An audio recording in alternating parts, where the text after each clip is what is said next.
Okay. Can you go again? Yeah. So anyways. Hold on. You're not off the computer. Everyone can see you, but the sound is not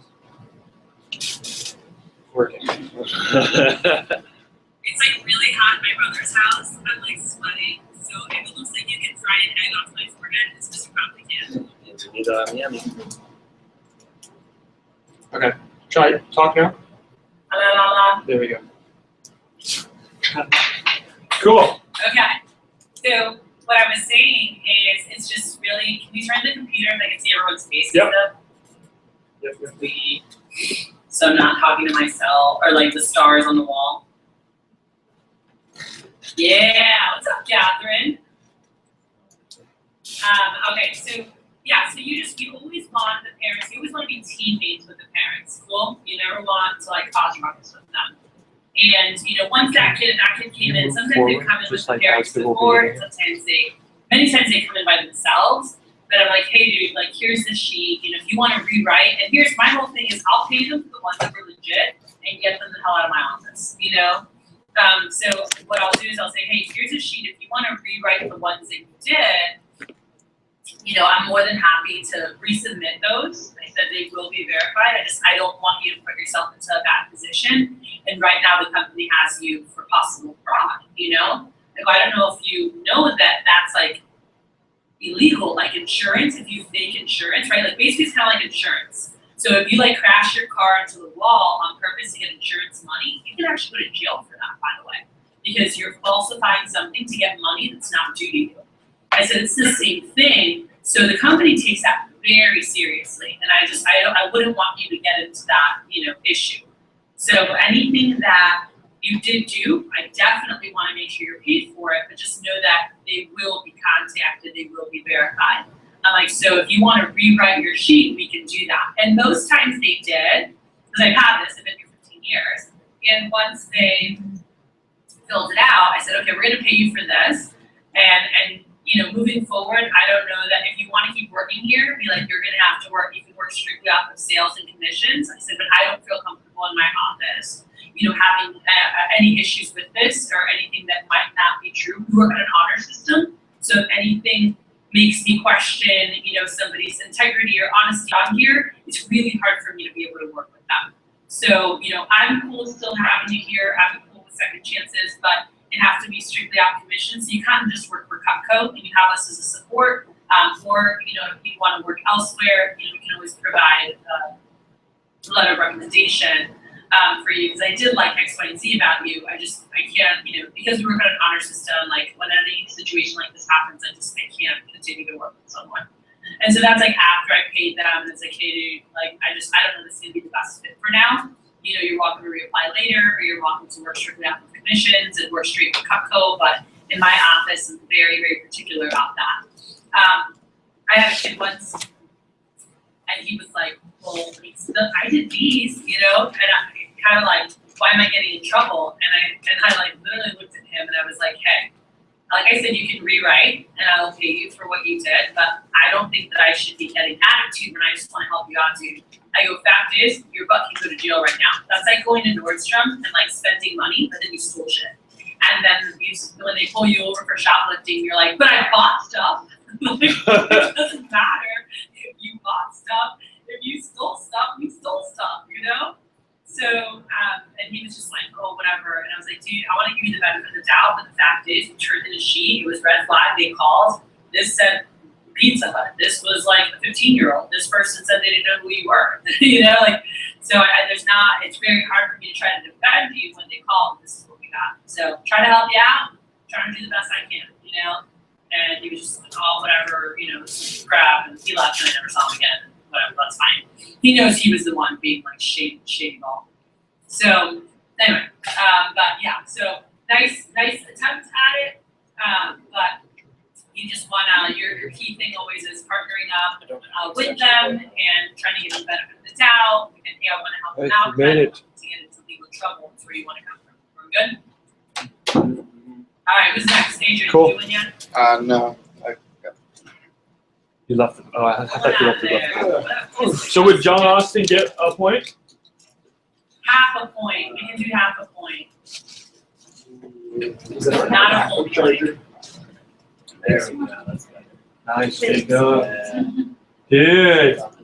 Yeah. That's awesome. Sweet. You just made your face so much bigger. All right. Nothing. Nothing. Take You it away. just like now on the whole screen. Yeah. Versus All right, it says you're about to start your key. Hey, Gordon, look at you with your sexy haircut. Yeah. Yeah. Look at fly. Thank you. Thank you. All right. Do you guys want to meet my brother and his wife? Sure. Maybe you have to close on. See if it Josh, hey. Are you guys around? I'd like to introduce you guys to my guy before we start our meeting. This is Kate, my sister-in-law. Hello. Badass. My brother. Oh my god, y'all look exactly the same.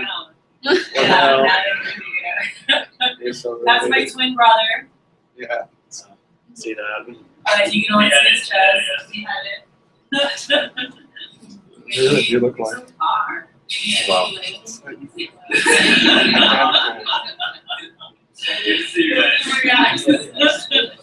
Alright, it's family meet. It's family meet, everyone.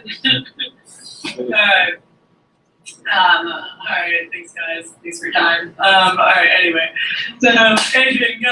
All right, it says you're about to start your key staff meeting Wednesday night at 7:30 p.m. and 5 people walk in at 7:35 as you're talking about standards. What do you do with those 5 people?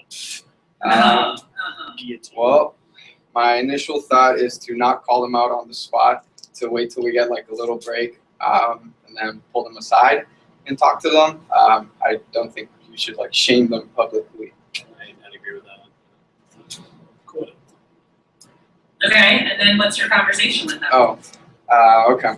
Well, Like, how are so you handling since it? they're on key staff, so I'm guessing they're not getting paid. So be like, hey guys, I noticed you guys walked in 5 minutes late, and it's okay. I just want to make sure that standards, everyone here is getting on time, and so I want to hold everyone to the same standard. So next time, let's just make sure we get here 15 minutes early, and that way we can all start on time and just be on the same page. Okay. So what do you guys like about what he said? I like the fact that he didn't want to do it like at the team meeting itself. He wanted to make it a separate, kind of separated so he doesn't kill the vibe of the team meeting. So that was really good. Don't put it back in there. Oh, that's what we've been doing. Yeah, that's what we've been doing. Never mind. Oh, whatever. Okay, so yes, so Yeah. he didn't like call them out right there. What else was good about what he said? I'm not gonna go find it. I like that he was referencing standards, right? Mhm. So I think that that's really important to reference, like there's certain things in place, but I think so everyone has a little bit different styles, so I like how Adrian was because the managers would definitely be like coffee belt in front of everybody. I don't think I do like a stare. They all coffee belt, Oh, and I shit. was kind of look at them like, and I'll just kind of keep to it, and they're like, crap, like I'll just look at them like you know better, and I'm not gonna say anything, but I'll just look over and I'm just like, and I'll keep talking and going through stuff, or I'll just completely ignore them. But my manager used to do this, and I was like, when we were starting key staff, like 5 minutes before the meeting, he would actually put a piece of paper. We used to do this in my Miami office too. We haven't done it in Texas. I just thought about this when we were going through this scenario. But he used to put a piece of paper that said, "You're late. You're better than that." And and people put different things, but he just had it on the door and closed the door. So everyone that was walking in was like, oh. So they like already saw that. It was like, "You're late. You're better than that." And they walk in and whatever, they just jump into the meeting. They knew they weren't able to say anything. Whatever, Vera. They knew they weren't able to say anything. They just needed to shut it and just like listen. But afterwards, pulling them aside, and it's that conversation of like, "Do you guys like you're better than that?" Like, does the 5 minutes really make that big of a difference? It's not. It's just about being an example. It's about like being like just it's part of integrity. With like you said, you're going to be there at a certain time, like being there, and there's just conversations with that you can have one-on-one. But a lot of this. There's a great, did we ever record, Gordon, do you know if we recorded Dan Casetta last year when he talked about the 4 agreements and he like went through the different agreements and applied them to all of this? The one that we did before one of our events, like at the Western Hotel. I'm sure someone. I'm gonna check with him to see if he has it. 'Cause I know that he did it on a certain like app. But that's really that good. He like recorded it on, but I don't know if he like still has it. But it was just amazing. Like, I want to listen to it again. But one of the agreements is do your best, right? And it's just like, just talking about like, is your best being late? Is your best cutting corner? Like, and it's like, hey, it's a simple practice of life of just taking pride in being of your word, right? Impeccable with your word. You said, hey, I'll be there at blank time, be there at blank time. And it's just practicing disciplines. It's not about the 5 minutes. It's about just the integrity and it's about practicing those disciplines, and we want to be able, and then be like, and then on another note, it's fun to be able to get here 10, 15 minutes earlier, get time together, chit chat, catch up on the week, before we dive into business. And you guys are leaders and people that I'm really excited to have here. And I want to get that like time beforehand. Some of my best conversations that I had were prior to meetings, just getting time with people. So that was really big. So has Zyla set up the live stream yet? Yeah, it's already set up. Okay, where is it? At Madame? That little laptop over there. It's to the left. There you go. All right, cool. So are we streaming right now? So you can send out this, tell people that live stream is on? Yeah, we're streaming right now. Ashley's on the live stream. Okay, all right, awesome. So perfect. So anyway, solid job. I would give you a 0.5 as well. Out of the Adrian. All right, Catherine, you get to go. Everyone who was there early gets to go. So, Maram, you were there. I just didn't see you, right? You were sitting there before. Yeah. So Maram gets to go for extra credit. Miss Catherine and Gordon. Is that everybody? And that was Victoria there already went. Okay. So go for it. Veronica. Let's do those last 3 and then we'll dive in. Who's next? Where's the bowl? Oh wait, and Veronica was there early too. Yeah. What's here early? You don't get to go for extra credit, Rivera. Sorry, I went to the wrong What do you office. mean? You got there 2 minutes ago. I went to the wrong office, that's why. Did you go to Leslie's? Yes. You don't get to go for extra credit. Pass the bowl along. Veronica and the front row. You can go again. Okay. I totally got a question. You went to Okay, Leslie's. you mean, You don't want to say hi to everyone, you say you're Go for running, it. you're running your team meeting, about to do the wind up Oh, and we've already done that one. You want to pull that one out? Yeah, you guys are supposed to throw those out. You didn't even know like what she was gonna say. Maybe you had a different thing in the end. Just put it towards the front. Toss it. but put it in the front. Yeah, because they're different lessons. Go, pick another Throw one. it away. Okay.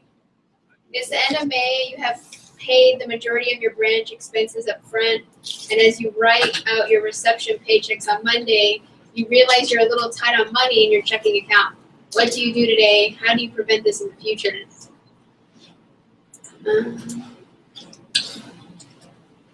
Well, I would, to prevent the problem in the future, I would make sure that I pay more attention to how I'm spending my money, and I would obviously budget it specifically so I wouldn't have that problem again.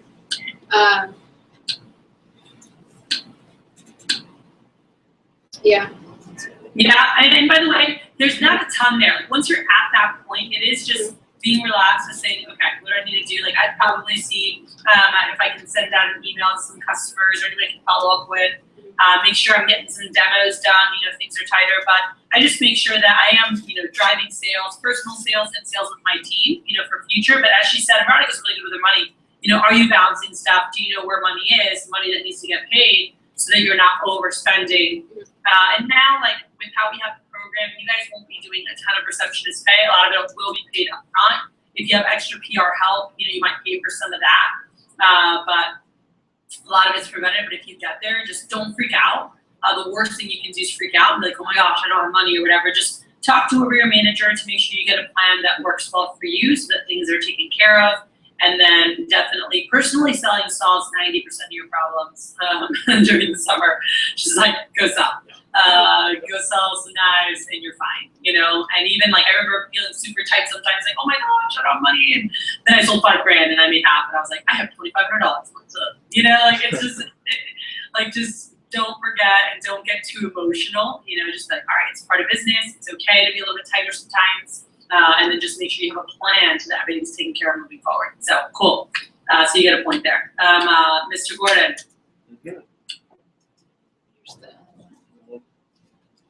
So did you want us to throw away the ones that we go through? Yes, the ones we've done, throw them out. All right. Got it. Whatever, if you bump into one, just throw it that out. one. Let me see what we got. It's like, that makes no sense, stuff like that. All right. Your receptionist showed interview is low. What could it be? How do you fix it?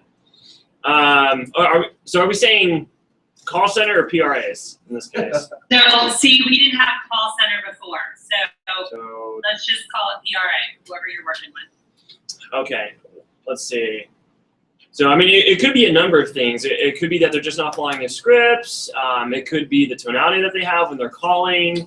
It could be that they're not creating enough urgency. You know, there's a whole. So list if of their things. show is off, what are you doing? So the show is off. Well, first I'm going to, work with them and listen to them, see if I can catch it there. Yes. And if I do hear something right off the bat, then I'll work with them. I'll role play with them. I'll have them record themselves so they can listen to what they're actually doing. I can point out some things, but it really just comes down to working with them one-on-one. Just a PC for your PRAs. That's really all it is. But if it's not that, if they're doing it right, I don't know. If they're doing it right, they'll get the numbers. But if it has nothing to do with their script and maybe it's their attitude, it might maybe want to dig a little deeper, figure out what's wrong. It might be just something in their life. And if I can't fix that, then I got to get a new PRA. Okay.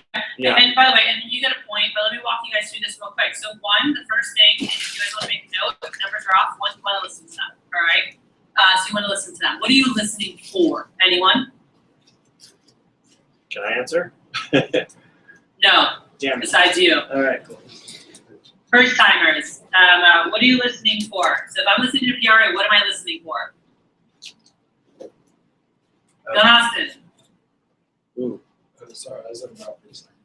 Yeah, I know. I was looking at the stuff in the office. I know your ADD took over, and I saw you go into La La Land. Ashley says it could be directions.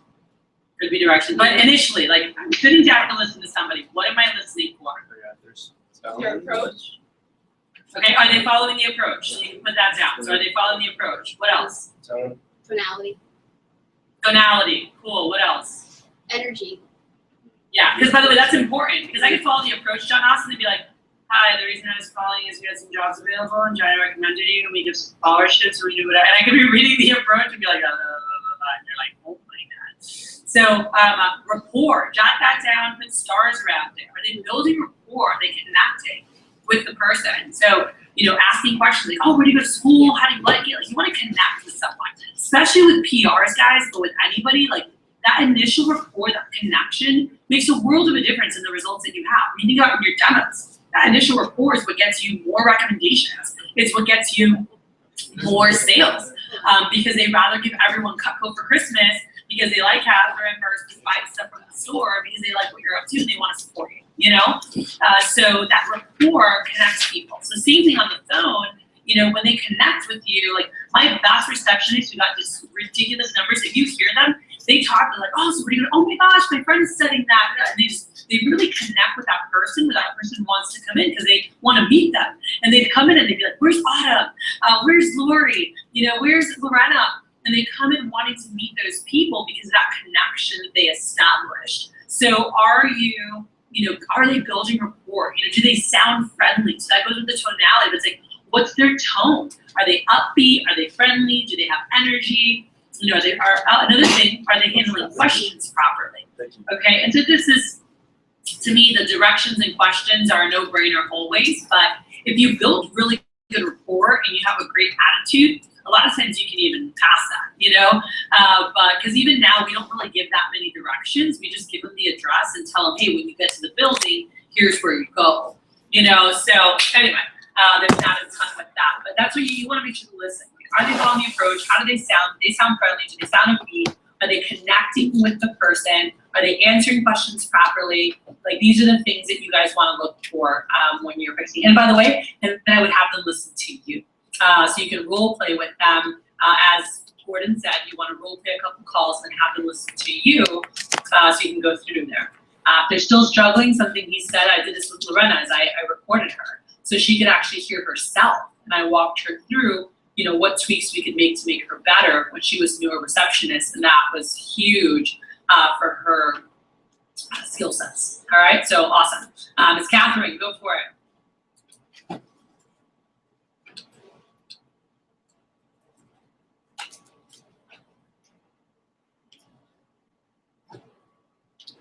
Rep has been working for a little over a week and calls in for PDI with 3 no sales in a row. All right. Probably say, well, you know, it's more of a numbers game, so you're bound to have sales where people aren't going to buy anything.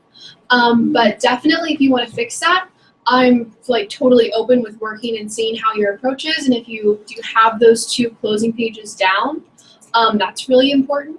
Also, it'd probably be really important if you're just seeing more qualified people. Are you seeing people that are married and over 30? If you just work and hit those key points, then you're bound to get more sales later on.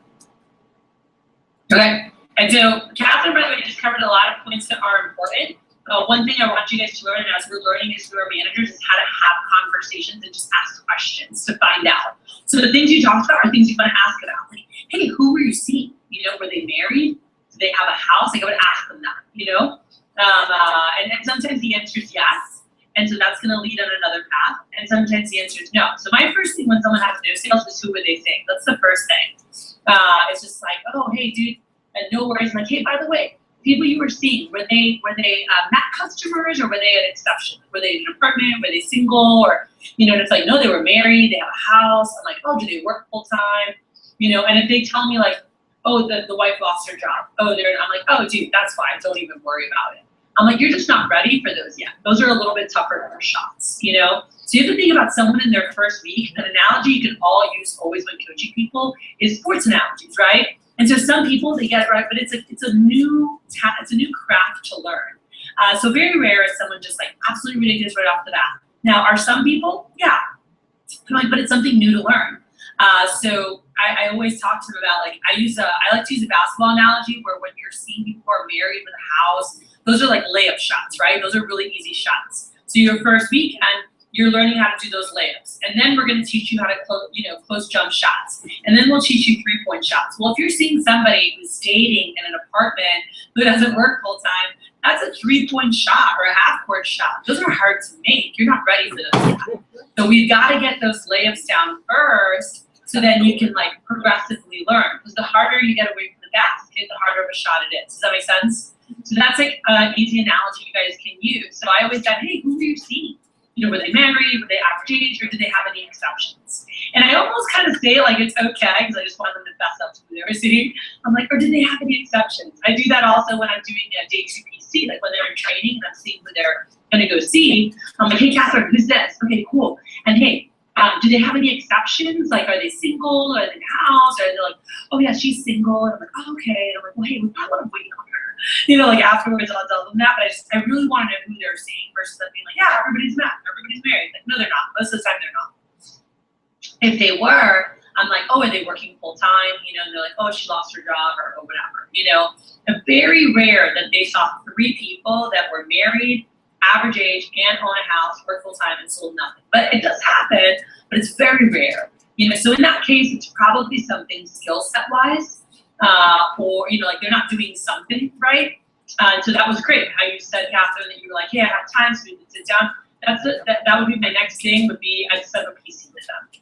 So I say, hey, dude, I'd love to get time with you so we can catch like 15, 20 minutes so I can see what's happening and I can fix you up, you know?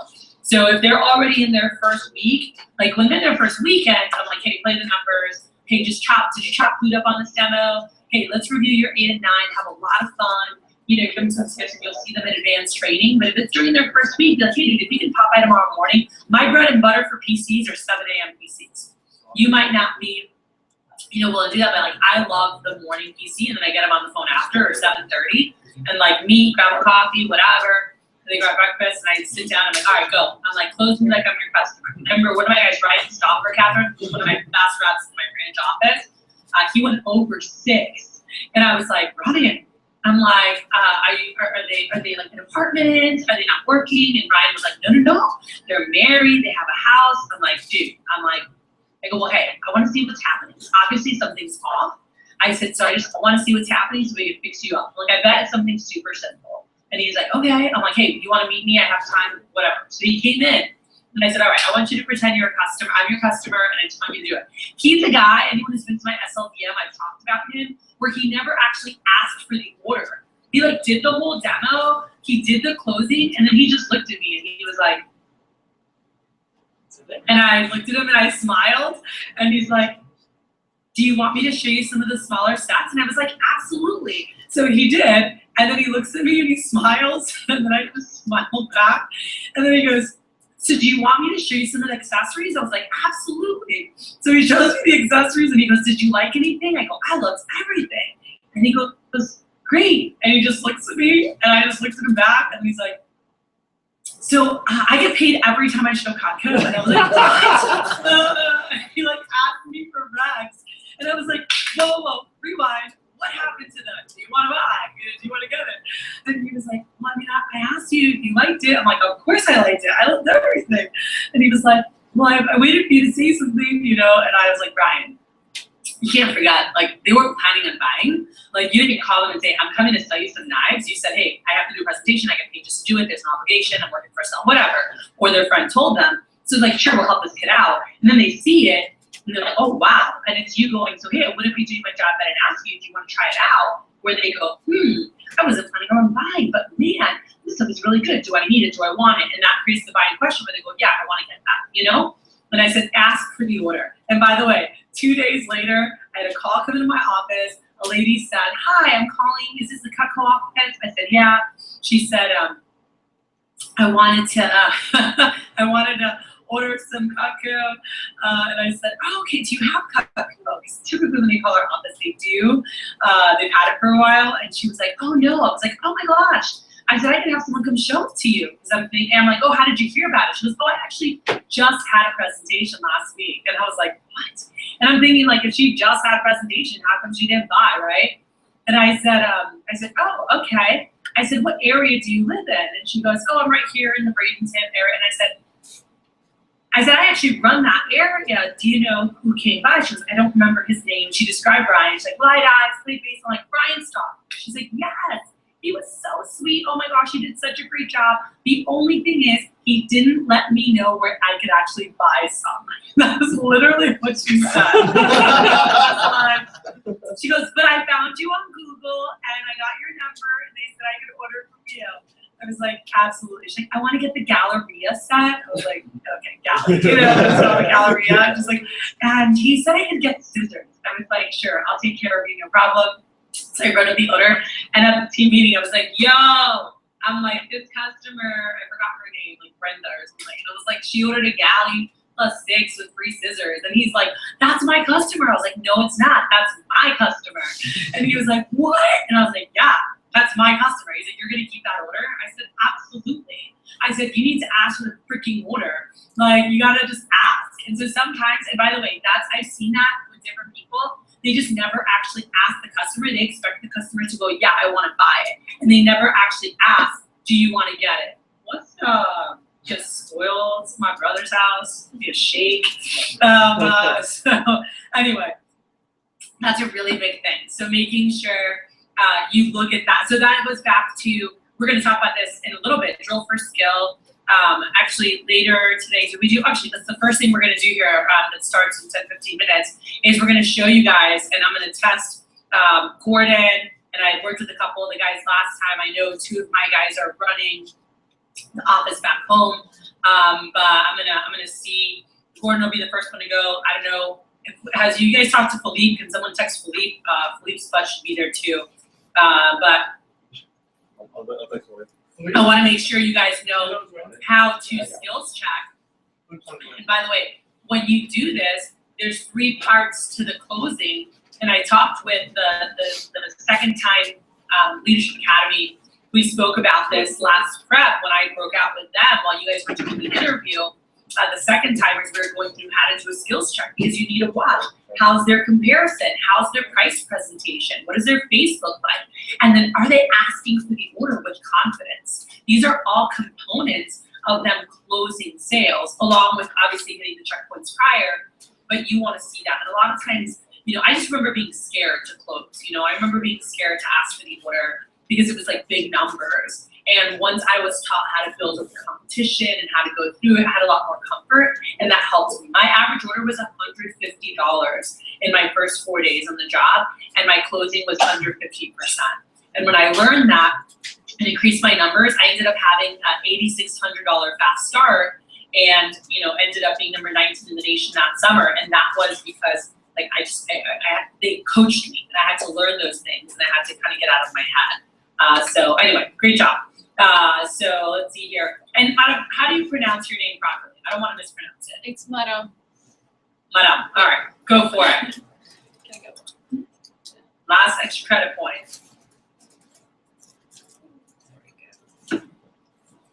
So it says, as you're posting an interview, your top 2 reps drop by and both have grand days. When you come out of a post, you see them talking to the group. What do you do? So wait, you said, I couldn't hear. You said top 2 reps both had grand days? Yeah. When you come out of a post, you see them talking to the group. So what do you do? Actually, I don't understand. Is it the wrong thing to do? Yeah, I don't get it either. No, so let me read it again. yeah, reps. Let me read it again. It says, as you are posting an interview, your top 2 reps drop by and both have grand days. When you come out of a post, you see them talking to the group. What do you do? I would, by the way, it's not a wrong thing. It's just like if you see them there, some people might not say anything, let them go, and some people will do what I would do is Introduce long them to touch the group? a little bit. Yeah, Okay. that's it. Like you want to show the proof. Like it's great when you have reps come through. Mhm. So it's just like, oh, Johnny just, had a grand day. Those don't happen every day for every rep. But what's great is, how we went through the commissions. He's actually at 15%. So that's $150. And Gordon, he's at 25% that he covers. He actually made $250. Isn't that great? So this scenario is, And then the reps like, oh, this job's awesome. And they're kind of like re-excited. It like resells them on it. But they just see real living proof, and the people are like, oh yeah, it's awesome. And then I'll grab the reps. I don't want them to say stupid things, and I'm like, how's your schedule look? Okay, let's look up on the phones. And I'll like make sure that they're creating, like that they go work. The best is for reps to work when they're excited and they're making money, because that's where they're going to have the best energy. They're going to create the most. So when they come in and they're chatting, I'm like, hey, congrats, I built them up. And I'm like, what's your schedule look like? How are the next 2 days looking? All right, let's go. Let's get on the phone so we can create some more of those. So I think that's really important that you guys take time to do that. Cool? Cool. So, all right, sweet. Gordon, were you going to say something or ask something? so I was gonna say, so this scenario is more like an opportunity rather than a problem. Yeah, that's what I thought. So okay. Yeah. Okay. Yeah, it's just scenarios. How do you handle them? What do you do it? I take advantage of them. So cool. All right. Well, hello, Mr. Garman. Let's dive in here. So you guys, I want to say I had emailed National because I wanted to get our new standings for savings and everything. And we're looking at a really good place. I'm gonna have to email them out on Monday because they sent me that they still weren't able to get them. We still weren't able to get them together for whatever reason. I think this past week with everything happening with Olean and all the Olean trips being booked. Like last week was like, drop dead week for Olean trips for a lot of the nation. They just said they were delayed with that. They'll get it to me, so I'll send those out. But I know we got some more money turned in. I know Arbra's live streaming right now, driving down. And so she had submitted some startup money over to me. Chavez gave $1,000. Arbra gave $600. I also had Mr. Kamani, who also put in more money into his account. I believe it was another $600 that they had sent over. But exciting to see people, investing into themselves, into what they're doing. And I'm super, I cannot wait. I was telling my brother about earlier, and I was talking to somebody this week for Olean, and they were like, "So what do you do like in Olean?" I'm like, "Oh my gosh!" I'm like, "I love this trip. It's one of my favorite trips of the year. I have been very blessed to have gone on every year. Everyone doesn't get to do that. Like the DMs don't go every year, but I've been very blessed to go every single year that I've been in the business." To be able to go to Olean, and it's like it's a family, you know, and it's just so cool getting a chance to see everybody, meet everybody, just really see what's going on, you know, in our community. It's just so freaking cool, and I love that there's people that have worked at the factory for 30, 40, 50 years, you know, like in the factory. And they know us. Like for me, I've been going to the factory for 15 years, you know. They're like, hey, they've like just seen me grow up from when I was 20 years old, you know, or 19 years old. And it's just so cool to be there. And we're gonna have a chance. I was telling my team at the team meeting yesterday or Thursday. I said, you know, or Wednesday. It's so cool that you go, and so we have like the first, like every single region, by the way, during the next 2 weeks is going to the factory. They'll take their top people who've never been up to the factory so they can get a chance to experience Olean. And they'll like basically parade them around, you know, like all the CEOs, all the top people, everybody's there. And we have the countdown. So there's like meetings that we have. We actually do a whole factory tour.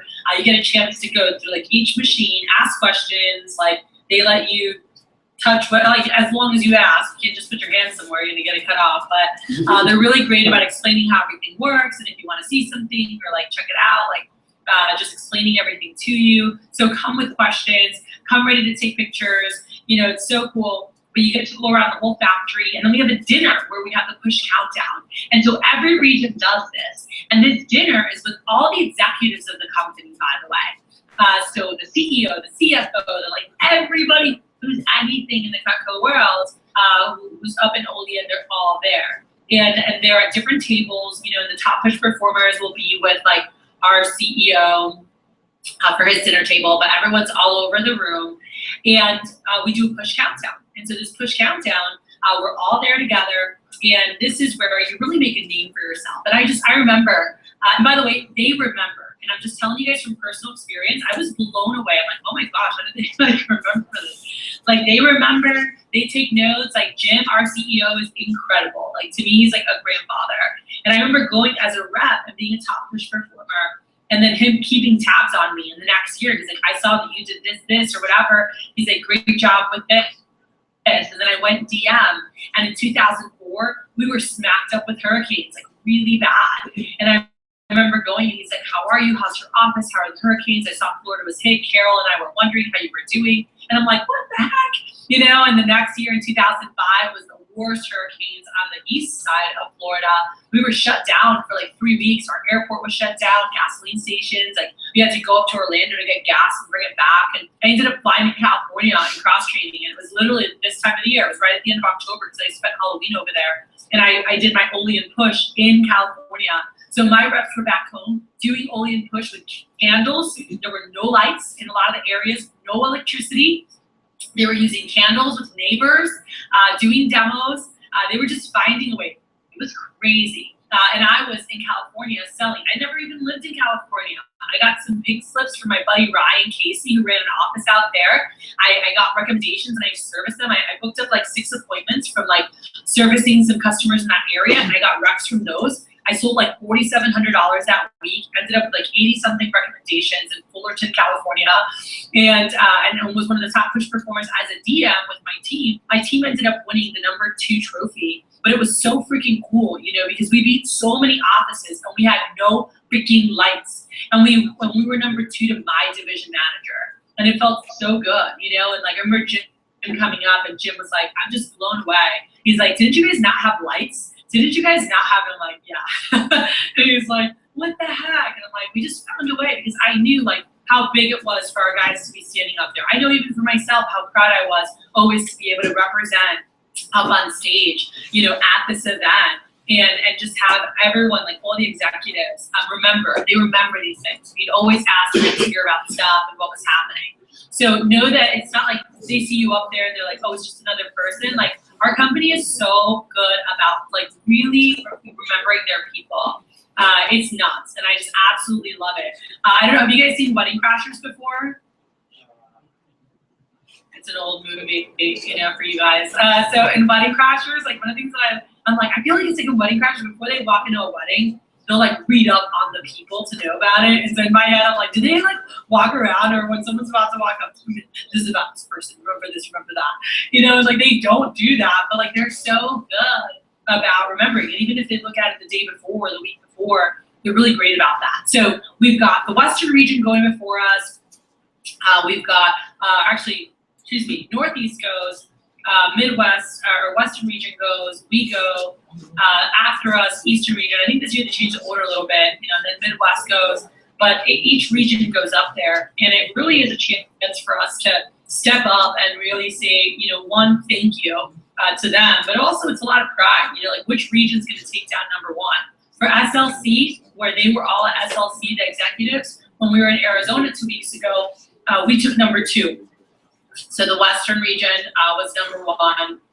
We took number 2. And so our goal this time is to take down number 1 for the Olean push period. So I thank you guys already. I know we've had some great sales happening, and I'm stoked. I've heard some great reports happening of demos ahead for this weekend. I'm really turning it up this next week. And I'll be talking to a lot of you guys. Most of you in the room are coming to Olean. There's a couple that are not, that have already been. But really making a statement to help Southwest take down the number 1 spot from all the regions going to visit, as well as Gulf Coast taking down number 1 for all the divisions. So really, really stoked about stepping up. So I want to say thank you to you guys for that. So we're looking really good. I had when I was at SLC, I told you guys I was going to be meeting with all the division managers. We sat down and walked through like every single person that we had and where they were at. And so something I talked to Gordon about this, that I know some of you guys had emailed me privately, and then I said, you know what, I made an executive decision, it's your money. So once January comes, put it wherever you want, it doesn't matter, it's all your money. That I moved your guys' tax withholdings over to your management withholdings. It's all just your withholdings, it's your money, but that way it shows up on the rankings, because it doesn't show up on the rankings, your savings and tax. And the fact is it's your savings, and all we want is for the company to see that you are saving money, you know, that you are good with money, that you can handle money, that they should feel good about trusting you with their money.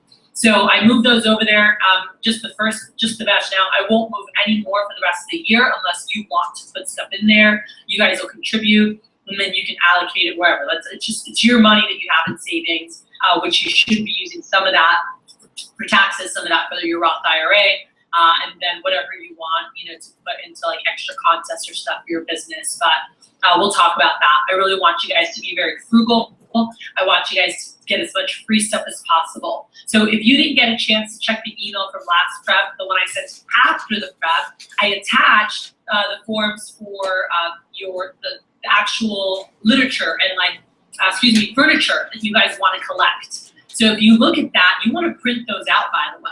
I would email those to old customers or send them a picture of it. I would have that in your blue books. So when you do a demo for someone and you're finishing the demo, you can say, hey, Josh, by the way, if you help me get any of my stuff from my office, I could actually give you a free peeler. You know, I could actually give you a 10% discount, or I could give you, you know, whatever, depending on what they're ordering and what they have. You guys can give them like free products, you know, if you want to, and just depending. Sometimes you're just like, hey, do you have any of these products that I could have for my office? Anything that I can take away from your garage? I can't tell you guys how much stuff I got from people's houses, old paintings, stuff for the walls. I remember getting 2 badass chairs. I got a rolly chair that were just sitting in their garage that they wanted to get rid of, you know, and they were like, just take it, honey. Like, I'm so glad that someone will use that. It's just been sitting back there, you know? So just having that list of things there is great, because they can go, oh, I have that. So like all the decorations, all the furniture, so you guys will have that for you, all right? But I want to say this. I know that I've had some great conversations in the past 2 weeks with some of you. Some of you I haven't spoken to, and I do by Wednesday want to have had a live actual conversation with each of you. But this is like the whole roller coaster of, you know, being an entrepreneur. This is the whole roller coaster of a leadership academy. And I talk to people all the time, like, it's like you're super, super excited, and you're like, yeah, I want to run my office, and blah, blah, blah. And then you're like, oh, I don't know about this, blah.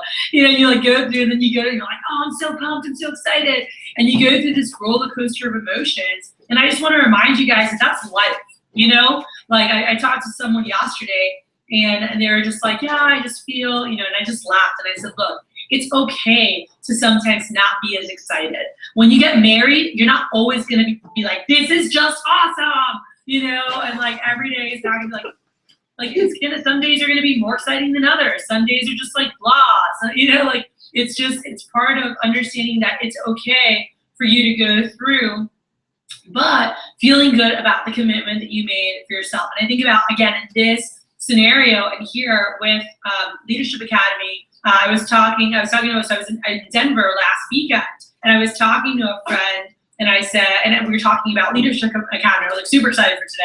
I was like, I wish I could be there live, but like this is the only week that I have to see my family in Puerto Rico, and so I made a stop here on the way down to see the fam. But we were talking, and he goes, so what is this? So I was like, oh, I can't wait, you know, for next week. And I was putting stuff together for our staff meeting. The DMs and I had a great staff meeting on Tuesday to really prepare for these next 2 months as we build momentum into the new year. And I was sharing, he's like, so what is this Leadership Academy? Like, what are you so excited about, you know? And I just shared with them. I was like, honestly, this is my favorite part of my job for 15 years. This right here is my favorite part, is coaching you guys, is seeing our new up-and-comers grow and develop. And some of you guys might not get it. You might be sitting there like, oh, whatever, you know, like it's another meeting. It's a meeting you don't have to be at, by the way. Like, I don't care if you're here or not. That's on you. You have an incredible opportunity in front of you to do something great. You have an incredible, that people don't have at your age. Now, obviously, if you don't show up, it's going to count against you. You're not going to have the same opportunities that you could have, you know, with doing the right things. But you guys being here right now, obviously, you're setting yourself apart, okay? Jude, stop talking. I wish I could throw something at your head right now. So you guys stop your side conversations, please. Anyway, I get distracted. Even like I'm in Miami and I can still see you and you're distracting me. So anyway, but for you guys, like just what you're doing, like I don't want you guys to take it for granted ever that what you're doing is setting yourself apart in such a huge way. And I don't want you guys to think that we take it for granted that you've made a choice to say, you know what, I'm gonna do something different. And I'm going to sacrifice a Friday evening that I could be doing happy hour coming up. I'm over 21, going partying, doing whatever, you know, like, and you could be doing other things. And you're like, you know what, like, I want to set myself apart. And I meet people, and I was talking to somebody last week, and I was telling them, they go, so what is this whole Leadership Academy? What is it? What is it about? And I was sharing with them, and I said, I have kids that at 18, 19, 20 years old get a chance to run their own business, or 24, 25, 26, and they get a chance to learn what it is to be an entrepreneur. They get a chance to learn that roller coaster. And my buddy is starting another company, and we were just talking about it. He goes, that is the hardest part. He goes, that's the hardest part. It's the emotional attachment that you have to this thing that you're building, okay? And you have this emotional attachment, and as you're doing this, you have this like roller coaster, because it's like, oh my God, it's not going well. Okay, it's going well, you know, and you're like all over the place. And there's a lot of people that just can't handle that. And that's why not everyone can be an entrepreneur. Everybody talks about it. Everybody wants to have their own business. Like, that's the dream. Own your own home, have your own business, be your own CEO. But that also requires a mental toughness. That also requires an emotional toughness to be able to go, okay, I'm going to take action when I don't feel like it sometimes, right? Like, as an entrepreneur, when you get like just different choices that you make, that you're like, this is a decision I'm making. I know I'm not always going to feel like it. I know it's not always going to be perfect, but I'm going to keep moving forward. And so they've taken this decision. And so when it comes to running a business, you're going to have times that are better than others. You're going to have times that are harder than others. But it's saying, like, I know where this is going. I know what's possible here. I know what opportunities I had. And I just love being able to coach you guys through this process and really learning real life school. You know, for those of you who get a chance to earn a spot for this summer to run an actual branch, you know, having that entrepreneurship internship, it's incomparable. It's incomparable with your confidence and the resume that you have against everybody else in your field. You're going out to go into pre-med, or you're going to law school, or you're going wherever. It's incomparable. I just saw one of my top guys yesterday that used to work for me years ago, and he's in law school right now. And he said, Kathy, he goes, I didn't even realize 6 years ago what this was doing for me. He goes, hands down, the most impactful thing in my life. He goes, I do not think that I would even have gotten into law school. I don't know that I'd be able to handle everything that I do. I watch other people and I'm like, what the heck? He's like, and I just remember running my own office and learning all these skill sets and learning how to present myself, how to connect with people, how to build rapport, how to make people like also be able to see how they were feeling and trying to understand where they were coming from. And so many skills that have served me for so long. And like, he's like, I can't even imagine. He's like, I don't think that I'd be doing what I'm doing. He's like, thank you so much. And we were just catching up yesterday, and I met up with another old friend this morning. We sold Cutco together 15 years ago, and we ran offices. And I haven't seen him in over 10 years. And I like randomly saw on Facebook that he was like in Miami. I was like, dude, I'm visiting family. I'd love to catch breakfast.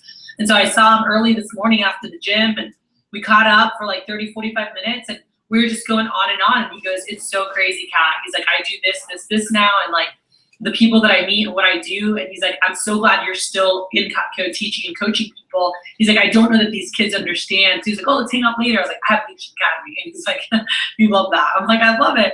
He goes, I don't think these kids understand the value that they're going to gain from being a part of this. And I was like, no, I don't know that they do either, but they'll get it later, just like most do. And I found that for most of my guys, it's like after graduation or later on, or when you guys go to job interviews and you see that everybody wants you, that everybody will fight for you, that the jobs that require X amount of years of experience in blank fields, they go, screw that, we want you because you're freaking badass, you're motivated, you're disciplined, you ran your own office for $250 million company in sales, started from scratch and built whatever you built.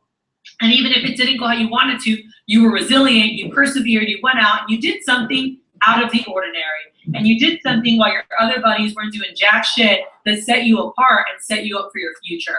So again, I know I say it all the time, but I just, one day it'll get through your heads. One day you guys will really understand like how incredible what you guys are doing right now is. It really is. And it's a little pain for a lot of gain. And I remember my little brother that some of you just met earlier, who's kind of jacked. He's not that little anymore.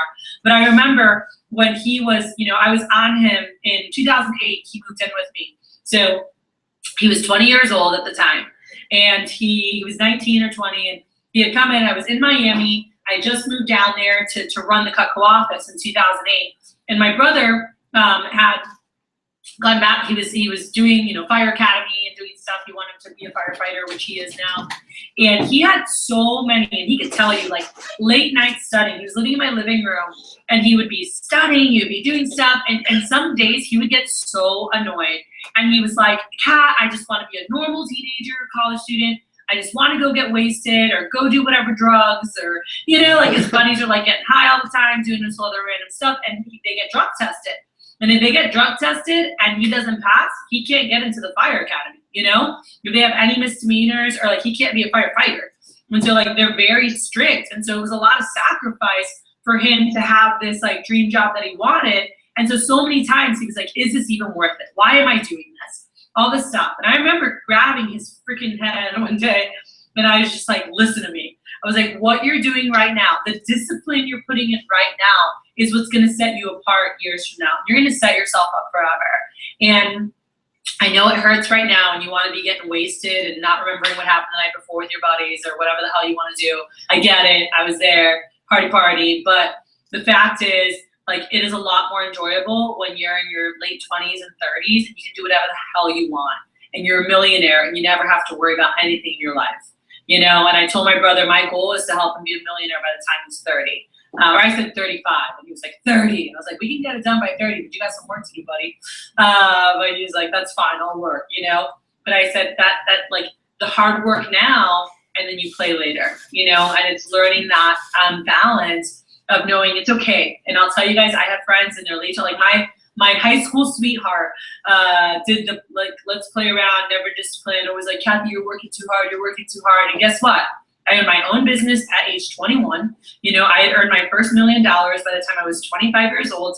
I took him for his 30th birthday when I was 28. I took him to Prague as a thank you. and I bought him a trip to Ireland that was his dream to always go to as a thank you for being there by my side since I was 14 years old, and always encouraging me, even though he gave me shit all the time for not just having fun all the time, and you know, because I was like, hey, I gotta get this shit done. And he's like, can you just like let loose? I'm like, I will. I'll let loose on Saturday. I'll see you then. You know, but like I had like my days, and I was like, I'll party Thursdays and Saturdays. Those are my party days. I was like, and that's in my schedule because I have a lot of crap to get done. And he'd give me crap for it. And now this day, he's back in school. He's finishing up. He wants to be a chiropractor, so he's in chiropractor school right now. He just graduated with like the undergrad part of it, you know, and he's 37. So he'll have his practice by the time he's 40. And we talk, and he's like, you know, you're one of the people I've admired most in my life. He's like, I can't believe how much you've gotten done. And he goes, when I'm going to start my practice, you're like retiring as a multimillionaire. And I was like, yeah, pretty much. And he's like in debt, you know, like he'll just be in debt and building it. And that's okay. He's building it for later.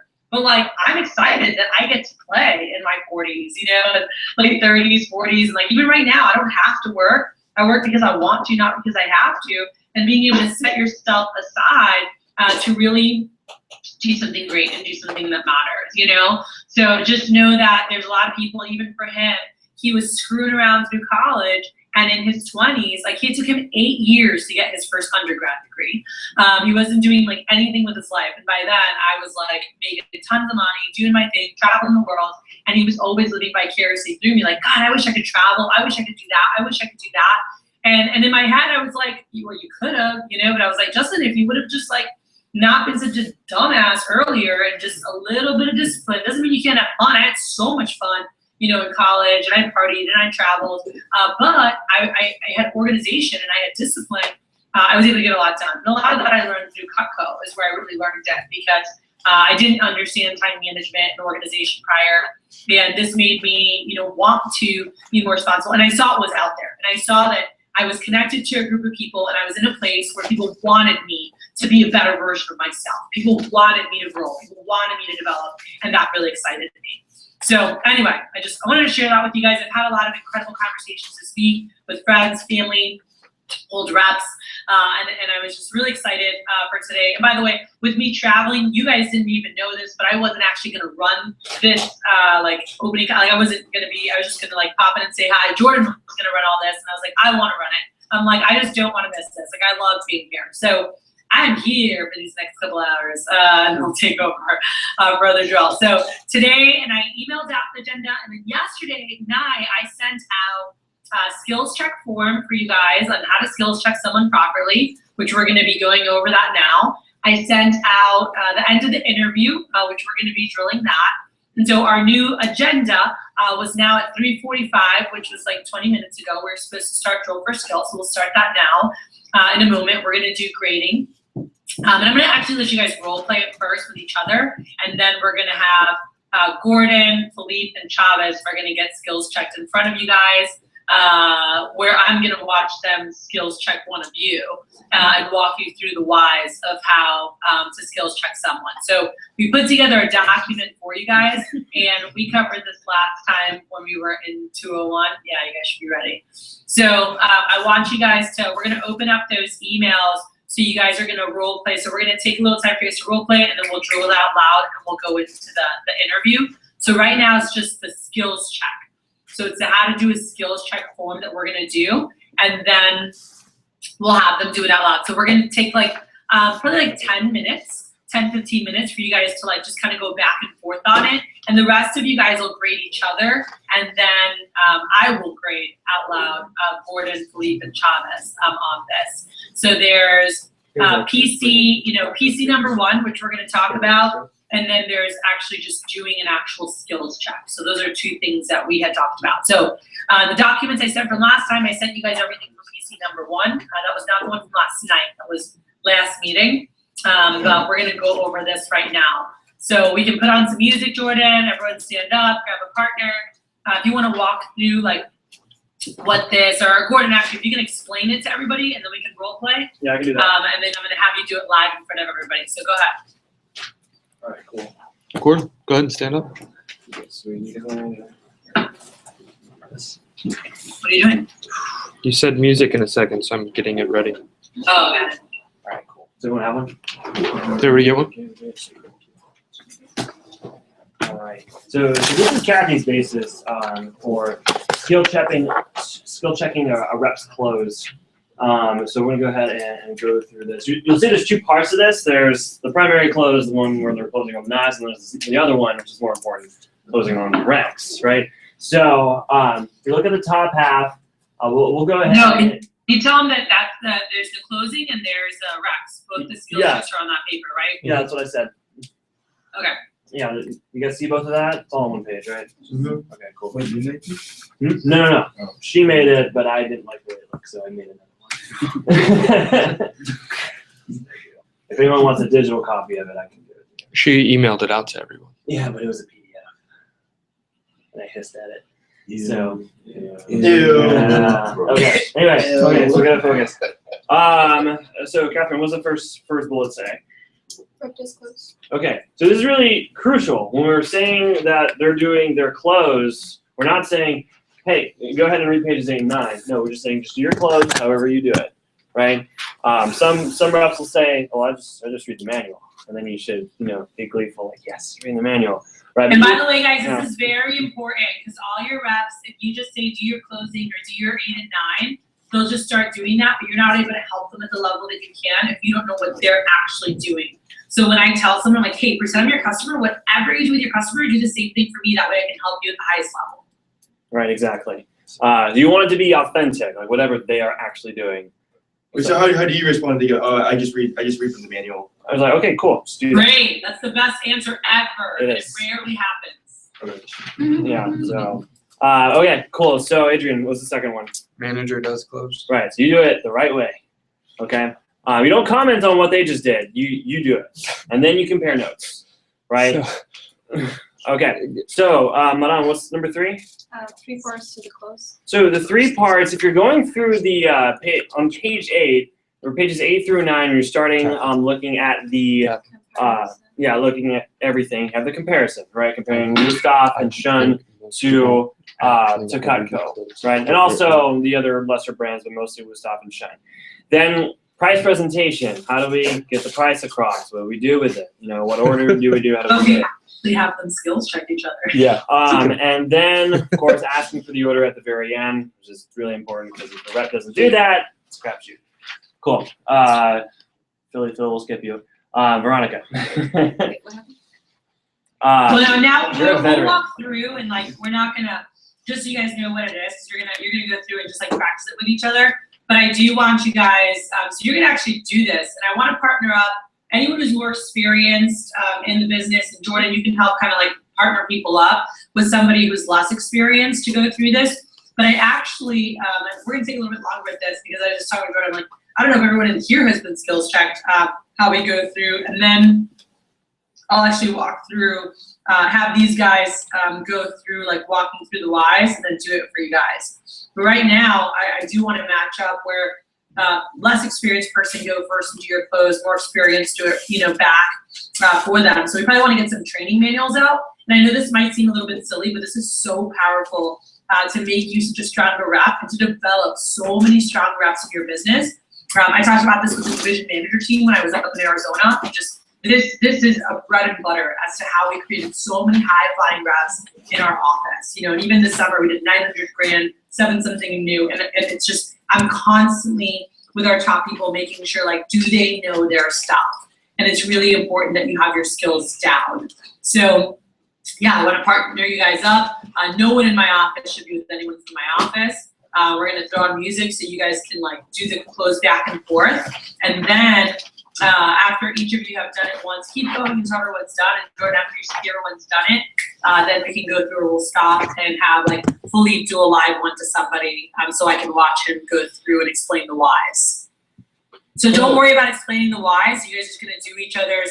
Just do the close, watch the close, and kind of grade each other just on your close, and then we're gonna actually do the part 4. Okay.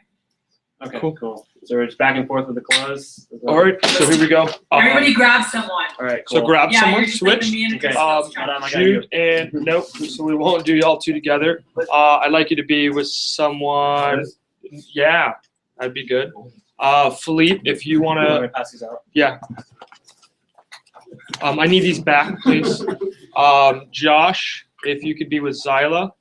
And then we just want to switch. So, Joseph, if you want to go with Stand up, Catherine. switch your bums. So, like, literally stand up, and we're just going to, like, move around. So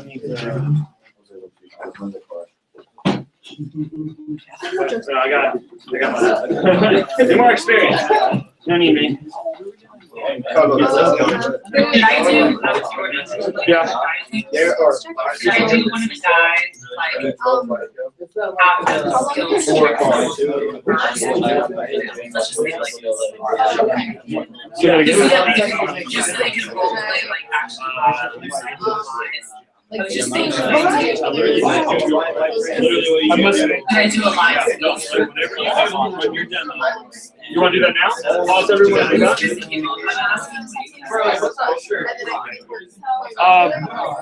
I think that'd be beneficial. I'll just do a live. Yeah. Watch for them. I don't think I'll believe he knows everything. Philippe. Hey, Philippe. Alright, change of plan for a second. Pause. You're gonna hold up and I'll watch. You can stand, you can sit, whatever. Philippe, We're gonna do a come skills check. I need Right up to the front of the room. I need Come here. Dan Hong to sit at a chair. You're getting skills checked by Philippe. And Right here. Philippe, he's gonna do it for you. You're the manager. You're gonna do it back, and then you're gonna walk him through the whys like we did last prep. So I'm gonna watch this. We're Yeah. getting greedy right now. Come on. Let's move, big guy. Right now. Let's go. Hey, you're right here, Philippe. No. I'm getting my Dan, you're here. You're the rep. Both of you close to the computer. Can you see? Perfect. How you doing, see money? Yep. Hey, guys, so what we're going to do. So Kathy is just going to do a live skills check. Are we just gonna? Can we sit or just stand? You can sit, you can stand, Whatever. you can do whatever you want. Whatever you want. As long as you're watching. Change plans. I want you guys to watch this, because then you're gonna do this to each other. We're gonna go all the way through. Go for it. All right. So pretend you just sat down, Philippe, with Dan. Dan's there for a PC with you. You're gonna do a quick skills chat, or you're whatever. You're at a team meeting, you're wherever, and you're like, hey, dude, I wanna help you out. So you're gonna sit down with him to help him with his clothes, like have the convo and dive in. All right. So start whenever. Go. So tell him What's up? what's gonna go down. Go. So what's up, Dan?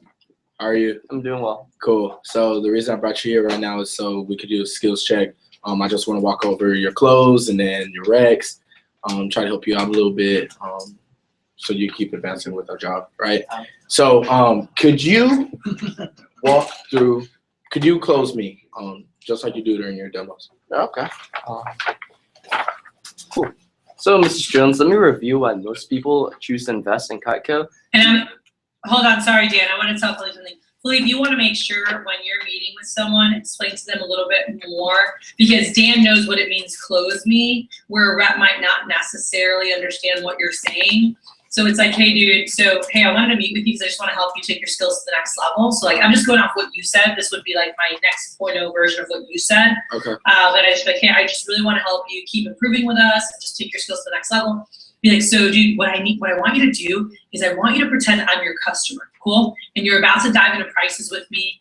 And I want you to walk through, like, how do you go from, like, showing me the knives to telling me prices and closing the deal? So exactly how you would with a customer. I want you to dive into talking to me about like what else is out there and what the prices are. Cool. So just close me and ask for whatever you do. I want to hear about prices, comparison, like whatever you do. And they're like, okay. So it's So just just make sure you explain it to them. Okay, cool. So Dan, go for it. See, you're always going to have American-made knives that are comfortable, safe, and sanitary. Cutco is guaranteed forever, so it's going to be the last set of knives that you ever buy. Now, on top of that, Cutco saves a lot of money. A lot of customers who buy Cutco eat out less. If that saves you $60 a month, that's $720 saved a year. And so over the next 25 years, you're going to save $18,000. Now, Mr. Jones, I know I'm about to go off to college, so if I can go back in time, I'll get my parents a set of Cutco because that's a lot of money. There's several reasons why customers choose sets. See, Cutco sets have the right tool for the right job. but our sets also have a built-in discount, so it's cheaper. And sets come with free cutting boards and other free stuff that I told you about. And they're safer because we come in blocks or trays. And on top of that, we have that monthly interest-free investment option, so you're not paying for it all at once. Now, when it comes to high-quality cutlery, it's like anything else. There's a wide variety of quality and prices. Cutco is top-rated, so we only compare to the highest quality brands. Now, I have a price comparison for our top competitors, Wusthof and Shun. Have you heard of them before? Yeah, I actually have. I heard of Wusthof. Cool. Yeah. These high quality sets are made overseas, and they're the 2 top selling brands in stores. See, each brand has different types of sets, which range in price. Wusthof is the most popular. The price for this Wusthof set, the Icon Blackwood, is $34.35, right? And sometimes you're gonna find that on sale for $19.99.95. Cool. And there's some major differences between this and Cutco. Wusthof is mostly straight edges, so they need to be sharpened constantly, which is a hassle, and it's not recommended for the dishwasher, and the warranty is on manufacturing defects only. See, in comparison, Cutco, we have that universal wedge lock handle, the exclusive double D stay sharp edge, and we have our 4-part forever guarantee, which includes our free sharpening. Now, Cutco owners will tell you that it's 10 times better than any knife brand they've ever used before.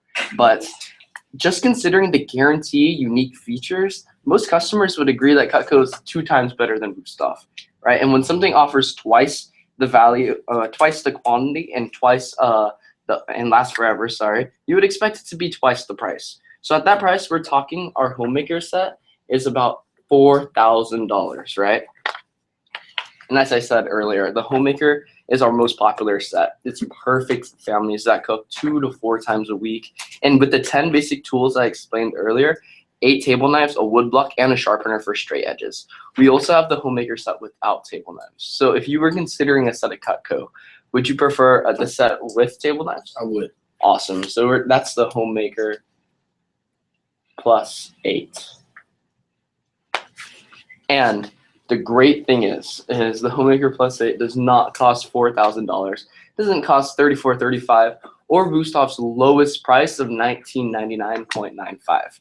Right? See, the homemaker plus 8 is only $12.12 paid in full, and that includes shipping.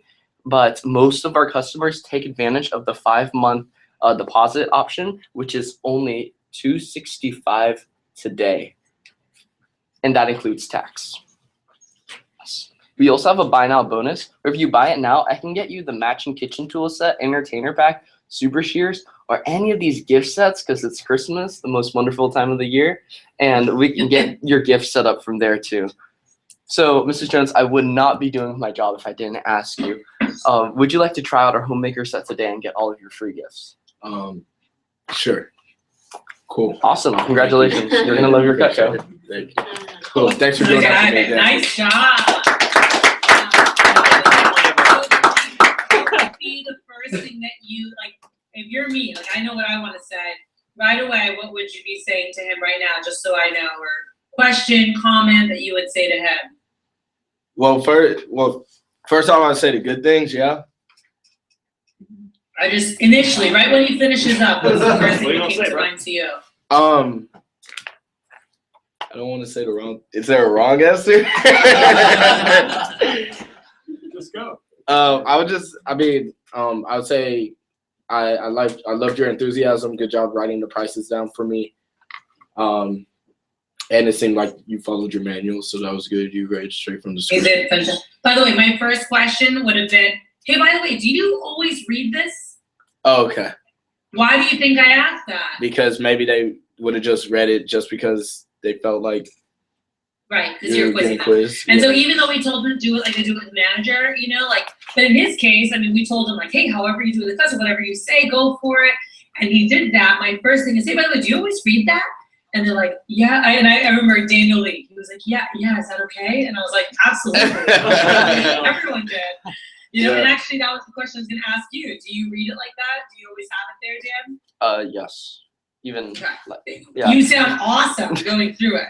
And so I always tell them, I'm like, hey, you sounded great. Like he did a great freaking job. Yeah. Going through the approach. But I always ask, hey, do you always read it? And they're like, yeah. I'm like, cool, good. I'm like, you sounded great going through it. You know, you did a great job putting like your personality with it as well. You know, even as you went through the summary, and you're like, oh, if I could go back after my parents, you know, it just made it more personal. And you're like, oh, we have free gifts. It's the most wonderful time of the year, you know, Christmas. Like, and it's just really good, really great job personalizing that. I saw you writing numbers. So let's see this. I'm not gonna have like Philippe do the close back, but let me see the numbers you wrote. So I always look at what they did before I walk through the whys. So let me see that. Which Okay, screen yeah, is it? I see it. All right. So here's in terms of writing boost up prices down, it's not necessary. If you want to, you can, because it's already out of the paper, so you're just pointing to the paper. What you do want to make sure you always write down is, hey, and at twice the price from here, you're talking over $4,000, you know, and so always writing the $4,000 down, and then you can't really see it very well. Yeah. And then when you say, hey, it's not $4,000, although it would be as it was sold in stores, as a matter of fact, it's not as much as these that retail over $3,000. Ours is only $1,212, you know, and I just like have that there. And then just being real clear, like you did with, you know, what they're paying today, you know, circling that. And I use the deposit program, so I put 100% refundable deposit, you might not. So that's where I would go through here. So here, now is where, as a manager, I say, okay, now let me do it for you, and tell me anything that you see different. Now, Dan did a really great job, so there's not going to be a ton of difference. I don't know if Dan was my rep, I'm like, nice. I was like, Daniel Lee. I'm like, cool. The only thing he saw different is when I did the deposit close where I said, hey, you could pay for roll today, but most people take advantage of our, instead of 5-month, you know, whatever payment, I just replaced the bold italicized to most people take advantage of our deposit program. You know, 100% refundable deposit, 3 weeks, try it out. So I always do that back to them. But once you've gone through, like, hey, what did you notice different? Most reps will be like, oh, you were really confident. Oh, you really know it. Oh, you follow the manual, because they normally don't. So Dan is a rare exception. But, you know, they'll tell you like, oh, you follow the manual, and so they'll tell you these things, and you're like, oh yeah, for sure. And then you say, all right, well, let me walk you through like the whys of, you know, the closing. And so Philippe, take over there. If we can turn the camera a little bit to you, please. Yeah. And then I want you to take over walking through the whys like last time. All right, cool. So so Dan, what you see different? Cool. So now I want to walk through the whys of the closing. Okay. So there's three whys to the closing. There's 3 parts. There's 3 parts. It's the comparison, the product comparison, the price presentation, and how you ask for the order. Okay. So now I want to walk through the keys to the whys. Okay. So if we start out on page 8, if you walk through this with me in your manual, under selecting. And by the way, you guys don't have to tell a rep, let me walk through the keys to the whys. I don't know what the hell that means. You're just making sure they understand why the close says certain things. Okay. So it's like when it says, hey, when it comes to high quality cutlery, it's like anything else, there's a wide range. Why do you think we say that? Right, because we're letting the customer know. So you're just pointing out different things that are happening, and you're making sure they understand why we say those things, because when they nail those things, they're going to be such a better rep. Okay. Right. So again, so you did great. Like, hey, there's the 3 parts. I showed them in the manual, guys. I go page 8. That's the comparison. On page 9 at the top, you have the price presentation, and then obviously asking for the order. So let me walk you through the closing real quick so you understand there's certain key phrases and why we say what we say. And so that's important, because if they understand, especially for our innovators out there, if they understand why we say what we say and it makes sense, and even for bankers, then they'll actually do it, follow it. And if not, they're always trying to come up with better ways to do it versus they're like, oh, that makes sense. Okay, yeah, I'll do that. So you really want to walk through like why we do that, because that sells somebody more on like actually wanting to follow them. All right. Yeah. Where when you have your builders and merchants, and you say follow this and you make money, they go, okay, I'll follow it and I make money. They don't really care. They're like, all right, I follow it and I make money. But anyway, it's just a good thing for people to really understand what the close is doing. So go for it. Okay, for sure. So the first part you see under selecting the best option where it says when it comes to high quality cutlery, it's like anything else. There's a wide variety of quality and prices. Why do you think we have that in the manual? So our customers know.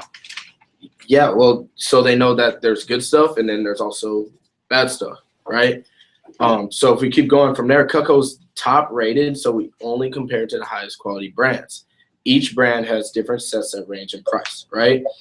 Why would we say that? So we know that there's like really bad ones and really good ones. Well, yeah, because and then like with some people, it's getting rid of the objection. My Wusthof, if they have Wusthof, it's like my Wusthof only costs $300 and compared to, or in a couple hundreds and compared to the Icon Blackwood, which we show is a lot more expensive. So again, we don't want to knock down the other brands. Okay, so as what keep walking through these high quality sets from overseas to the top selling brands. By the way, those of you watching, don't really take notes until I talk, okay? Pressures. Oh, okay. That was tough. All right, we're all learning, guys. We're all learning. Cutco owners will tell you that it's 10 times better than any other brand, right? And then where's the pen? I dropped that. Well, you did it good the first time, but again, this is the first time you're writing down the prices. You want to jot down. This is where you say it's when something offers twice the quality and the value, lasts forever. You expect to be at least twice the price. Twice the price, you're talking over $4,000 for a set of Cutco, right? So here's how we get into the price presentation of it. When you're doing a price presentation, you don't want to make it seem like the number is outrageous, because by doing that, if you're like $4,000, that means you're making it seem like your customer can't spend $4,000 on Cutco, okay? And that's not what we want to do. We're just making a comparison to the sets and the size of the set for what it's worth, okay? So again, as I said earlier, Homemaker Plus 8 is our most popular set. It's perfect for families to cook 2 to 4 times a week. 10 basic tools I explained, 8 table knives, woodblock, sharpener, straight edges. We also have a Homemaker set without table knives. If you're considered a set of Cutco, would you prefer to set with table knives? Great thing is it doesn't cost $4,000. You cross it out. It doesn't cost as much as the Wusthof price. It's $2,000. You cross that out as well. Our Homemaker Plus 8 set is only $1,212, paid in full, which includes shipping, but most of our customers take advantage of the 5-month interest-free investment option, which is only $265 today. And you start like that, okay? Underneath this, where the $265, you want to write 100% fully refundable, 3-week trial. And next to it, I usually write try it and circle that. But just so they see the number where they know they're only paying $265 today. Cool.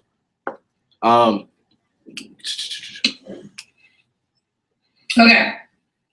Can I dive in now? Anything else you want to say? Huh? Okay. So let me walk you guys through this real quick, including you, Philippe. So I'm giving you your grade, Philippe. I would grade you a 3.5 out of 5 on this. Okay. All right. Is your grade for this. So this here, so above average. That's why I said 3.5, but I still couldn't do a 4.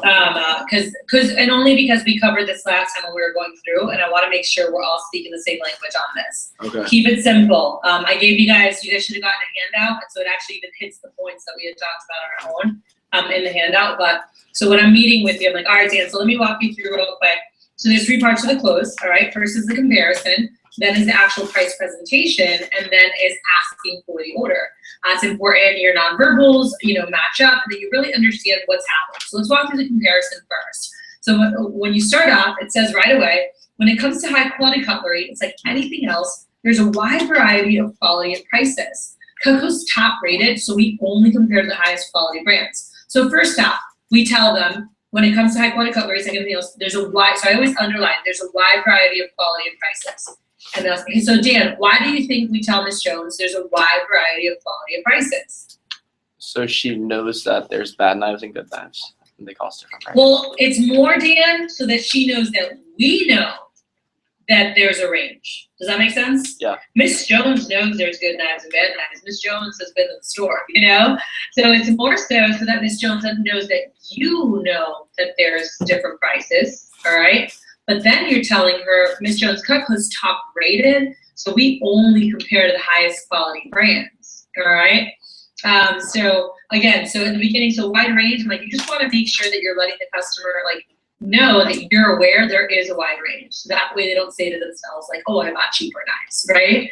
Like you know there's different stuff. But then you said, hey, we only Cutco's top rated, so we only compare to the highest quality brands. So why do we mention, hey, it's top rated, so we only compare to the best? Why do we tell them that? So she knows that like the highest rated is basically we are the best also.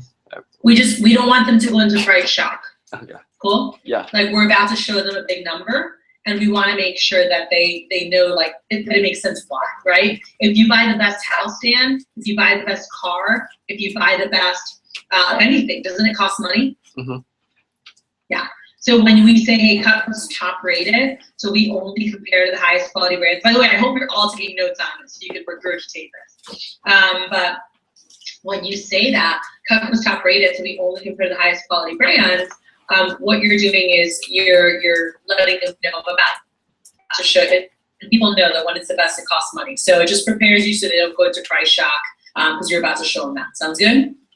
Then you go to your page, Dan, where you say, hey, these are some of our top competitors, Gustav and Schön, you know, have you heard of them before? They're like, yeah, I'm like, yeah, these are some of the highest quality sets made overseas. And by the way, you want to make sure you always build them up. And I put that later, but it just depends on how they did it to me. Because sometimes right there, they'll say, yeah, but they're not as good as us. You know, sometimes they say it later, like me, when I did the comparison, I was like, oh, but it's not as good as Cutco. And I didn't understand that I did not want to do that, but I just wanted to build them up. Because the higher I built them up, the higher, you know, it built me up. But anyway, so here you're presenting Gustav and Schön. And these are the best. So like Miss Jones, these are the top rated stores. Like if you go to Williams-Sonoma or you go to Macy's and you're looking for the best kitchen stuff, like best kitchen knives, like this is the top rated. Now, each brand has different types of sets which range in price. Why do you think we say each brand has different types of sets that range in price? So that they know that there's like a bad version of it and a good version of the same brand. Kind of. You're right on point. Basically, Dan, what you're making sure is because Miss Jones might be like, well, I bought my set for $1,000, and you're showing her a $3 or $4 grand set, right? So that she understands, oh, I probably got a different, you know, I got a different set. So we're acknowledging, hey, each brand, like, so you're acknowledging, hey, Miss Jones, I know Gustav has different prices in their sets, right? But again, this is the best. So I like to use a BMW analogy. You don't have to, Dan, but I just think it registers real easy with a customer. So I'll say, hey, Miss Jones, each brand has different types of sets which range in price, kind of like BMW, right? And so this is their 7 Series model. And the price for this is $3,325. If you go to Williams-Sonoma, sometimes you will find them on sale for about $2 grand. There are some major differences between us and them, and then we go to the differences. Does that make sense? So right there, they're with you. So again, they know we're talking the best costs money, and we're acknowledging just in case they bought Gustav, they don't go, well, mine weren't that much. Well, you probably had a 1 series, not a 7 series. Does that make sense? Like, we're not gonna say that to Miss Jones, but she can put 2 and 2 together when you do that. She's like, oh, I probably didn't have like the nicest stuff, you know? So they get it. But it's just an easy analogy. Now you're doing the differences. So you're like, hey, there's some major differences between these brands and Cutco. So now you just do the comparison. So again, build it. So okay, Gustav, it's just informative. And you go, hey, Gustav has straight edges, so they do have to be constantly sharpened, which is a hassle. They're not recommended for the dishwasher. And the warranties against defects, like manufacturer's defects only. In comparison, our Cutco Edge, our unique wedge lock, first the actual handle, we have a wedge lock handle, right, that fits everyone super comfy. We have the double DHC sharp edge that you don't have to sharpen all the time, and the 4-part rubber guarantee which does include sharpening on all the edges. So, and then I put a star next to Cutco owners will tell you, like, so Cutco owners, they'll tell you it's 10 times better than any knives they've ever used. Just considering the guarantee and unique features, most people would agree that Cutco is at least twice as good as Woodstock. Well, when something offers twice the quality and twice the value and lasts forever, you know, what you would expect it to be at least twice the price.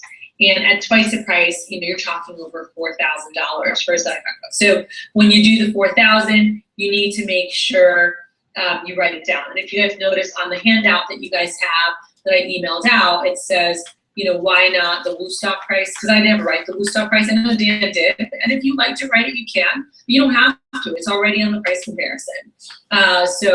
Anyway, you just write down the 4,000, and then you just want to make sure you always do that like slash. Hey, it's not $4,000, although it would be. It's not even as much as this much. Hey, ours is only this. Because the psychology of going to a store and it's like the savings that you get. So it's not this, it's not this, hey, it's only this. So making sure that you guys do that, all right? So I think that's really important. Then always write down, you know, make sure they're always writing down the investment options. And they're like, all right, cool. I'm like, sounds good. And just high five them, and that's it. And you want to get them really comfortable there. So let's practice that. So I want you to get really comfortable, really confident with that. And in Dan's case, who knows that, that's where I'd show them how to do the deposit close. And I'd say, hey, have you learned how to close in a complete set? It's basically the same words, just a little bit different. And we're going to show them that, which I give in the SLDM, but fall and spring, you guys can just use those documents. I can get those out to you to use with your reps, all right? So that's that. Then we have recommendations. So with recommendations, let's see here. Actually, Chavez, have you done a skills check the way I do it with recommendations yet? I don't know if you have. No. No. Okay, so then so Gordon, let's have you do it, because you've heard me talk about this before. Okay. So thank you, Philippe. Give him a round of applause. Thank you, Dan. I picked on you because I love you and I want to be amazing. Of course, I appreciate it, Kat. All right, so Gordon, let's do this thing. So we're gonna do recommendation skills check, so we can see this. So we can just keep going with Dan, unless someone else wants to get skills check on the Rex. Who is having issues with Rex right now? Be honest. All right, Chavez. Let's go. Somebody. So I'm gonna volunteer someone. I got Olive. She's gonna help you for you. Just go. We're short on time. Yeah, as always. What am I? Oh, Jesus, I'm on all the manuals. What the hell? Okay. Olive, let's do it. It's so weird sitting on a chair on a wellness mat. It's like, It's awesome. it is. Yeah, it's weird. It's odd, but it's good. Let's go. All right, cool. So Olive, go ahead and have a seat for me. It's good to see you. How you been? Good. Okay, fantastic. You got your manual, right? Okay. Here, go ahead. So what I want you to do is I want you to go ahead and do your rec approach for me, however you do it on your demo, okay? Because the more accurate it is to how you do it on your demo, the better I can help you. Okay? So go ahead. By the way, that's perfect. What I would say to all of you is just say, I want you to ask me for recs however you ask the customer. So instead of saying, I want you to do your rec approach, just make it as like layman's term as possible. Just say, I want you to ask me for recommendations however you do with the customer. Cool? Go on. All right. Yeah, so I want you to ask me for recs however you would ask a customer. All right, so go for it. What you got? Okay. All right, so Mr. Gordon, how did you like my demo? Oh, it was great. All right, great. Go ahead and pull out your cell phone because there's one more very important part. Here's where you can really help me out. Okay. So I get paid every time I show Cutco, but I can. Gordon, turn this to her so I can see her. La la la la la. Thank you. There she is. Okay, good. Keep going. But I can only show it to people I've been personally recommended to do. Okay. Recommended to. So what I need you to do while I'm cleaning up this mess is just go ahead and jot down like 200 people. I'm just kidding. 20 to 30 is fine. Okay. And remember, I'm not necessarily looking for people who you think would buy. Just nice people like you willing to take a look. Okay. All right, here's a pen and paper. Jot in as many as you can. Okay. Thank you so much. I really appreciate your help. All right, that was dope. That's awesome. No, I wouldn't actually do that on a PC. Is that all you do? No, that's not all I do. No, that was actually for me. No, I'm asking her. Oh, is her. that all that you do? Oh no, when they start writing, I'm like, by the way, you can help me out and become a sponsor. All right, so if you give me 10 names, then you become a sponsor. If you give me 20, you become a double sponsor. And once I get 50 sponsors, then I get a $150 reward from my manager. Okay, All right. cool.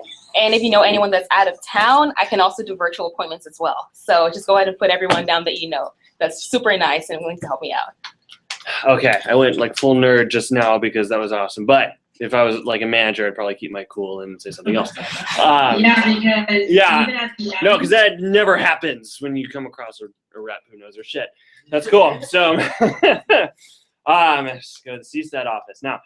Okay, fantastic. So, what I'll go ahead and do is I'm going to do my approach for you, and then we're going to compare notes. Okay? No, you're not going to do it.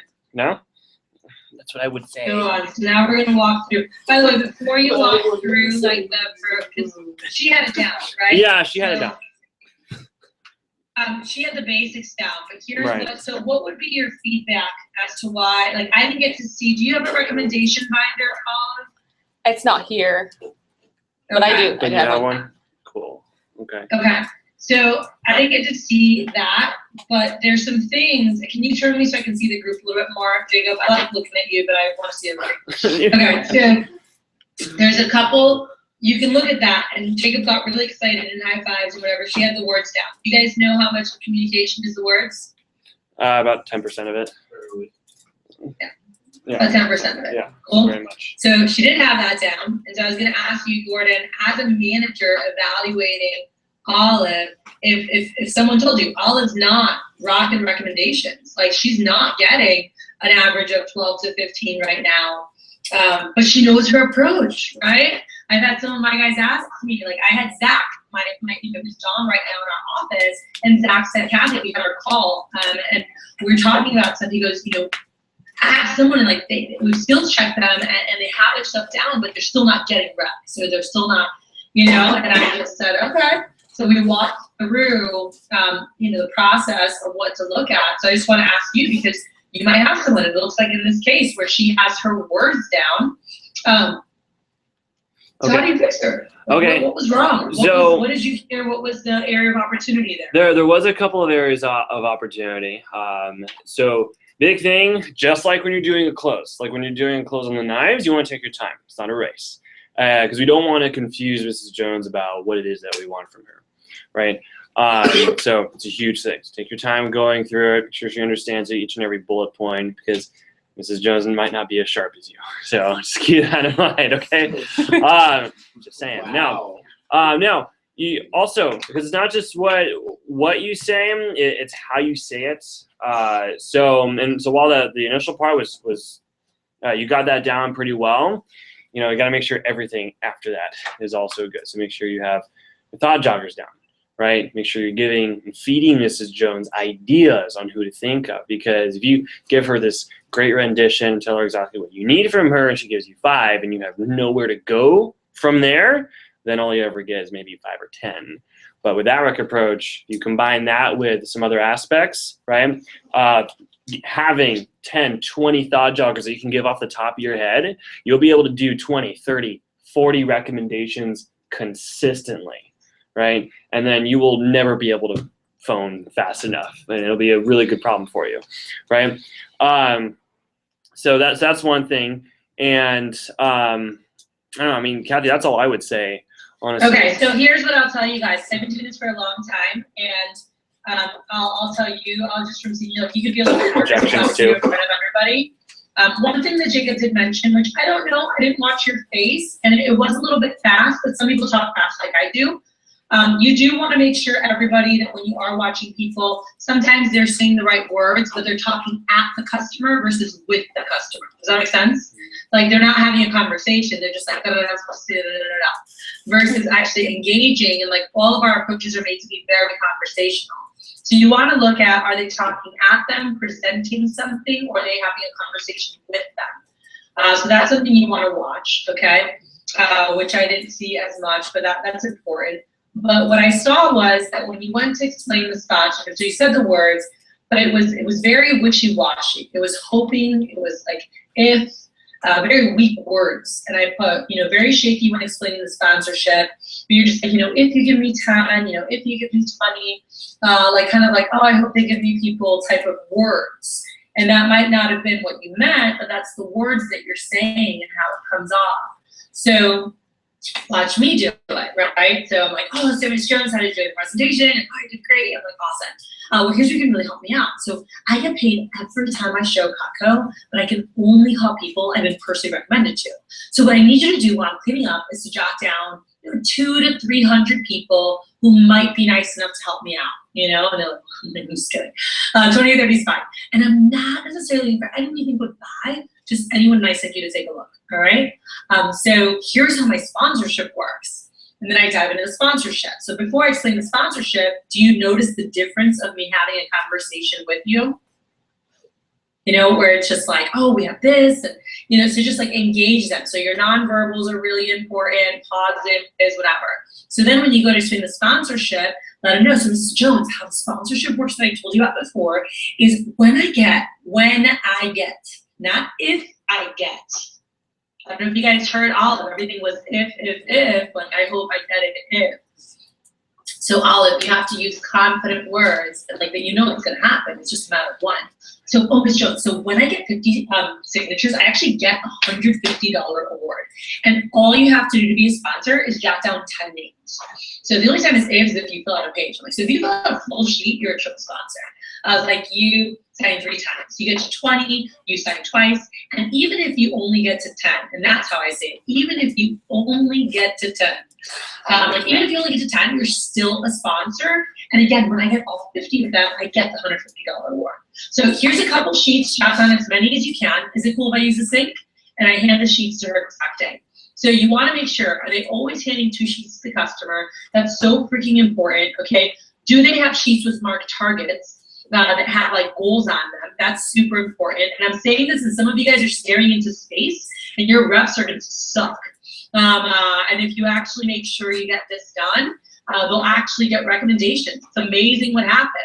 And I joke around with Ms. Jones and I say, hey, when you fill out 2 sheets, you go to my favorite customer book. If you only fill out 1, I'm just kidding, Ms. Jones. Okay? And by the way, this is part of PC number 1. If you guys look at PC number 1, this is something I had emailed out to you guys before. When you guys walk through, and just for time's sake, I'm not going to walk through that right now. More importantly is that you guys are making sure you guys have their skills down, however the heck it's done. But in the PC number 1 folder that I sent you guys, it has the sponsorship sheet to put in their book. It has a thought jogger sheet to put in their binder because you want to set up their binder. And in PC number 1, if you guys look at it, it goes through step 1 to look in their actual manual. Who have they seen? Who have they not seen? Go through their recommendations and make sure they understand that a customer is going to do what everybody else has done. So they want to set up their rec binder for success. So they want to get their rec binder and transfer, and you guys want to make a note, like anyone from that they wrote down in their initial list, let's just transfer them onto a recommendation sheet and put their mom's name on it so they have something to point to that's already full. That's just psychology. People do what everybody else has done, okay? So have them transfer them over so they have something to point to, and now customers are going to see completely filled out sheets. Then, obviously check the recommendations first like we just did, make sure they're doing that properly. And then, you want to do a thought jogger to get more names with them. But if you guys can always make sure that your reps have their recommendations down in their first week on the job, even if they're not amazing with closing. We talked about this last time. When people are learning skills, 3 main skills they have to know. What are the 3 main skills they have to know for this business? Closing. Recs. Phoning. Phoning. What's the order? No, What's number 1? Recs, phoning, Recs, closing. number 2. Phoning. Phoning, number 3. Closing. Okay, so that's the order that you want to make sure that they're getting really good at it. And sometimes you'll do the closing before the phones, but the sooner you can get to phones and listen to them, the better, okay? So we're teaching in advanced training, which we'll talk about later next prep, or in December prep, we'll do advanced training. But you're teaching in advanced training 1, a lot of the rec stuff, basic tips on closing, all that's kind of together. But then on Tuesday, you should have a PC with them to make sure their recs are good. Their binder is set up so they can, and they have people to call for the rest of the week. On Wednesday, in advanced training 2 before the team meeting, you're doing phone skills. That's what AC2 is. You're giving them tips for rocking the phones. By the way, I would go back and listen to. You're never too good to learn. Can I share something? I shared this in my DBM group today. I felt really good because here I am, like, whatever, you know, new DBM. I'm a brand new DBM this year. Last year I was a DBC, and I was pretty excited about this. I got an email last night, and it was from J. Brad Britton. J. Brad used to be a region manager, so he was Lloyd Reagan for the Western region years ago.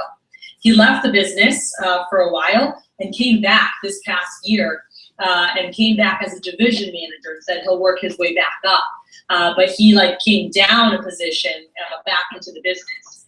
And last night I got a message and he said, "Hi Kathy, last night I watched your YouTube video of Alliance number 3 phone training. Someday I'll share with you why I think this video is so great." He's like, "In the meantime, you referenced the handout. I'd love to see what you were referencing. Please email if you can. Thanks, you are awesome, and that video was phenomenal."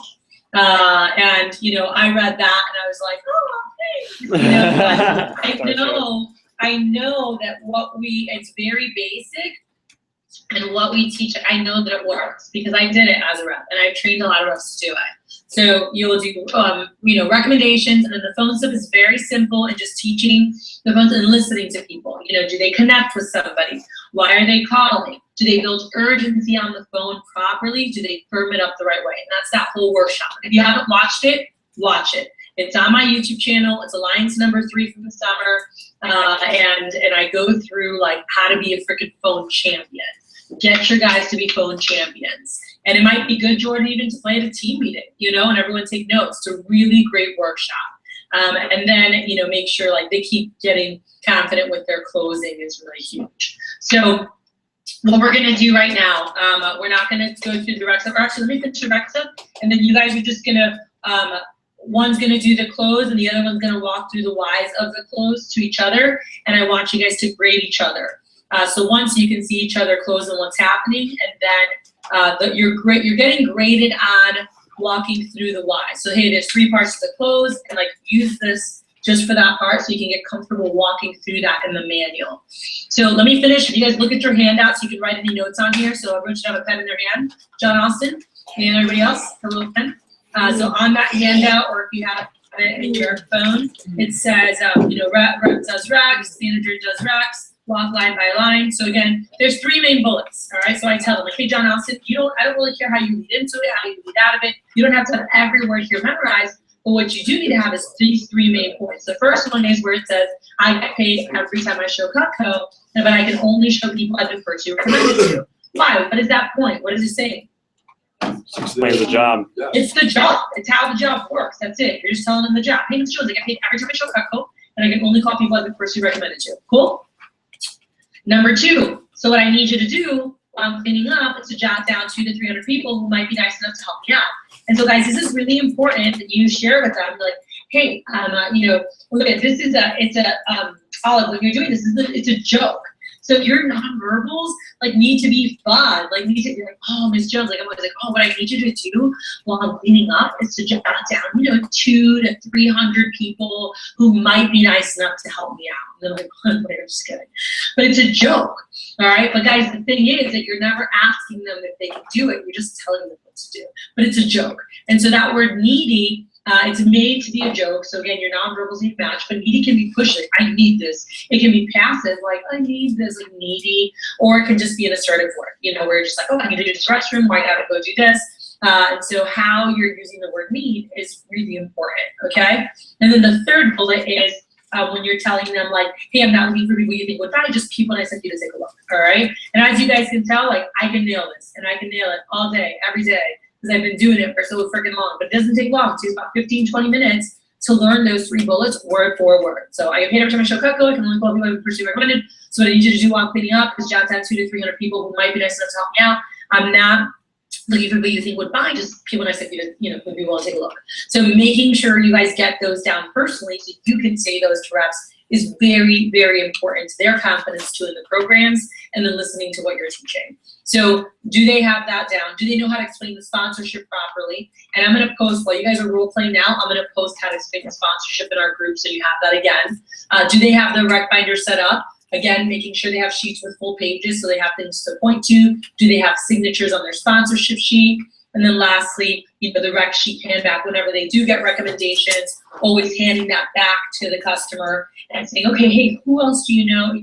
And never accepting whatever's given the first or even second time, because there's other, oh, check this out, Ms. Jones, who do you know from here? Who do you know? Having those thought joggers in place to get more people, okay?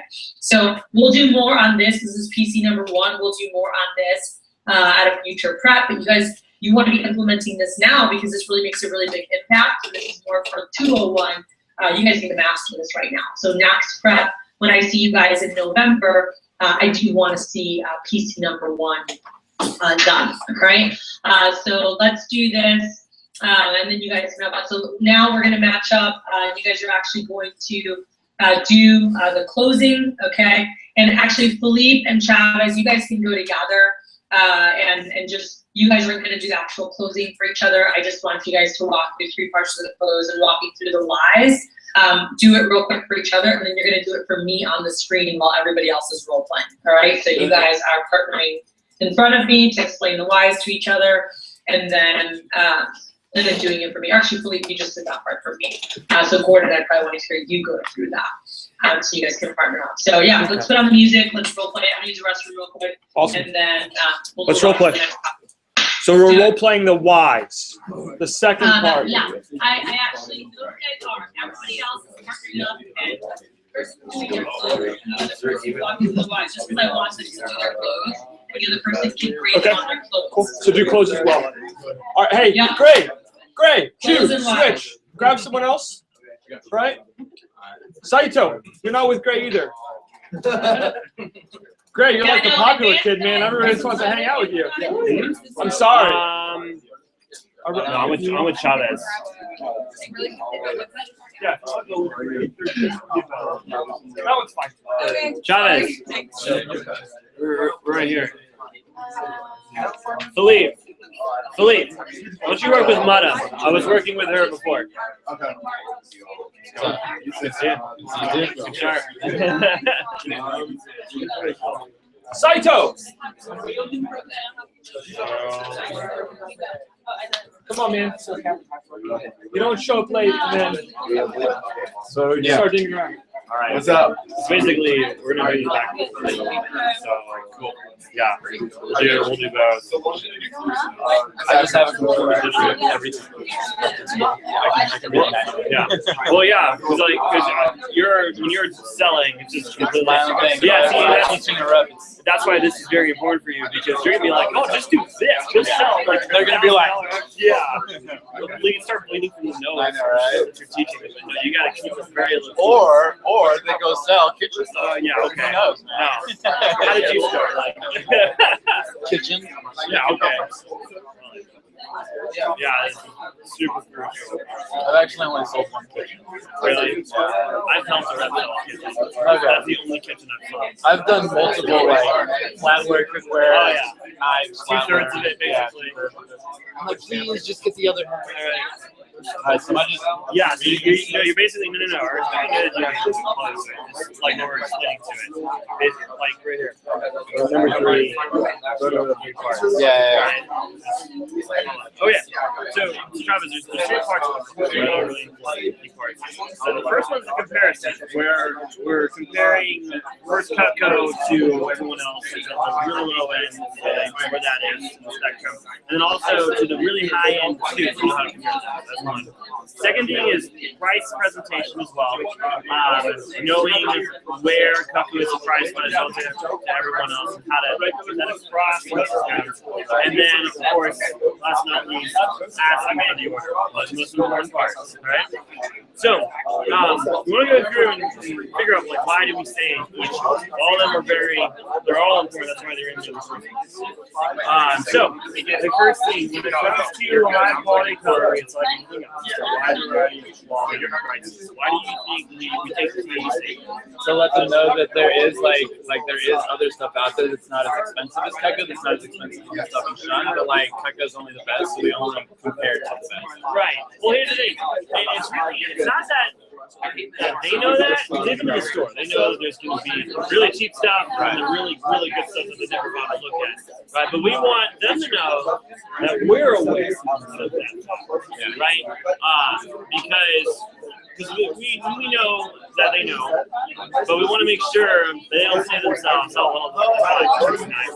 That we're both on the same page. Yeah, exactly. That they know where your mindset's at. Right. Like, I know there's other shit out there. Yeah. So, like Keko's the best. That's exactly it. Right? So that's a huge thing. Next thing, Cutco is top rated, so we only compare to the highest quality brand. So this lets the customer know that you're about to show them a big number. Because you're ready for price shots. Okay? So set that premise. Next thing, each brand has different types of sets which range in price. So why do you think we specify that? Because they've got different levels of quality. It's kind of like Keko only bites the bullet and makes one level of quality. They've got like stuff coming out of China, so you gotta watch out sometimes when you're going shopping because you will buy something in Macy's and you think it's like quality when it's really like a BMW 300 series. Right. That's exactly it. So we want to ideally prevent Mrs. Jones from saying, "Oh, I only stopped. That was only 1,000." Right? I got mine for 1,000. You let her know. Yes, you got for 1,000. That means it's not the best one. I don't say that, but you want her to know. You say it in part. You want her to in her mind place her blue stop set in the spectrum of blue stop set. It's in the middle. You don't say it, but if she says it, then you just agree. Yeah, exactly. You said it up, it's good. Right. So you definitely could use BMW example. Like you just got to get 3 series, right? See a lot of those, and you got the series. And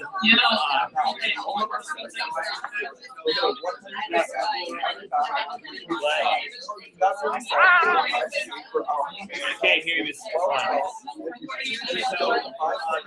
Chavez.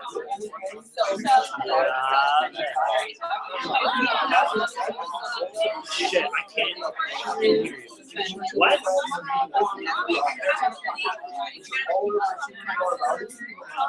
Philippe's doing, what are you doing? Philippe is with, he's with another rep, Maya, right now.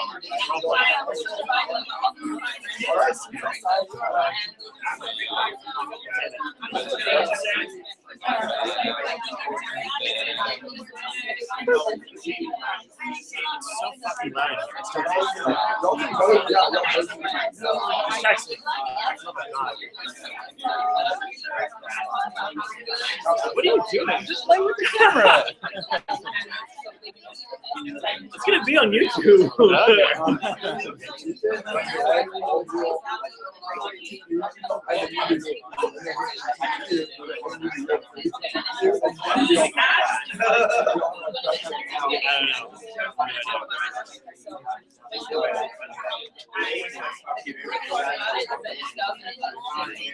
Alright, where are we going?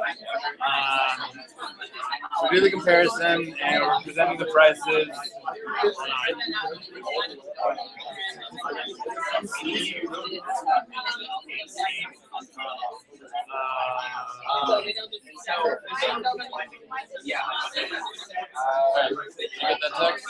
Yeah, I never had your number, Chavez. Never had your number. I don't have yours either. Which one are you on? 7975. What? 865 or 865.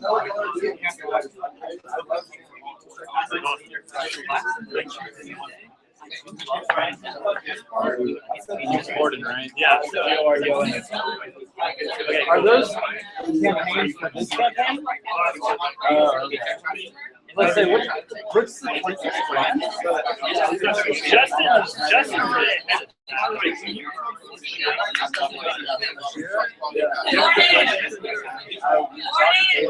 Wow.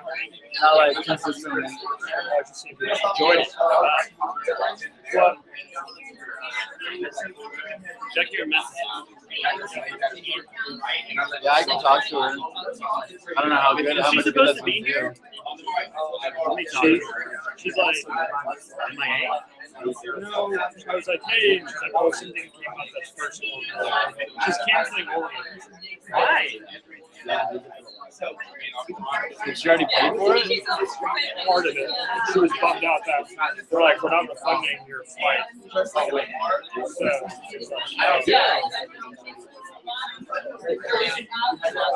She's supposed to be here right now?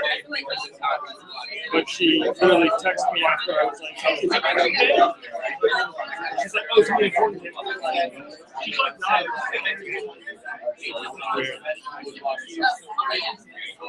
Okay, where were we? Anyway, okay. Oh yeah, we're talking about beans, right?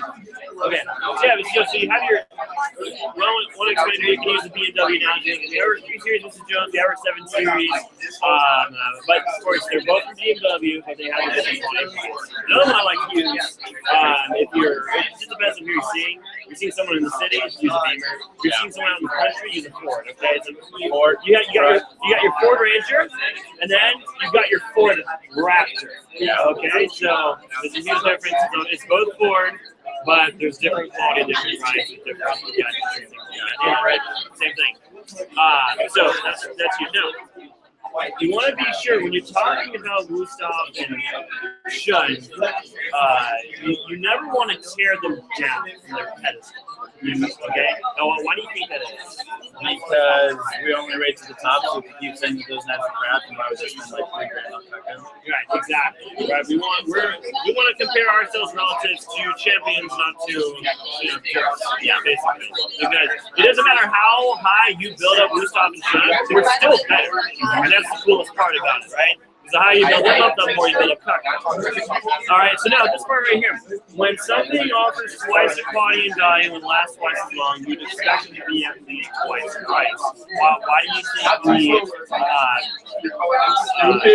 why do you think we want to build it up this way?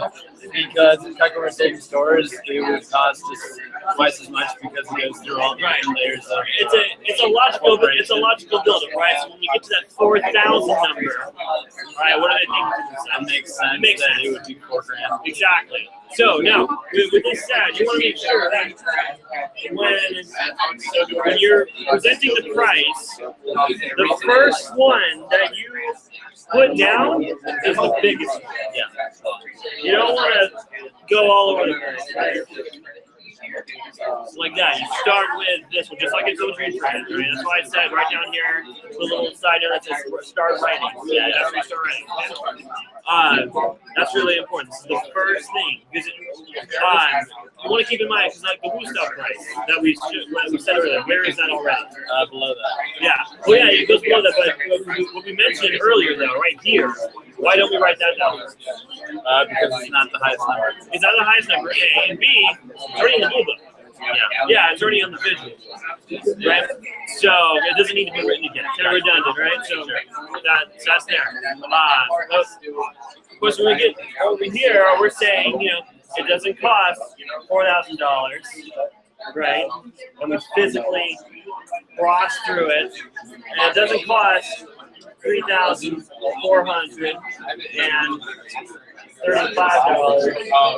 for the new stock set.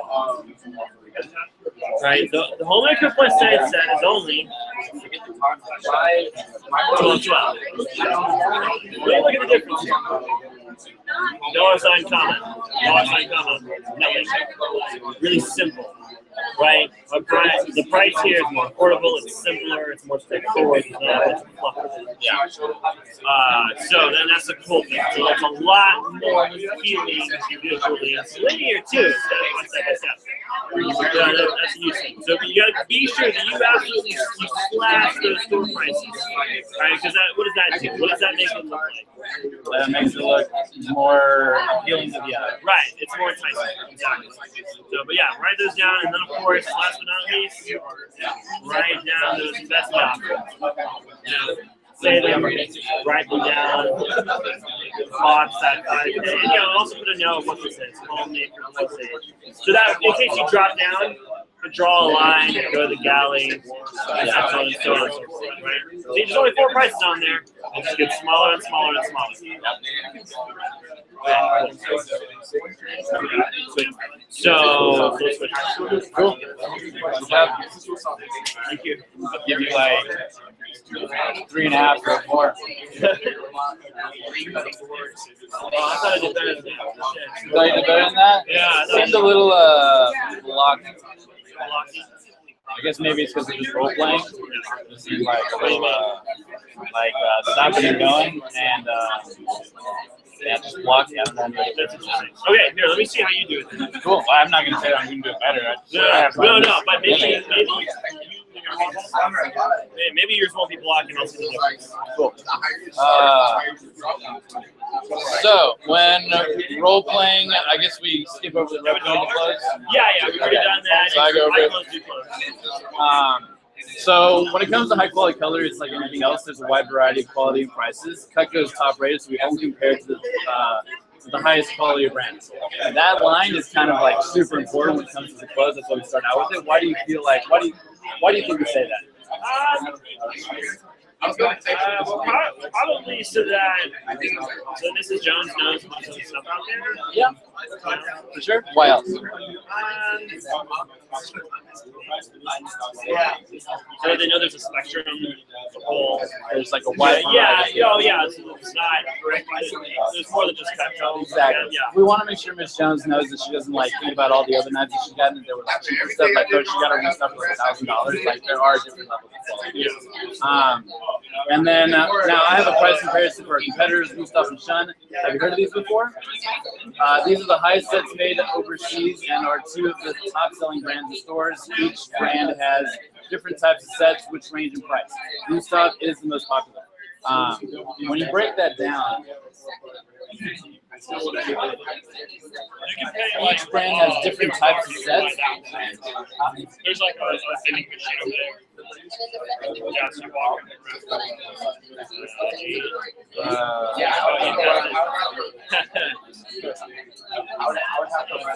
These high quality, yeah. So each brand has different types of sets which range in price. That specific line right there, how do you think that influences the sales?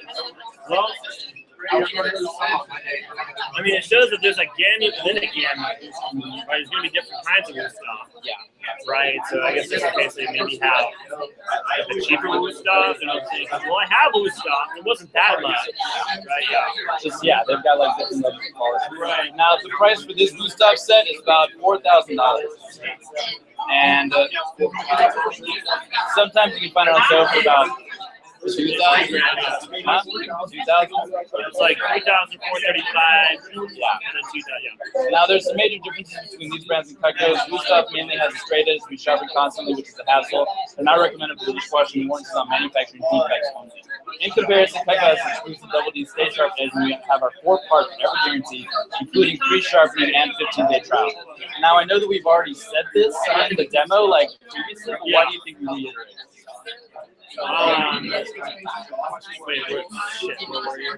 You're okay. Comparing Gustav and Cutco. Why do you think we reread it? Why do you think we bring it back up? Just to really show the parallels between Gustav and show them. Right. Exactly. Yeah. That's really, yeah, for sure. We've already shown these comparisons between them previously in the appointment. It's just refreshing their mind on what we talked about. It's just bringing it back to the logical part of it. Now, Cutco owners will tell you it's 10 times better than any knife they've ever used, just considering the guaranteed unique features. Most people would agree that Cutco is at least twice as good as Gustav. Now, when something offers twice the quality, value, and lasts forever, you would expect it to be at least twice the price. At twice the price, you're talking over $4,000 for a set of Cutco. All right. At twice the quality, twice the price, we're talking about $4,000. And if they need more time, why do you think that we ask them or tell them these 2 lines? That it's twice the quality and twice the price. How does that well, I guess it makes some distance from between Gustav and Cutco. All right, don't stop and stop. So, Alrighty. Cutco, our home maker today is only 12. The cool part about it is we do a channel deposit program, which is only $265, and that includes tax. Hey guys, just pause real quick. You're gonna go back. I want to make sure you guys are going great. I can hear you. Oh, yeah. You're talking. Can you guys hear me now? Yeah. Okay, I just wanted to say, so we're gonna get grade, I need everyone's grades on walking through this. Like, you guys are gonna grade each other and give Jordan the grade to put on the sign-in. I do want to say props to Anita, who got a $3,000 check for her startup, so give her a applause.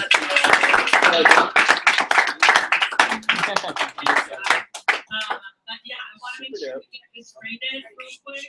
You guys are gonna grade each other, and then we're going to practice the interview PR collection, which I sent you guys last night. This is my version of it. You guys can explain to you. It's how we always used to explain the team in my Miami office. Obviously, it'll be adjusted to your office and your goals, but just tying into the team, you know, what we love about working here, and then just real light going through that. So I just want you guys to get a role play through that out loud. And then as you guys are done with that, use the toilet real quick once you get your grades in, stretch, do jumping jacks, and then we got to dive in. Here in the next 15, 20 minutes, we need to dive into day one tips. So as soon as you finish this, go into the interview criteria sheet that I sent you guys last night, so we can role play. Jordan to take over that. But I've got, I appreciate all of you guys. I know he's getting, I want to make sure I have everybody who's here. I know we've got some people who have zeros right now, but they're going to be watching it on live stream because they had whatever exam or family thing or whatever today. They're going to get that to me. But right now they're at a 0, so I want to make sure you guys get credit for being here so I can submit that for you guys' grades. And then Jordan's going to go through some day one tips. So we're going to go through the training list and back talk. That's 5, which is huge. When you guys are setting your people up for success their first weekend, that's going to cause a much bigger pop and retention because when they see a paycheck right away, it excites them, you know, and it keeps them around longer. And then Wasim will be there to go through targeting fast starters and walking through a schedule, how to create 10K fast starters. You're going to walk through that together. It's going to show you how to make a schedule, and then you guys will wrap up the evening. So I want to thank you guys a ton. I have a family dinner that I'm headed to right now, and I'm excited to get conversations happening with all of you guys here in the next couple of days. So text me. I'll be reaching out to you guys as you know, as I have moments. But if you want to just try me, totally welcome to. When you guys are done later tonight, I'll totally be available later tonight if anyone wants to catch up while you're driving home and tomorrow. So I'm going to pass it over to Jordan. So thank you guys again. Let's kick some booty, and I'll talk to you guys individually, but let's crush this Olean push. I'm so stoked for Olean in a couple weeks with you guys. Me too. Woo! Sweet. All right, so we're going to finish what you guys were just going through, so the whys, and then I just need the grades. So thank you, Kathy. She's out. All right. So finish right where you guys were at, and then pass the grades forward for me, and then we can move into the next section. Did everybody sign in? Hey, did I get everybody signed in? Just on a paper. I don't care. Give me. Just with the first.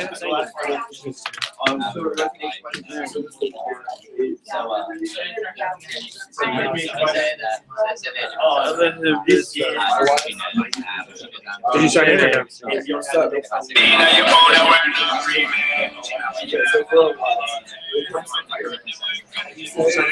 Yeah, I did. I was just asking if I could have a copy of the skills check. He's so bad. I nailed. I'm good. How are you?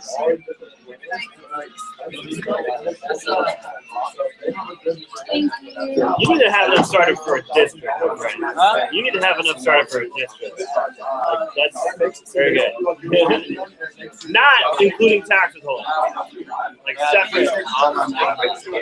Okay.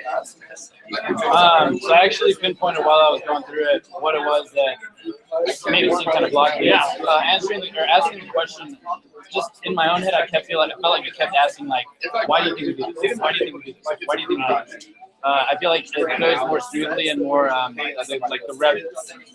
The other person will take the information a lot faster if you ask them in a different way. Yeah. Does that make sense? Yeah. Like, why do you think this makes sense to the customer? Why do you think we implement this in the close? Why do we do that? Does that make sense? Like, I don't know if that's. No, yeah. See, I was doing a super banker. Yeah. Okay, no, that's good. I like that. All right. Good feedback. I feel like that was about where I got to. Okay, cool. For you, it seems like you just ran through the whole thing, like going straight through. That's great and all, but you just did that. Yeah. Like right before we go, you go through the whys. You just did that. Okay. So I had just like before that. I had just. Yeah, you had like, just closed for them as you would. It's more like whenever I'm going through this part, it's more of like pinpointing different things. That's one thing. There are some cases where you didn't actually ask what they thought, you just told them. Yeah. Right? So if you're asking Getting their actual input and their knowledge on the system. No, like I did like how you asked them what they thought. And, okay, great. What else? So I like that. Kind of how she explained it. Now. That's good. One thing that I've always learned is you write the bigger number smaller and you write the smaller number bigger. Oh, I like that. That's good. So you put this here as like, and I didn't even think about the dollar sign in the comments. That does a very simple. So that's something because it also affects how you say it too. Because it's 3,430. Because you learn this. Yeah, I know that. But it helps the rep when they're trying to teach them that. When they see right, it. so like in training, when I'm teaching them, I was like, okay, you guys, the price is $4,000 or $4,000. It's $3,000, $435. Homemaker, 12. And it clicks. You don't have to tell them so many goddamn times. It's like it's not $1,212 for the homemaker. If it's a competitor, then it's like thousands of dollars. If it's yourself, then it's 5 years. So this helps differentiate. I thought it was a clever thing. It's like a little more visual than auditory stuff. Yeah, for sure. Yeah, but yeah, that's how I did it. But I like that though, the size thing. That's a very good point. I've never thought of Because then they mainly see the bigger number. Especially if they're older. Yeah. Let me get my glasses here. Look at that small number. Don't worry about it. Oh my god, there's a comma in there. No, there's not. So yeah, I'd say you got 40. Cool. Yeah, I think there's a couple more details. You just gotta make sure you keep it super low key for your reps. Yeah. Because your CSP is gonna want to come out, and I'm gonna want to be like, do it like this. Do it like this. So you gotta hold it back a bit. Yeah. Because if you think about how long did it take you to build up to that point. It's the confidence that I have that I can just talk like that. Like, the reps don't have that confidence. Yeah. So use that confidence, but with low key information. Yeah. Kill it. Low key. Well, what territory are you going for? Probably West Houston, or sorry, North Houston. North Houston? Okay, nice. Like Woodlands or Conroe or just Tomball area. Yeah, okay. I mean, if Ashley isn't branching, Woodlands will be open. Yeah. So I'm going for Magnolia. Jordan, what do you want the scores? Jordan, what do you want the scores to be? Okay. And this was based on how they explain, not how they did the videos, but how they explain. Do we write the name and everything? Yeah, because this is how we're able to go through that. That's why I'm happy with looking at it so hard.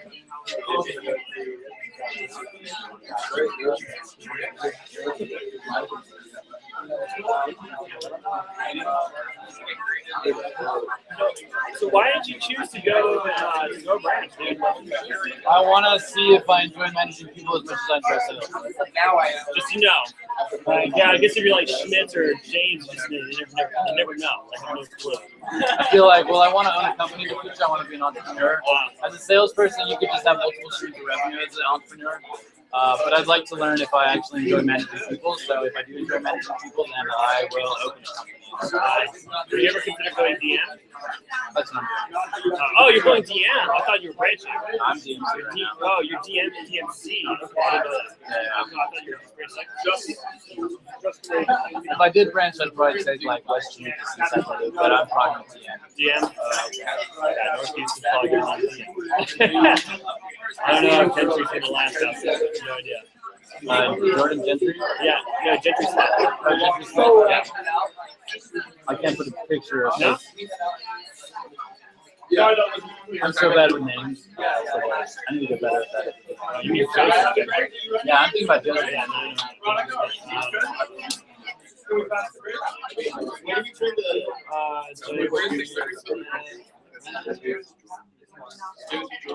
So you know exactly what I'm talking about now.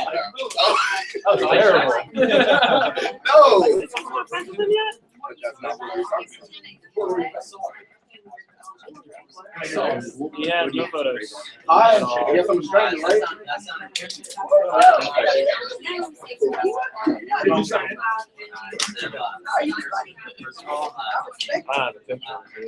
Hey, did everybody sign it? He ran Huntsville last time. I'm so new to this manager role. Yeah. Good. They're doing it right. He's a side view of me. What? Him? Wow, that's He was much younger. Yeah, that was 2013. Yeah, I'll figure it out. Yeah, I'm not worried about it. M-A-R-Y.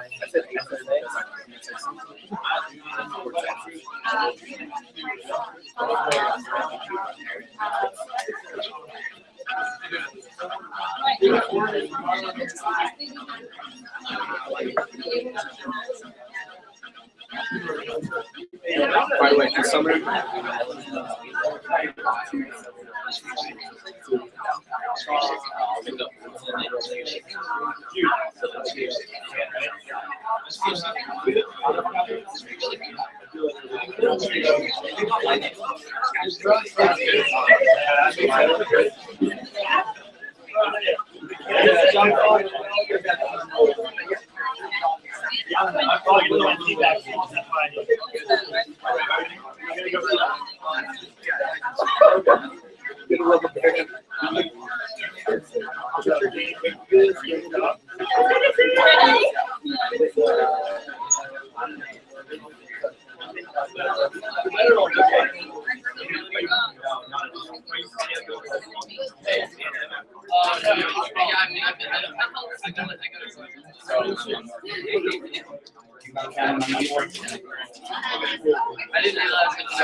The first time I saw it, they were like,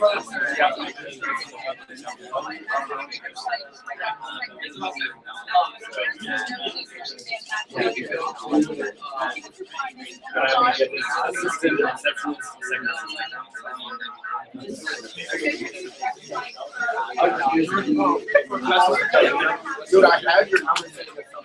Really? So I might have somebody else's number. Is that the same call? Yeah. Okay, good. Stop it. Stop it. Brandon, is everyone done? Raise your hand if you are done with what we just went through. Who's still working? All right, you guys can finish. I need grades to pass up. Rearrange your chairs. I need like 3 people to help me pass out the training manuals, please. So, you guys are still working. I need some help passing out. So make sure everyone gets them.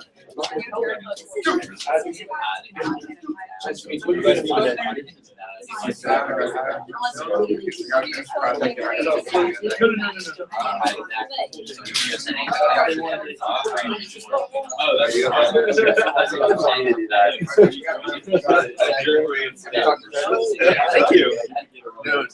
One after my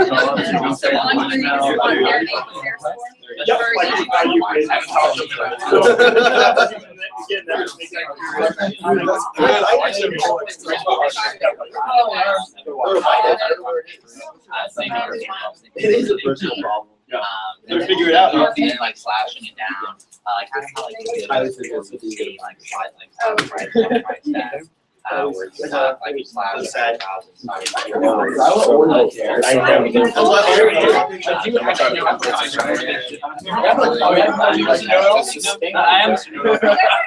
knew it all. I know. I read it. And I like it. It's great.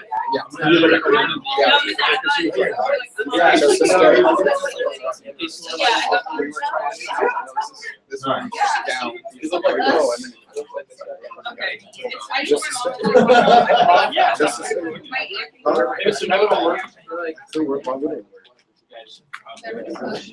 Also, if you guys are done, can I get the manuals back up here, please? You know, that's not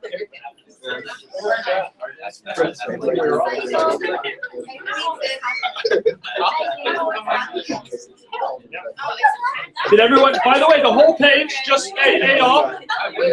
Hey, stop and stop.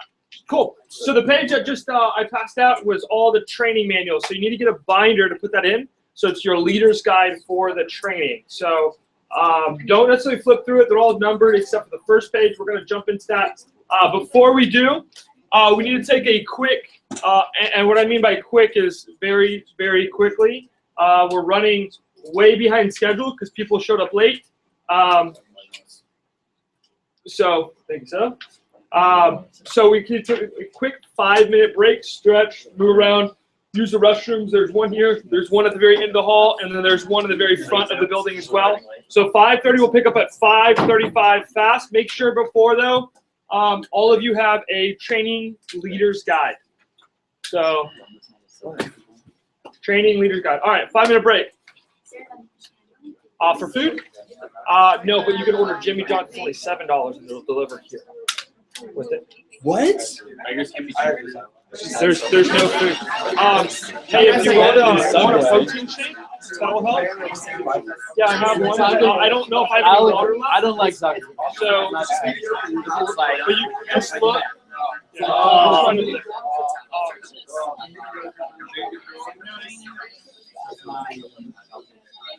Everybody get this. Tomorrow you're gonna rock the phone. Okay.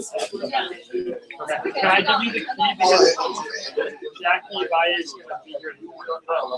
I think like 8 or 9. Okay, so you won't be here. Maybe I'll get you.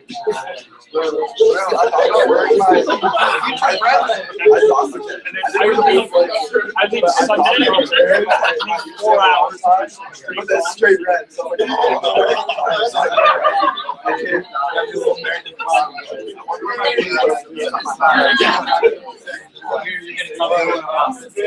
Have you rolled all your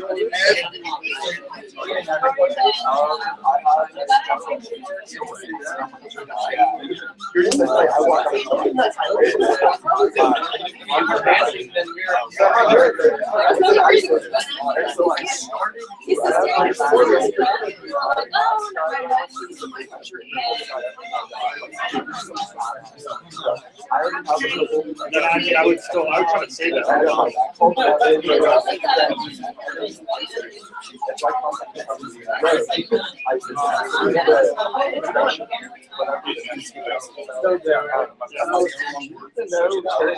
Boy, I saw that.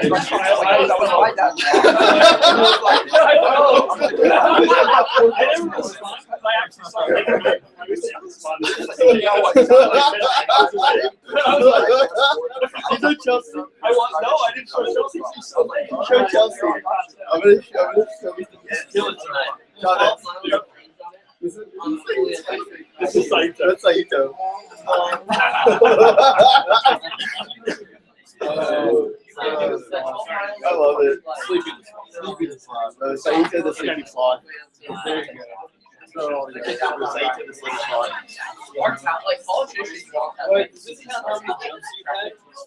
If it has to be put up more, but yeah. Like it's the screen's messed up. Wild.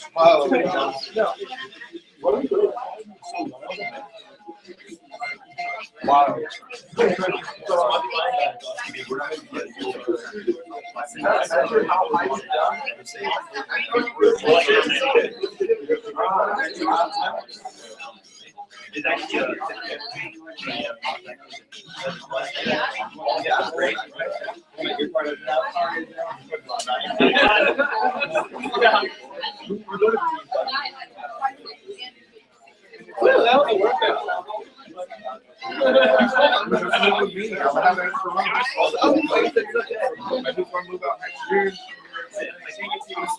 All right, grab a seat. Grab a seat.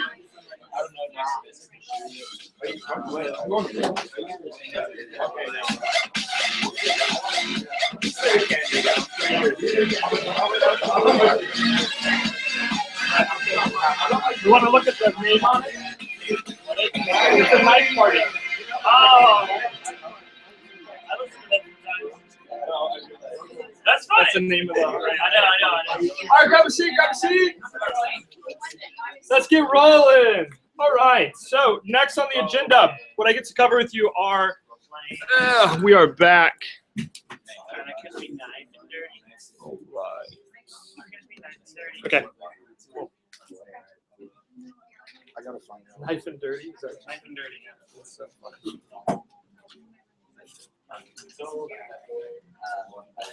Okay, so does everybody have their Training 1 Leaders Guide? Yes, sir. Cool. I'd like to also pass out the best 5 first weekend. So grab one and pass this along. This is something you want to add into your day 1 Leaders Guide. And then Kathy, this is also how to like a very thorough names list when you're asking for names.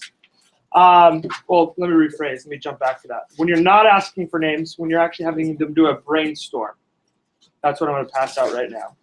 So this is like extremely thorough, pretty much word by word. So this is not numbered, unfortunately. So this is going to confuse a lot of you. So I need you to pay attention really closely. So it's 1, 2, 3.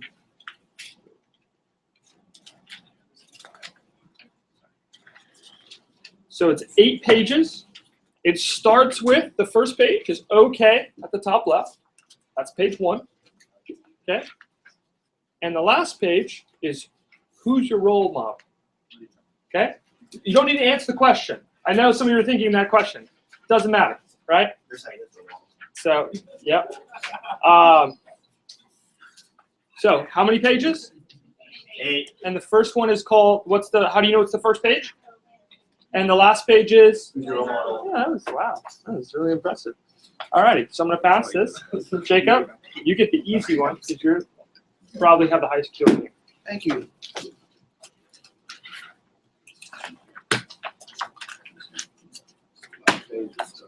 So it's 8 pages, and then you'll pass from there. So that will take a quick second. Okay. So. We are going to do it. Okay. Alrighty. So go ahead and put the best 5. And by the way, the best 5, you should have 2 sheets of paper. So put the best 5 after the 8. And probably the best thing to do is just put that after all the trainings. You're going to have the Trainings Leaders Guide. Then you'll have the 8 pages of how to have someone brainstorm. And then you'll do the best 5 after the Leaders Guide, right? What's the trainings? You don't have the trainings. Are you saying the 8th page of the manual? No. 8 pages. The 8 pages, okay, and who's your role model? Those are getting passed out right now. So if you don't have those yet, you'll just be patient for a second. You'll get them in just a second. Does everyone have a Leaders Guide, though? Just not you, is that right? Yeah. Okay. Here you go. Do you want it stapled or unstapled? Are you going to use it? You're not going to ever use it. You're going to lose it. I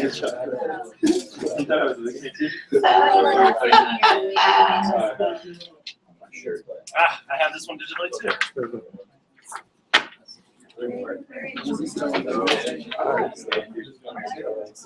That's good. That's good. By the way, do I have everyone's grade? Everyone's grade. Okay. Can you? Like this? No, I have a mix. 8-page training investment. Training, 8 pages, and then best 5. Wait, I go on top? Yeah. Where in this inner 8 pages. This one? Okay. Alrighty. So before we jump into the whys of training, I'm gonna. Does everybody have these sheets? Yes. No. Still working on the way it's back. Just you can just put them in the back right now. Just keep it simple. What the heck? Yeah, no, that's just Hey, so this is a whole day 1 and day 2. He's not paying. Zyla, you helping him out? Okay. Cool. Sorry, this is confusing. Alrighty, so what we're about to do is once we have the documents passed out, not in there yet, just keep it very simple, right? So just put that behind that. It's probably going to be best as of right now.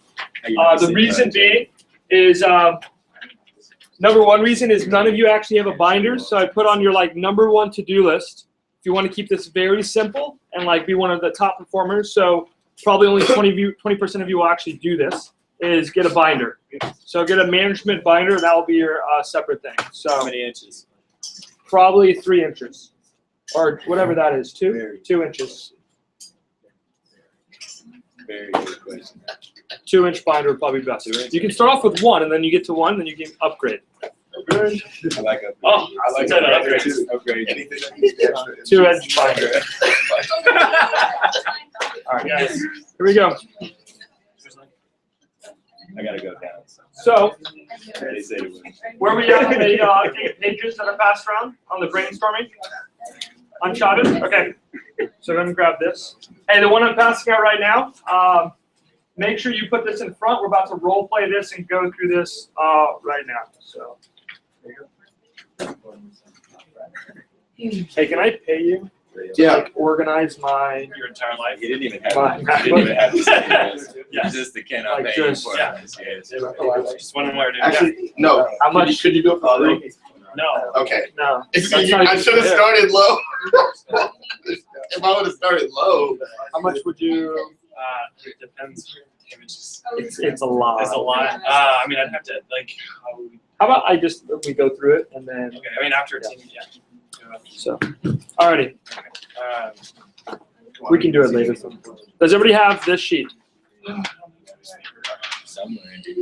No. This is just now being passed out. Oh, okay. No, we're not yet. All right. So, we're just passing this out. So what we're gonna do is all the papers I just gave you, put them under your chair, and we're gonna go through rocking acceptance PRs.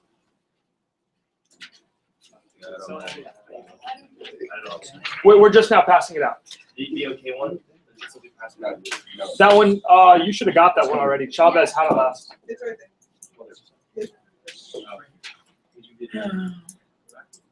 All right. So rocking acceptance PRs. So I'm going to walk through this really quickly. So in order to rock out acceptance PRs, by the way, to get that in the interview, the number one thing is, 1, run a solid interview. 2, realize with the interview, though, it builds to you can even just write this down to a crescendo, right? So the interview builds to a crescendo, right? So that just means it builds to a max. And where you want to leave them off with, right, is on the high. And the high is the team talk. So that's what just passed out. Did you guys not get this? No, we did not. No? All right, it's going to come around. So the team talk, realize this is pretty much like Kathy's team talk to base. Did you rewrite this? I think this is a Word document, isn't it? No, it's video. No, it's a Word. Is it a Word? Yeah, it's a Word document. So here's what I would highly suggest. If you want to build a very dynamic team, right, putting this whatever is yours, right? And you put that in there for you. For right now, it's good to role play it just to like get the flow of it. And it's not what you say, it's how you say it, right? So, and then you'll pass you. So we're going to role play the whole page at least 2 times through. Because it is what we're doing. Yeah, just because this is, you got to realize as a manager, right, is the same thing as a rep. If you don't have names to call, how successful are you as a representative? Right? And why do people get in the problem of having names not to call? Because they don't have the rec approach down, right? So this is the beginning part of your rec approach, right? And then your second rec approach is in training. Cool? Like how good are you getting recommendations, right? And then if you want to take it to the next level is how good are you getting the right people in? And that's just the simple, well, steroid PRs, which we'll talk about that at a later date. So does everybody have this? Okay. Y'all don't. Is there any extras? Are there any extras?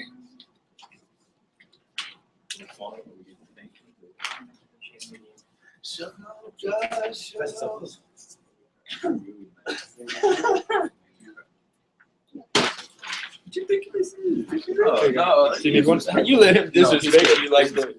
Oh, no. All right, so here we're going to go.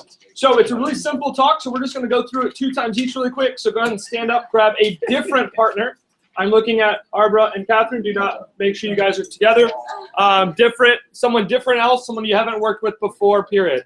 John Austin, do not be with Zyla.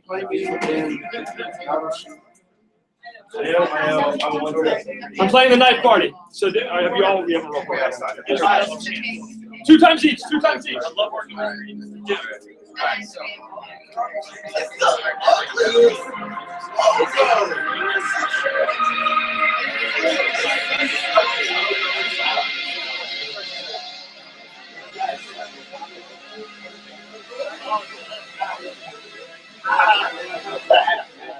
Come on, prime time. Let's go. Go.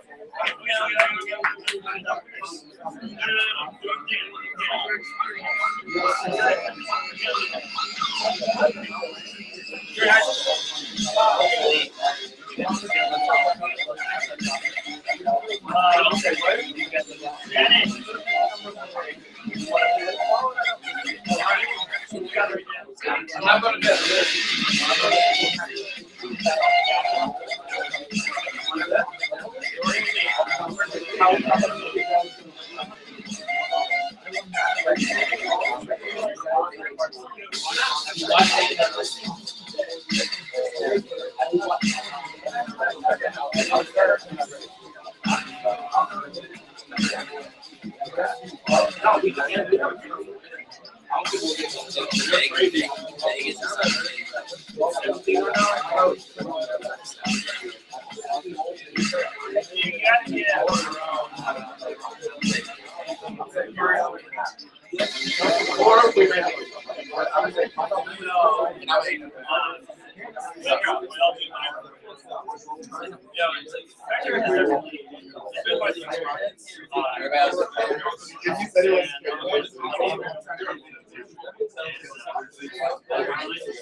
I'm just listening. Go ahead.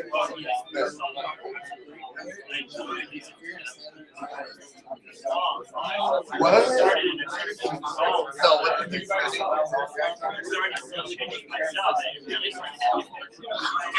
What is it? Make it big so it's impressive. I don't even want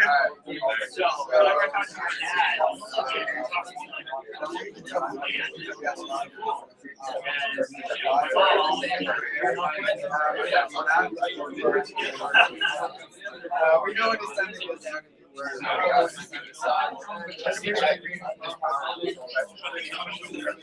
You can take your mom off.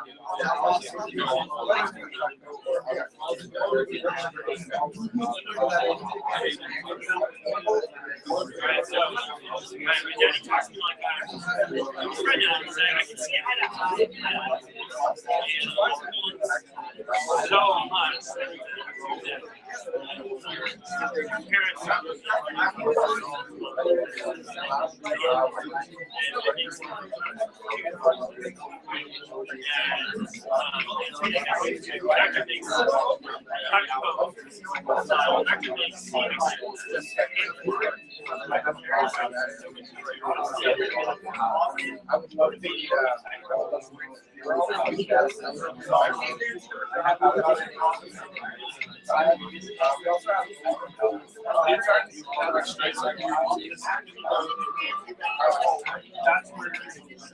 yeah, we're always looking at stuff. I can't keep we also have open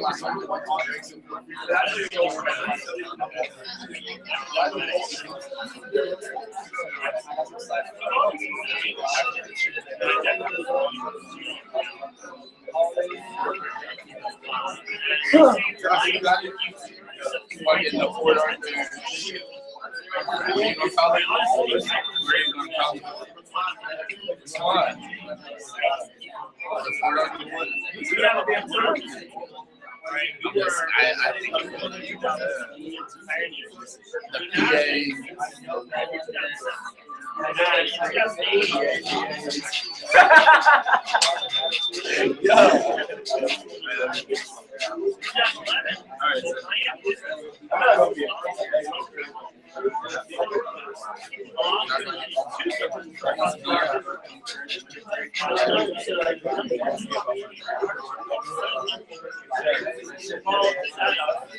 How's the deal? You was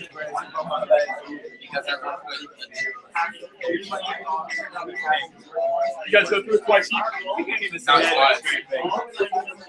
Y'all still that one? He said they gonna put a DM in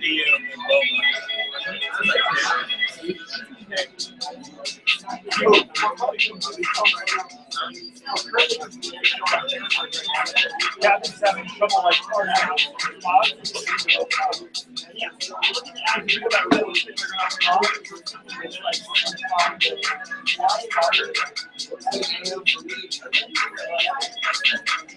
bro, they gonna have a DM in both.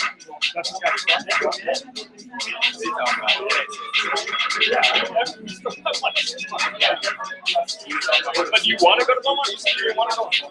Well, I mean, if it's between Beaumont and PA, then I mean, yeah, I'm gonna go to Beaumont. You know what I'm saying? I would, of course, too.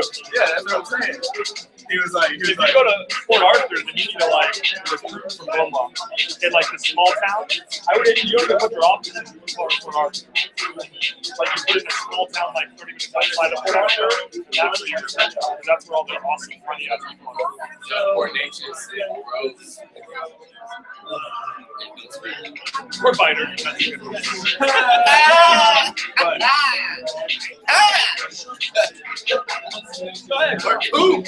Go ahead.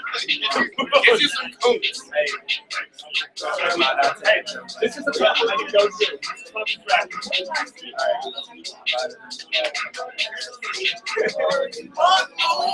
Alright, anyway.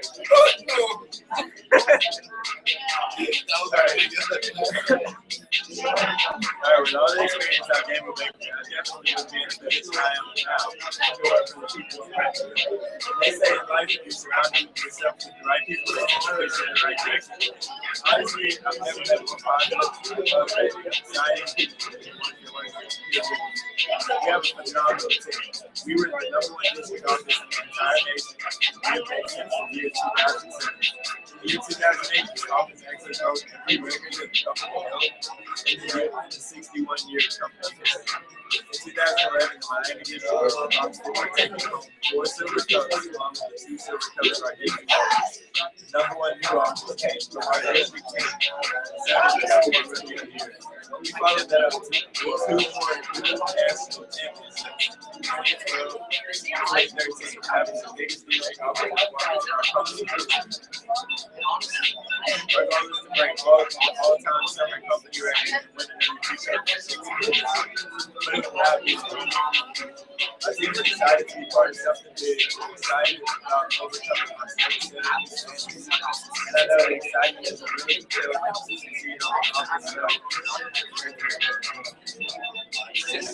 I really care less if they're the best salesperson person in this room because if they're too smart, I don't want to learn. Because it's just going to take away from what you already have. I'm sure you can tell from my people that I'm sure you can tell from my jokes that we do it right. Good in my head, we have work hard, play hard. Where did he say that?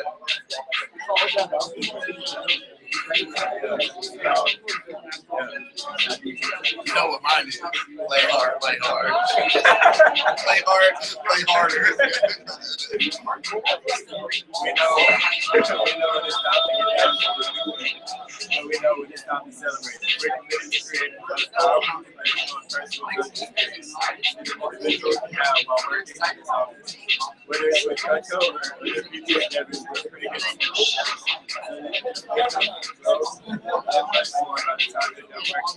I think that everyone that works with you really enjoys contributing something larger than ourselves. Which is why oh yeah, I saw it earlier and I was like,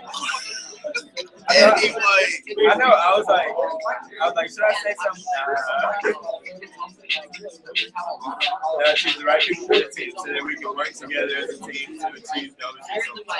And I have one last thing we're going to we're currently looking for some help for the holidays, so we're going to just financially go ahead and watch it out. Also, if you know anyone that would be that would just be a great team, whether they have a positive attitude or a great work ethic, I would love to be with them. We're always looking at stellar people, and I can't guarantee them without interviewing other guys. We also have a link for the break, so feel free to write down anything that would be down during that time too. By the way, is it tons of see someone who gets excited about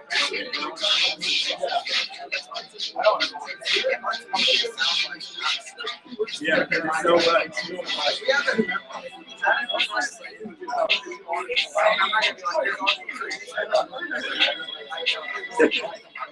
Give us like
All right, go and stop and stop. How's everyone feel about it? Great.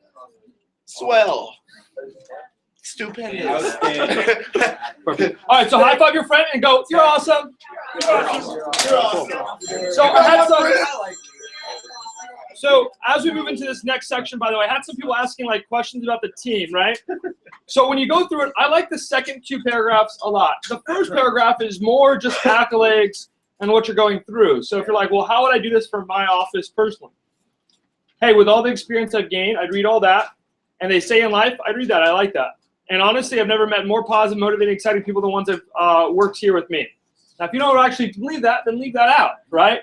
You're like, most of the time. Whatever, right? So just don't say that. But we do have a phenomenal team.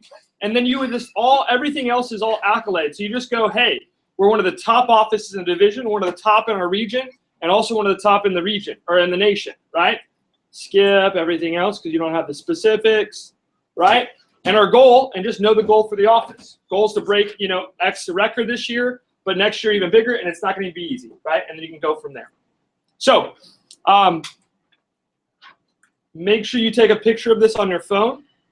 I would do that really quick, so you just also have this easy, so you can, the next interview you run, you use this. Now, the team thing, I don't really care about, but just make sure you're averaging. You should be averaging about 10, right? with a 60% show or at least 50% show to training, right? That's where you should be at, you know? Because the issue too, if you become too pressured, right? Like, hey, you won't get the job unless you write down people, then they're not going to come to training, right? So, and the text is on there too. It's a really awesome text. Okay, so this is where I get to go through training with you. I need you guys to be really attentive. There's a lot of information as we go through. So let's go and grab all your paper. And I get to walk through training. Yay, another training. Love training. Yeah. Ow! Can I get a what? Oh, what? Yeah. Alrighty, so here we go. Day one training. I'm going to walk through just a simple point. So can anybody in here tell me the 2 objectives of day one training? Book demos. What was that? Have demos booked. Book demos. What was that? Book demos. Hey guys, what's the #1 objective of day one training? Book demos. And on average, how many people? Can anybody tell me how many people? The minimum amount of appointments they should have, but 5. How many demos? So if you want to write this on your leader's guide, your objective is to make sure every person that's in there has how many demos booked? How many? Now, should it be any demos? Just any old demos? 5 demos. 5 Mac demos. And if they don't have 5 Mac demos, you can talk to your district manager, but then they should not launch. Right? You don't give them a sample kit. You can click in the system that they launched, but you don't actually give them a kit. Just kidding. Don't do. I'm on recording. I can't say that. Jordan, this is being recorded for. I know, right? For future. So, all right. So #2 objective. What's #2 objective of day one training? Second objective. Of day one. Of day one. You don't cover recommendations. That would be on day 2, right, with the PR talk. Connecting. Build up the value of Cutco. Okay. Connecting with them, building that Connecting relationship. with the relationship. Yeah. I said that the whole time. You heard me say. Don't copy me, please. Alrighty. So #2 is what? Connect. With the Connecting. Right. #1 is one more time. Book 5 demos, Mac demos, right? Minimum, right? And #2 is connecting with them.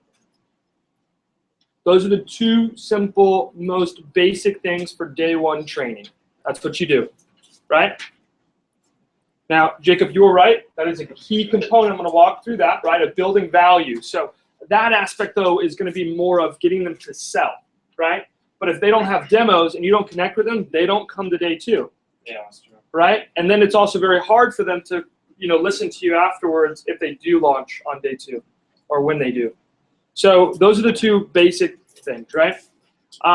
So where it says on opening comments. So before opening comments, it's not in here, right? So it's introduction. If you turn the page, right? Sign in. Day 1, if you turn the page, sign in. Everyone cuts rope and leather, name tags, welcome sheets, music, and build what? Rapport. Build rapport. So that's where you make a connection. Right? And so you want to make sure you're introducing everyone that comes into training. That's why you want to be there an hour beforehand, before training starts. It's really important that you are, so that way you're set up, you're ready to greet the next person, or the first person that comes in. Building rapport, right? Just ask simple questions. If you want to take things to the next level, right, you can look at their application online or have their application, and so you know everyone that's coming to training a little bit about them, right? So you can ask them some exciting questions. Right? But you want to, on day 1 training, is to get in touch with everyone. So what that means is like right here, don't leave me hanging, right? Something like that. You want to get in touch with everyone, right? So what I mean is I'll come and when I'm walking through also, when they're going through like role playing, I'll come by and be like, right there. And I don't make it awkward. I'm not like everyone like, right? Not like that. Anything right there. I'll just be like, hey, that was really solid. Great job, right? And I'll build confidence. I'll even ask questions about them when they're role playing, right? Now, when they are role playing, if I ask questions to Dan, he'll stop, right? And so I was walking through with Jude today, and who was role playing with Jude? Someone was role playing with you. No, yes, and yes, and then someone else was. Who else? You. That was Alexis. Oh. Who's Alexis? Yeah, I was like, Who is Alexis? It's okay. But someone was role playing with you. I think actually, Alex, I think it was you that you were going through. Yeah. I know you said it. I was thinking, but either way, he stopped though, right? Nice. So he stopped going through. So what I tell him to do, I go, keep going. And you're like, okay, right? And I was like asking questions so that way they don't stop and it's not like awkward. Does that make sense? So I was like, no, keep going. And then I'll just like have a quick conversation. I'm like, awesome. And then I'll just move around the room, right? So that's how you'll build rapport. So you'll do that. You build rapport at the very beginning and also through role play. So being in the room and engaged during role play, a lot of managers will leave or play on their phone, or you know, when you're a manager, like paychecks come out that day, so you'll be like, how much money did I make, or what we tab, where we're at. Let me look at the different reports, especially if it's on Friday, right? And it's really important that you're really engaged, right?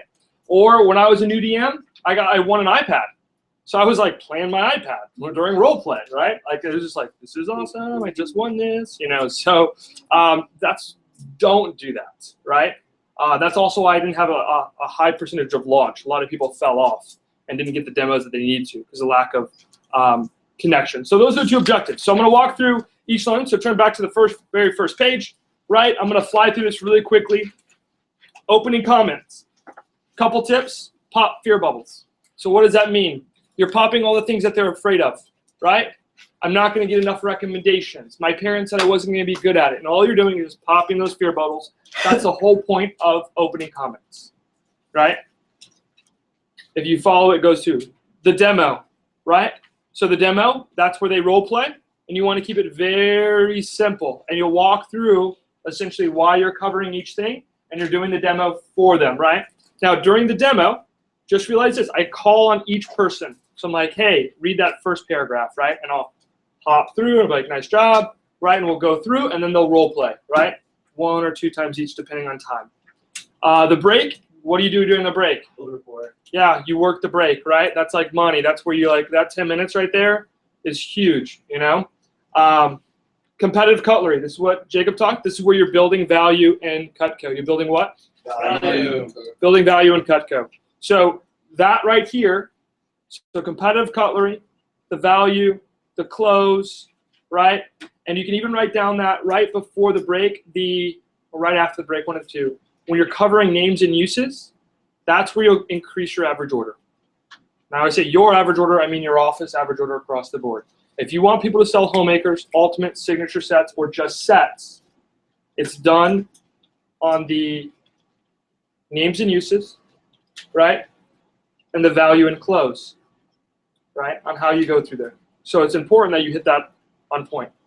The pay review, that's simple. You just talk about Dirty 30 and why that's so exciting, right? It's a real quick pay review, right? By the way, the pay review, though, has to pretty much be almost the same as it was in the interview, right? Except for you spending this time, a little bit more time on what? What would you spend more time on the pay review? Base pay, making sure that's clear. Incentive. Promoting incentive. Promoting incentive. Dirty 30, like the opportunity, right? Yeah. Interview, I spend a little bit more time on probably just the base, right? I don't really build up the incentive. If you are, you're overselling it. If something's too good to be true, it normally is. So if you talk about, oh yeah, they make $500, right? They're not going to show it in the interview or the training. But it has to be pretty much the same. So that you'll lose people if pay is confusing or if it wasn't the same because there's inconsistencies. Everybody follow me here? Yeah. So you want to be the same, but spend a little bit more time on Dirty 30, and that's where you can talk about some exciting things, and that makes it fun. Names list. Put a star next to this. This is the foundation. So this is where you would put the 8 pages.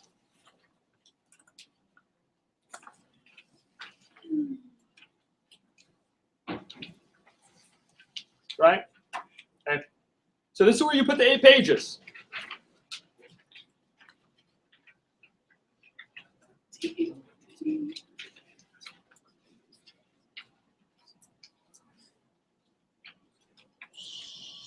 So this is a really, really thorough doc, by the way.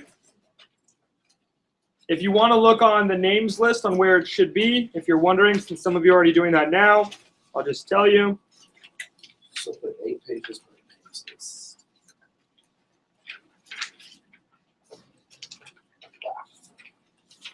So it's on page 21. It's a 40-minute talk. So put the 8 pages after 21. It's part of 21, but yeah.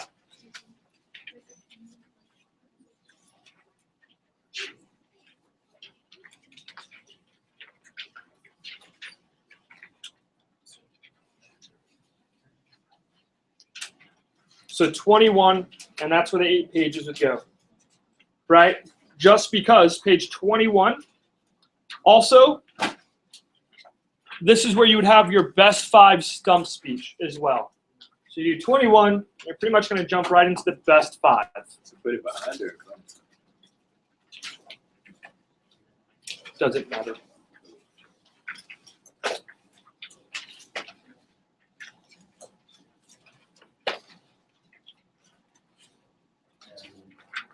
Where are the best 5 yet? It's going to go, well, if you look on page 21 of the manual or the leader's guide, right, 23 is the best 5 focus. And so if you look, play a game called Eyes Up Here. So if you look right here on the best 5 focus, that's where the best 5 first weekend stump speech would actually go, right? This is exactly what Drew Frank does. I have no idea why the fuck he didn't put that in there, but he didn't. It doesn't matter. If the word offends you, then leave. So,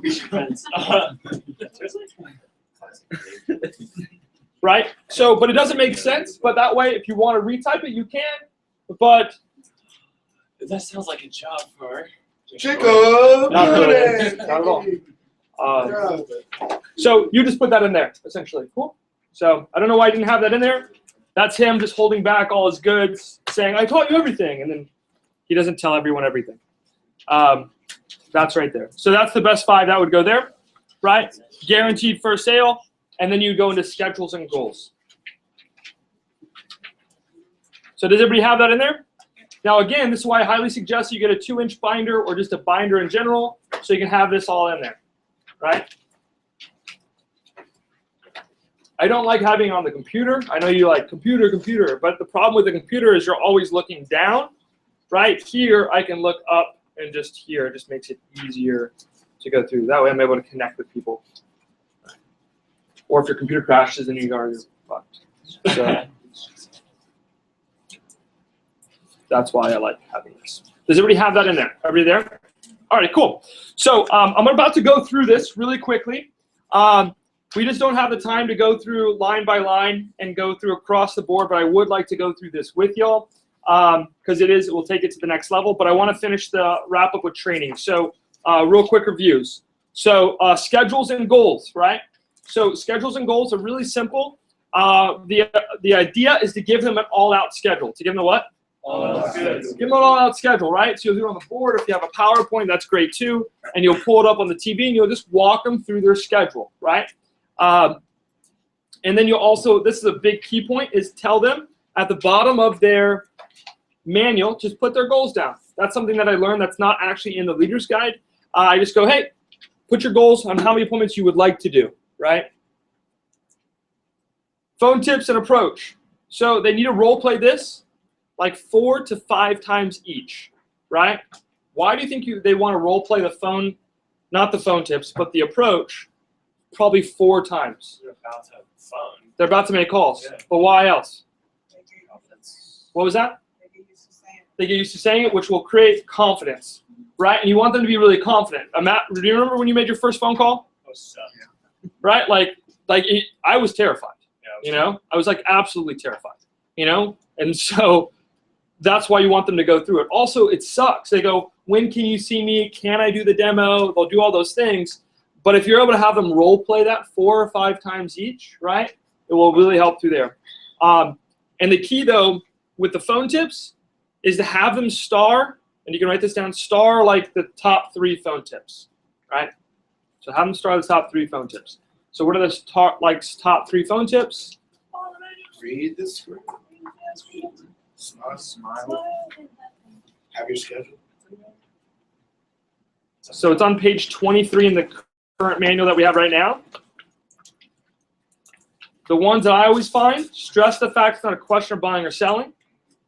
Offer 2 times, set up a specific time, right? Because we're like, no, I have the demo, right? So maybe I haven't ran training yet, but literally it's like, no, I have the demo. When is it? It's going to be like about 5, is it 5 or 4? Like, well, I just got to call them beforehand. It's going to be there. Like they said, they're completely free. So when's the demo? Well, I haven't booked it up yet. And guess what always happens to those demos? Always get rescheduled, right? Always. So those are ones I always like to have them star so they can really focus on that because I want them to have a specific time, offer 2 times, right? The phone jam, book at least 5. That's right there. That's your money, right? So what time does that start at?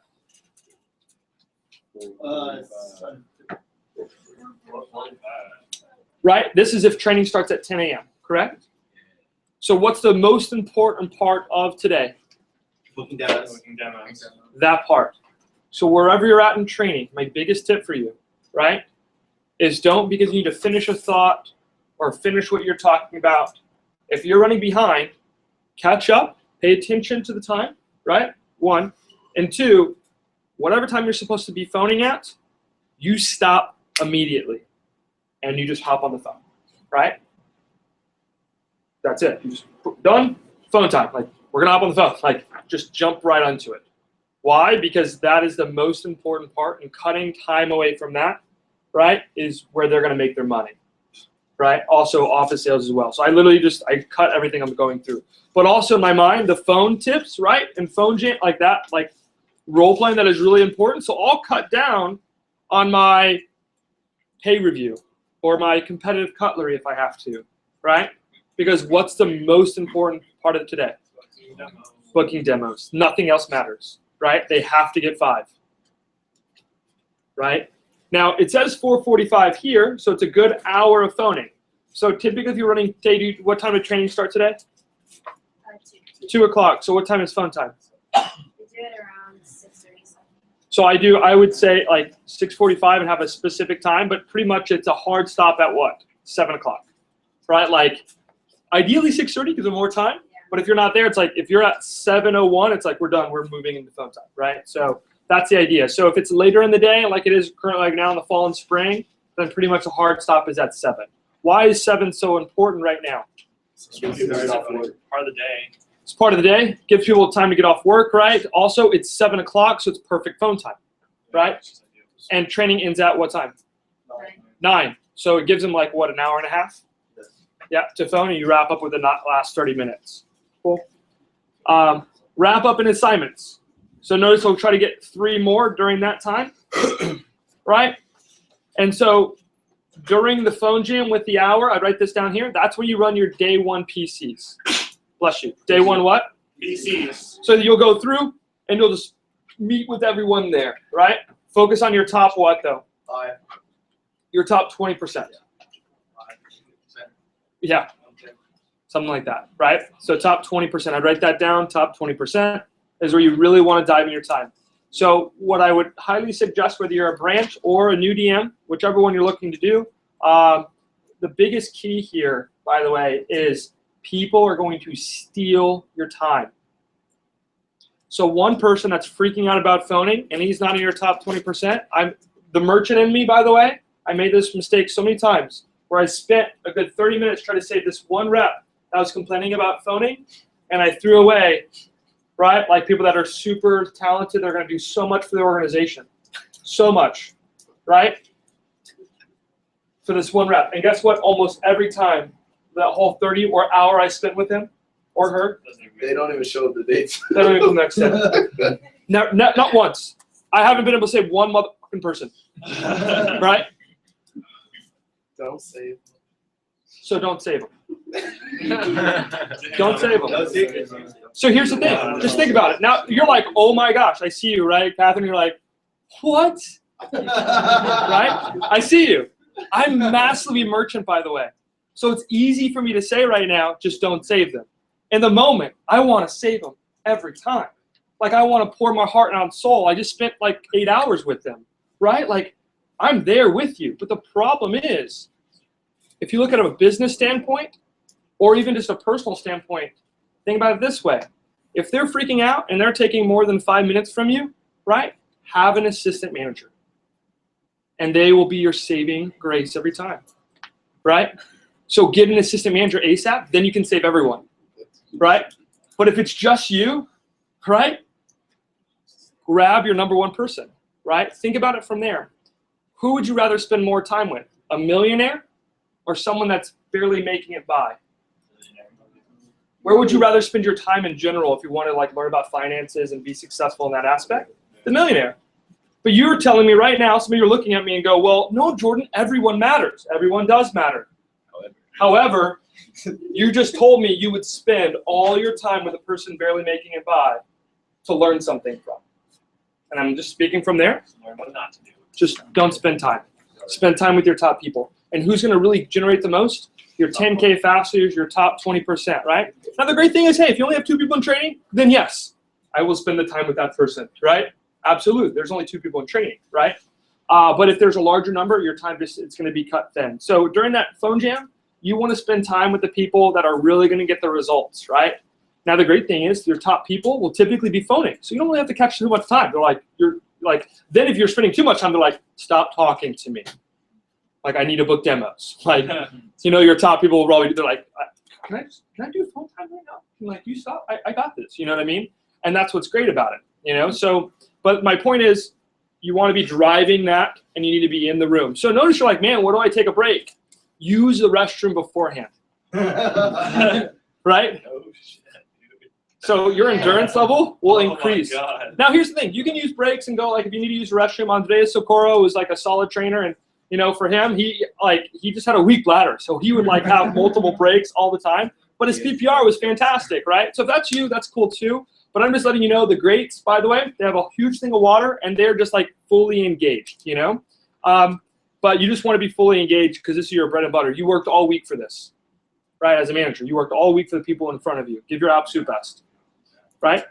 Wrap up the assignments, build on a crescendo, and that's pretty much it, right? The fast start's really easy. Be really excited when you go through it, right? Have pieces to show. The great thing is when you open up your own office, guess what Cutco will do for you?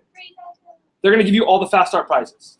Just not the trip or the limo night, so you won't get those. But all the Cutco you'll get, right? It was cool. I had no idea that came in the opening pack, and I freaked out. I was like, holy crap. I never won all the fast start prizes, by the way, so when I opened up my office, it was so exciting. And then if you go DM, you branch and you DM, then you'll get them all over again because you're like a new. So I have like... every branch? Not every branch. You branch, and then you go DM, you'll get another one because it's 2 separate categories. So I don't get new stuff? So I lost that much Cutco. That's like I should have 2 homemakers. So those are tips. Any questions on the tips? Pretty solid? Yep. Alrighty. So, RJ, kick us off with page 8, or page number 1 of 8.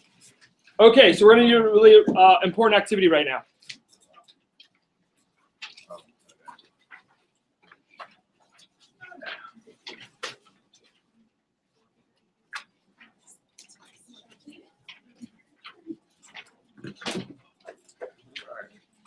Okay, we are going to do a really important activity now. So everyone stretch out your fingers. It's going to be a writing activity.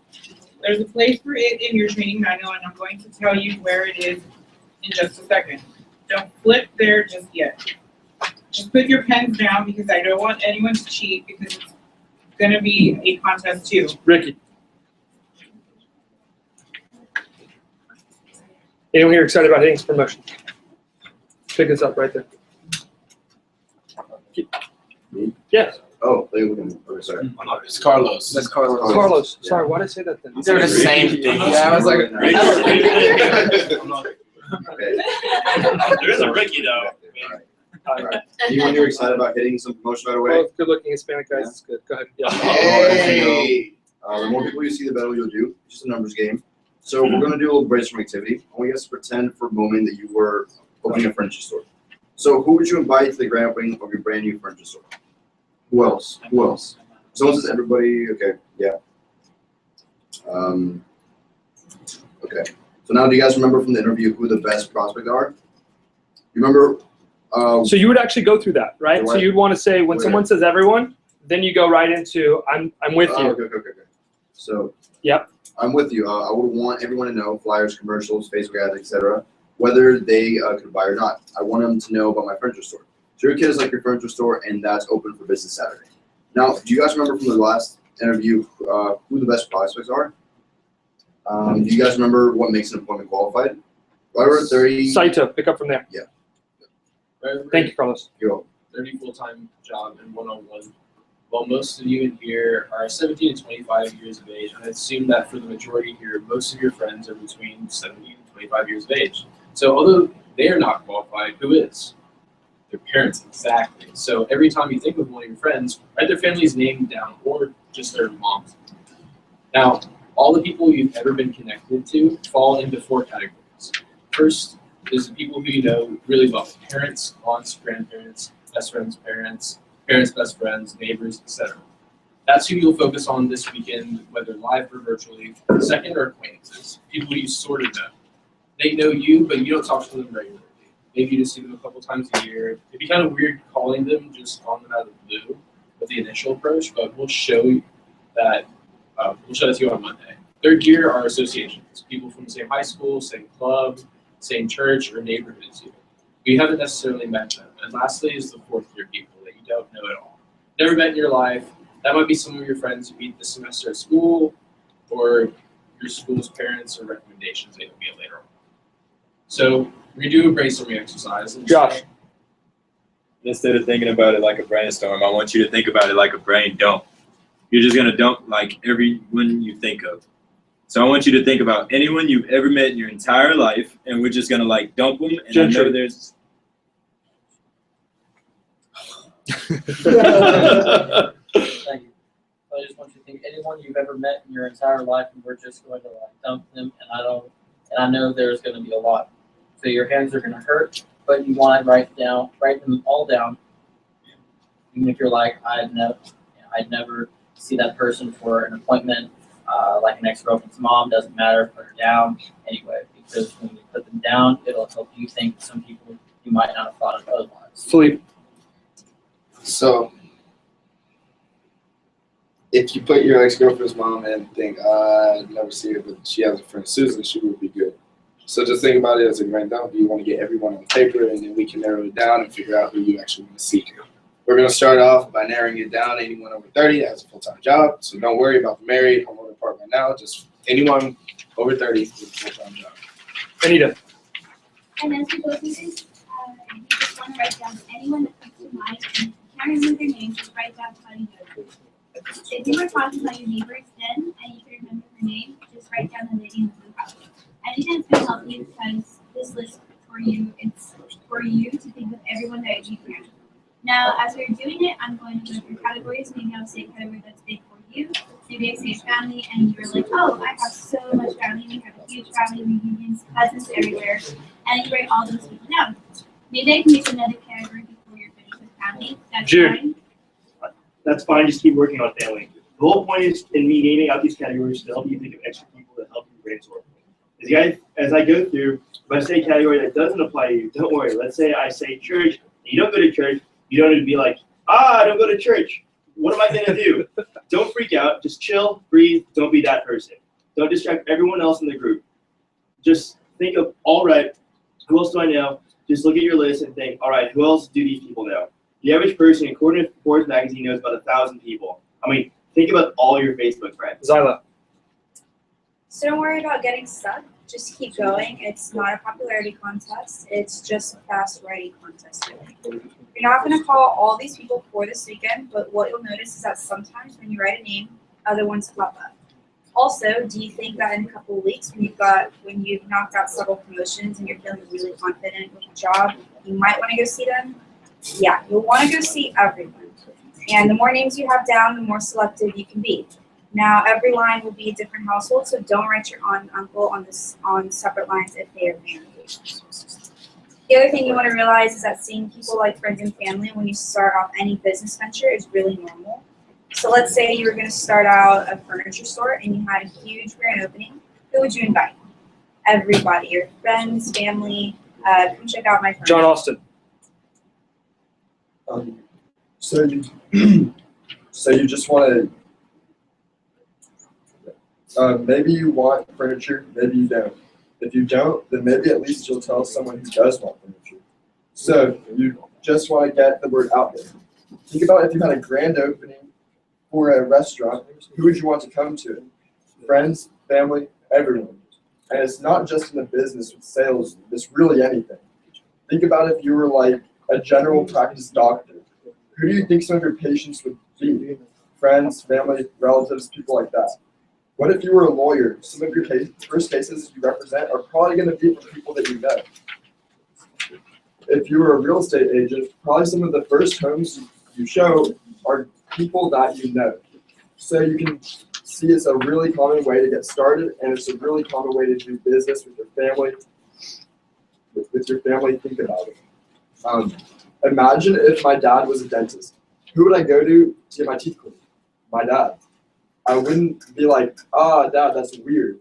Your family, that's too strange. I'll just go to the dentist down the street. Do you guys see how, like, pretty much some of these we are not, like, really even realize we're, again, popping those fear bubbles, like ex-girlfriend's parents, ex-boyfriend's parents, all the, like, I'm never going to see them, but covering that with them, the idea is so that we still write them down, and it'll help them thought jog of other people. Does that make sense? But if you don't cover that, then you'll literally, like, they'll just sit there, like, I don't have anybody else to write down. You know what I mean? So, like, word by word, this is pretty on point. Veronica, pick up there. So you're going to...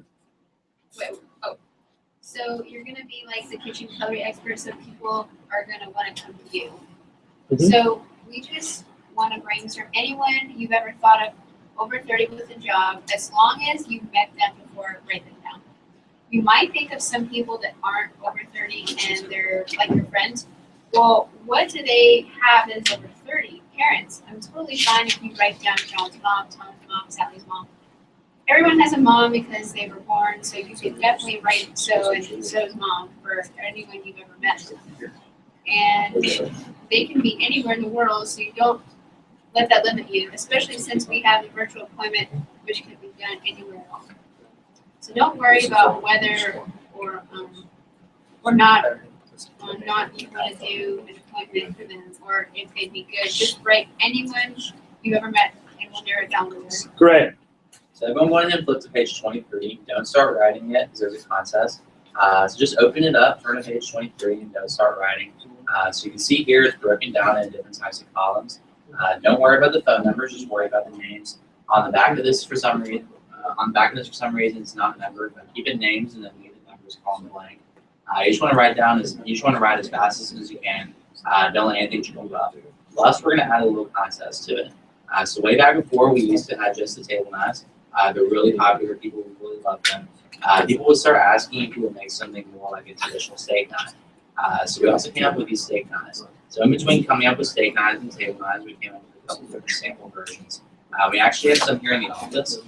They're really limited edition cut-down knives because they never manufactured them. They only came up with a certain amount of them, and only managers can get them. So whoever writes down the most today in the training is going to get to take advantage of them. It'll be theirs forever, and they're still guaranteed forever. So you'll be the owner of the cut-down knife. You just want to write down as quickly as you can. So everyone get your pens up. Remember, don't worry about it. It's like if it's your first time, last name, or if it's like your first name, last name, whatever you can remember, anything that will help you. Like if you were a second grade teacher, third grade teacher, and so on. Anything that helps you out.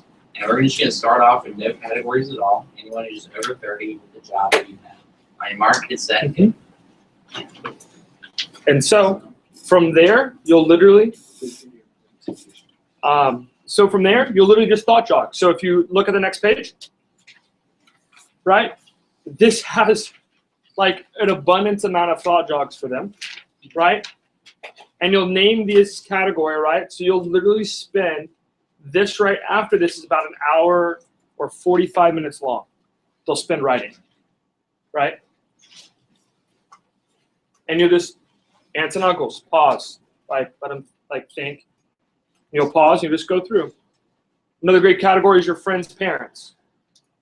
So who do you think think of all your friends, right? And it's like boom, right? That one where it says friends' parents, that's where you'll give them, that's where you will give them most of the time of that. So that's like at least 10 minutes just going through their phone, right? Or Facebook. You can write that on there, like 10 minutes. I think it even says that in your leader's guide as well. Next page. Again, more thought jogging. So you'll literally just go by every single one of these, right?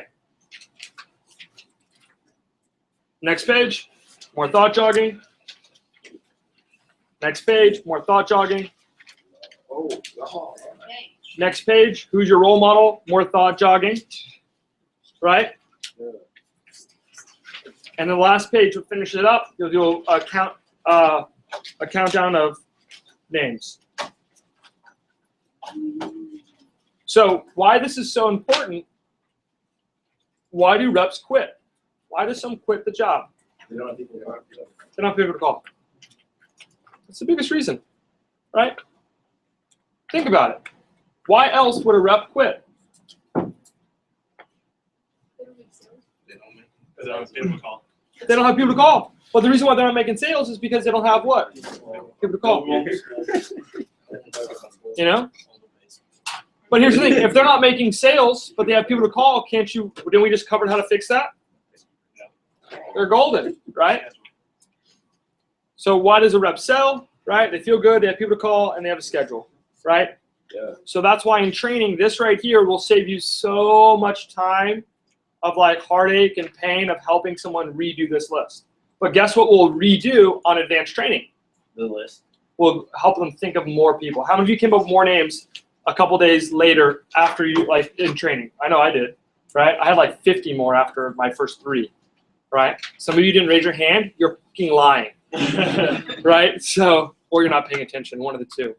I'll call you guys out, man. Fired, knives thrown. Yep. So the sample knife, does anybody know what the sample knife is? No.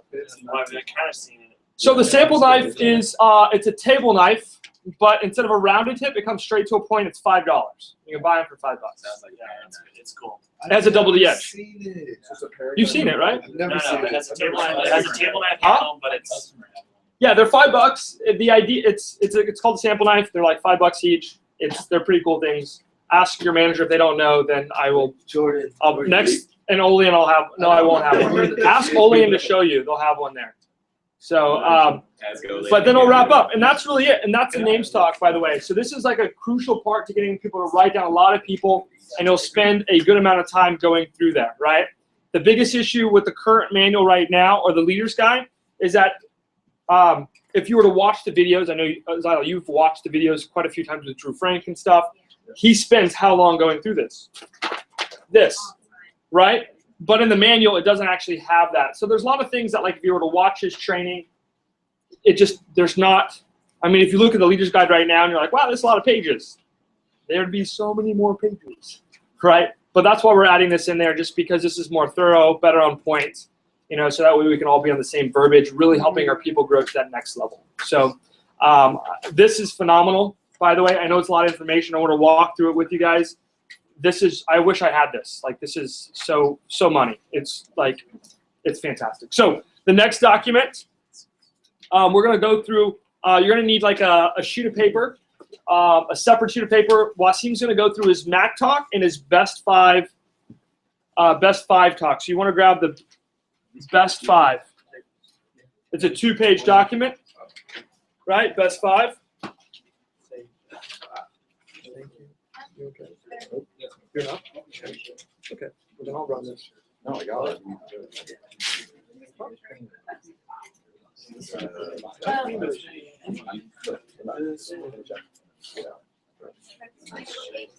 It wasn't my intention. It's up to you.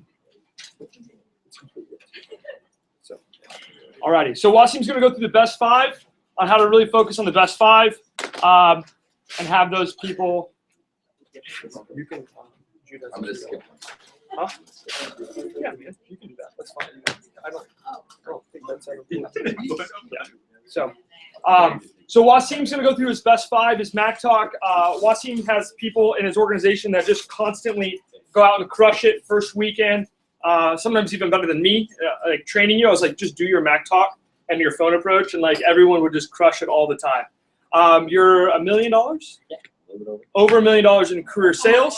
So boom, brother from another mother. And he also, you'll never see him and Bruce Wayne or Batman in the same room. So, you know, just saying. I mean, we wear black a lot too. But can we give Wasim a huge a huge round of applause for putting this together. So, thank you, Sarah.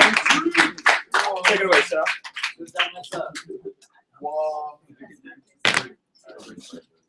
How's everyone? Pretty good. Damn, it's hot in here. Can you guys stand up? Can we take a break? Let's take a 5-minute break. It's 6:38. Go stretch, go to the bathroom, walk around, talk to your friends. 6:45, we're gonna start. So it'll be 7 minutes. Are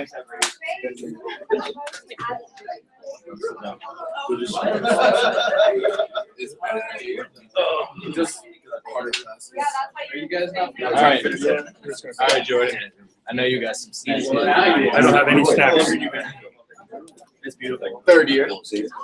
Third year. Like it's up and down. It's there. Whatever. Yeah, hours. Whatever. I'm only like 1 or 2 classes. Yeah. I'm being class wise. Well, after this semester.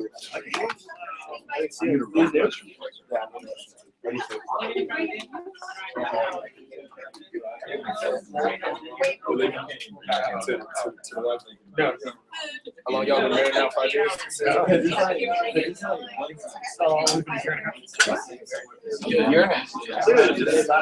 Our first date, bro. I know.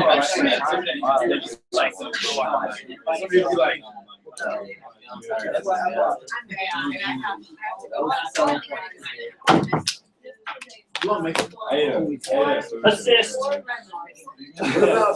What about Asian Texans? What are you gonna do? Red Lobster? Asian Texans. Alright. Yeah, Asian Texans. Because I have no idea on Red Lobster. I've been there like once. And it starts at 2:30 and it took me 3 hours. My customers.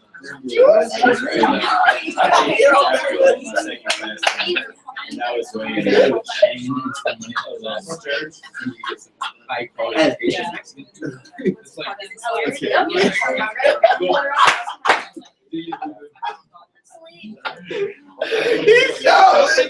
Hey, did you see all that? Because I know exactly what you said. You don't have to tell me. Because he was like, oh my god. All excited and shit. All excited and shit. Showing. I gotta figure it. Fill up.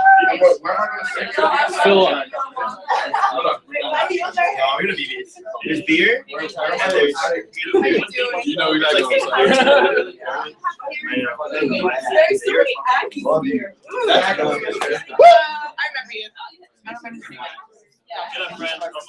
Dude, have you seen the our new trailer for the Yes, Logan? Yeah.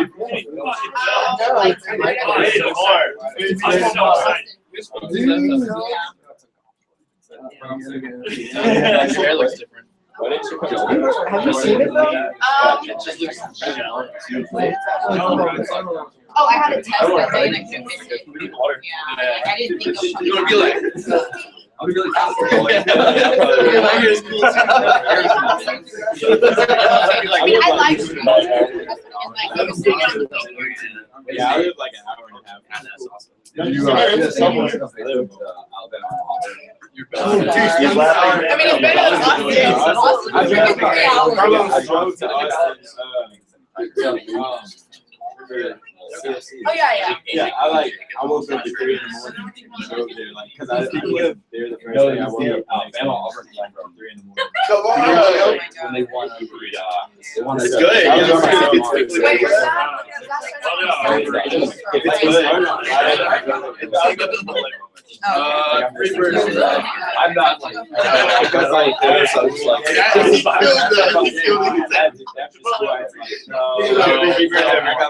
Chipotle.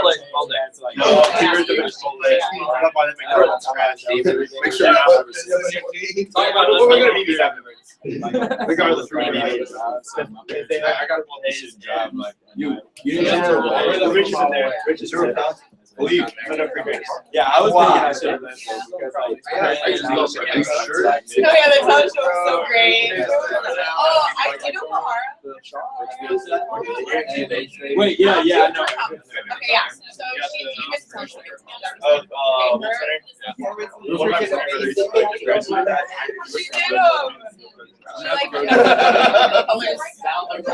She had like a hula hoop. Like I saw like yeah. Like it was like a Yeah, that was tough. But ours just sang a song. I can't do justice. Yeah.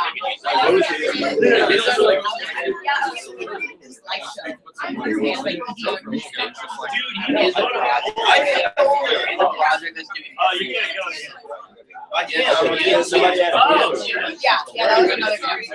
Yeah, they like at the very end, they'll drip.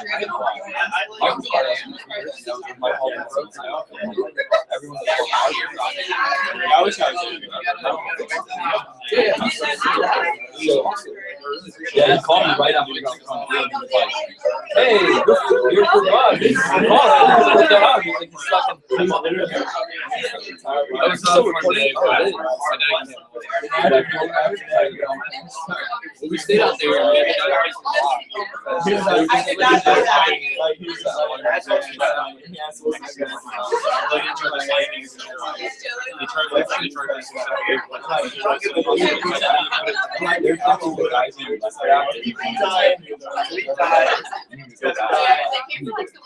Everyone died.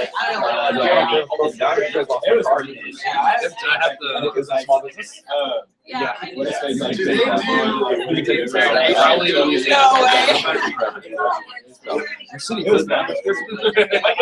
Hey, can everybody grab a seat? Grab a seat, we're getting rolling. 1 minute. How'd you get over here? Maybe how I drove. Okay, well, yeah. I can't believe you came over. Jordan's top. It's like the most comfortable way around train. I need one of these.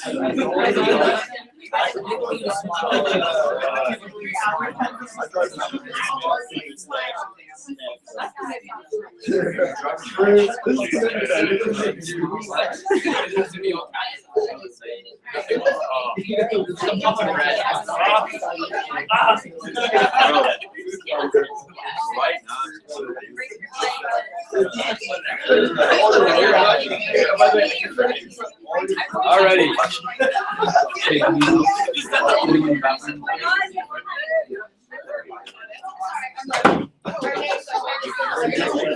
I have a lot of strategy. We go for like 3 hours. Just wait for 3 hours. We go for 3 hours. Everybody's like we come in for 3 hours and it's like, all right, that's great. Everybody can just like an hour and a half. We come back and it's that'd be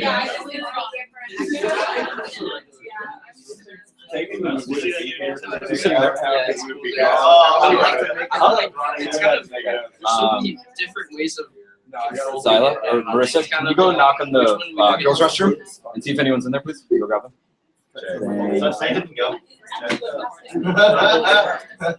They might be. They might get a little confused. Yeah. I understand, but. Yeah, no, I figured. I don't want to dive into it. Alrighty. So I want to get you guys out of here in time. I want to fire through this stuff. I know it's been a pretty long day for y'all. So we've got. So I want to just a quick fire through. So give me a couple things you guys have learned.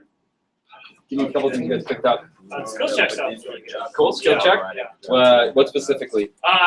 Just how you structure and how you go through. Please don't talk when other people are talking. I'm not going to stand for that crap. Just how you structure the, how you go about checking what they know, making sure they're giving their authentic version so you can help them, covering the basic stuff. Making them feel really comfortable. Yeah. Be there for you.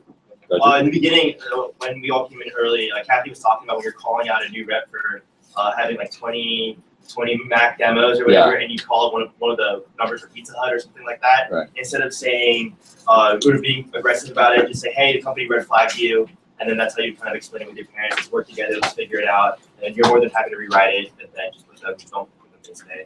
Cool. Move forward, right? Great productivity. Go ahead. The science behind like the training and why you say what you say without making the trainees thinking like you're just brainwashing them. It just kind of goes naturally. Just kind of you put ideas in their head versus vocally saying it. They Right. work with themselves. Logically, it makes sense. Cool. Anybody else? We got time for one more.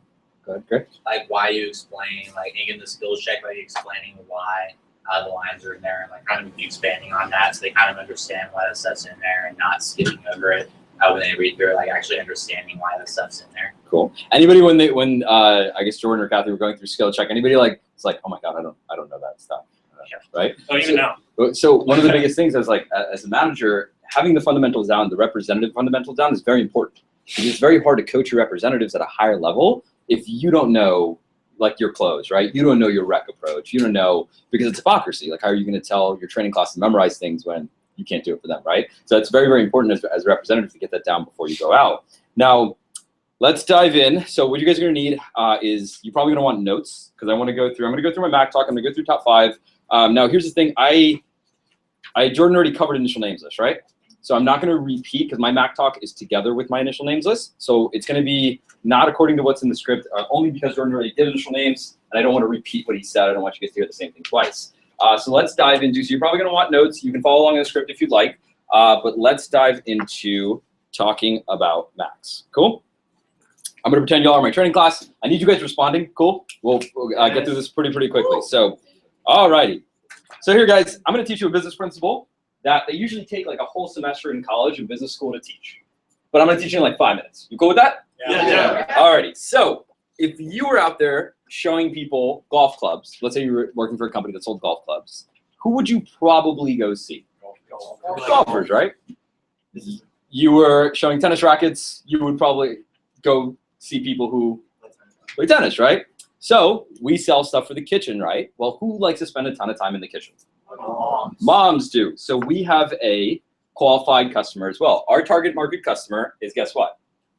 Moms. A Mac. So what does a Mac stand for? Oh, so by the way, I have the poster up in my office and I wrote it on the board. I'm going to walk through why. So guys, why do we like to see, what do you guys think we like to see married people? More income. Dual income? Cool. Why else? Better chance of them having kids. So multiple people can make it work.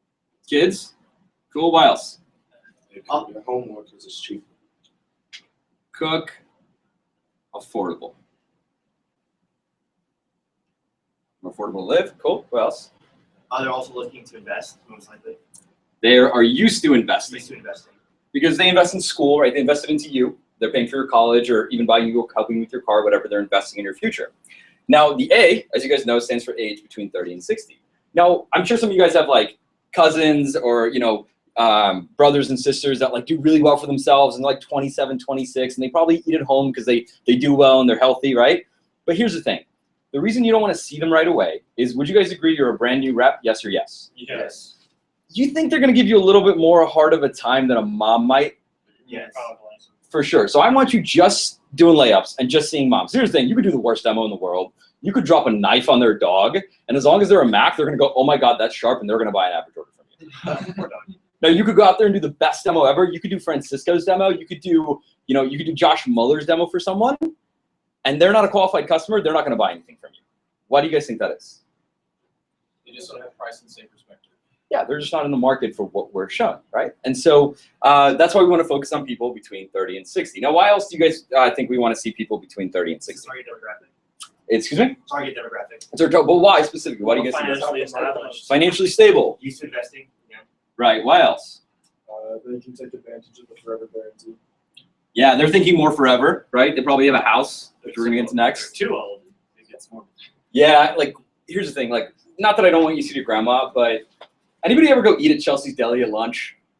Or, excuse me, a deli at lunch? Sorry, Chelsea's Deli is my territory. Yeah. Anybody ever go to like Jason's Deli at lunch, like a sandwich place? Would you guys agree that everybody in there looks like they're on their last breath? Not saying your grandma's not cool. Not saying your grandma's not awesome. It's not saying your grandma's not awesome. Here's the thing. You should do a demo for grandma, just not first weekend. Cool? First weekend, I want you guys, again, doing nothing but layups, okay? The reason we don't like to really see people over 60 is because your grandma doesn't prep meals. Your grandma cooks when like 30 people are coming over her house. Yes or yes? Yeah. But she doesn't make sandwiches for lunch, you know? And that's really what Cutco's for. And so people above 60, we try to, you know, we don't really want to see. Now, people will think about this way. Who buys all the toys? Who buys like the RVs and the jet skis and pays for homecoming and buys the boats? What age group? Yeah, those are 50s, approaching 60s. 40, 50, 30, right? Like, and so that's why you want to see them. They have more disposable income, okay? So somebody like in their 20s, another thing, even if they're successful, this is a bonus point, I would write this down. Even if they're successful, no matter how much money they have, they're saving for their what? House, for their future, you know, their kids, their private jet, like Jacob's friends. And so, you know, no matter how much they love Cutco, they're going to tell you, hey, man, I'll call you in like 5 years when I've got a family, because it makes more sense to get it then. By the way, that friend of yours who's got money, or your cousin or whatever, they'll go blow like $300 at the bar, right? But they probably won't spend $300 in Cutco because it just isn't, it's not as important to them. So it's not about the money, it's just about what's important to them. Cool? Now, the last one, guys, what's the last one stand for? CASA, homeowners, like. Now, I know you guys have a ton of people that I'm sure you guys know people that live in apartments, right? Or rent homes and things like that.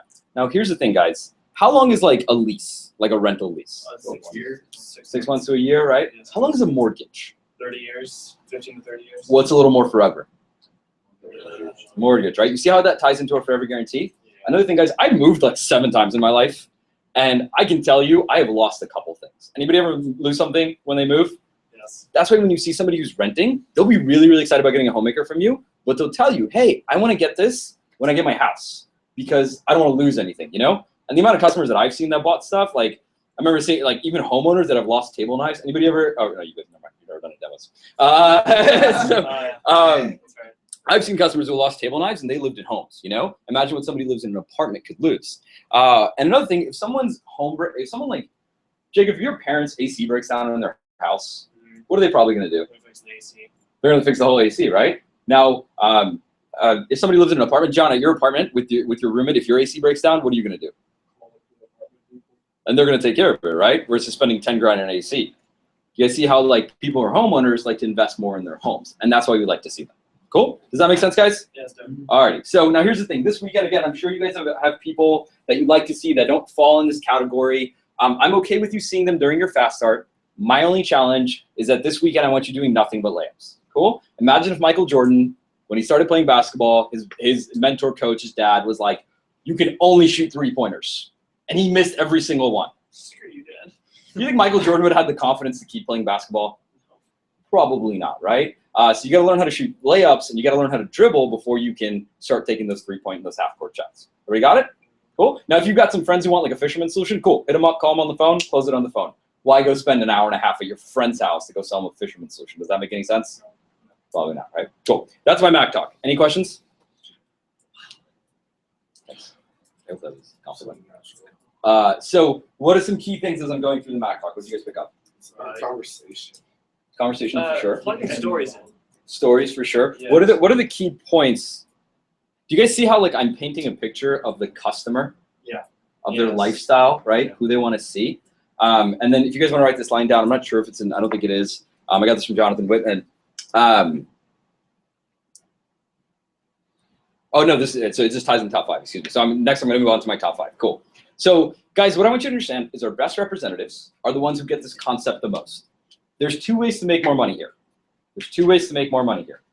You can either do more demos, like you can go out and do like 50 demos, that's cool.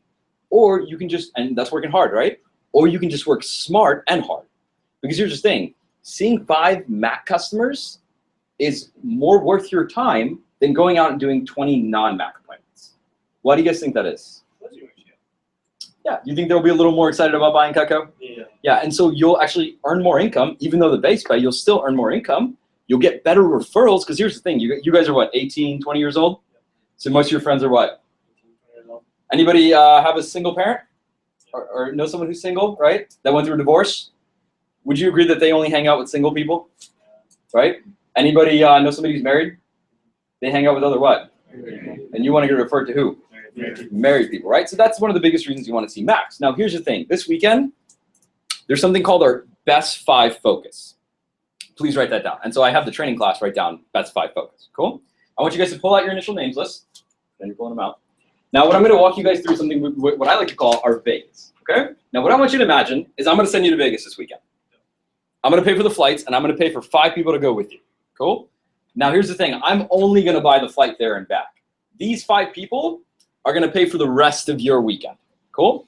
Now, they're not just going to pay because they like you. They're going to ball out because they can ball out.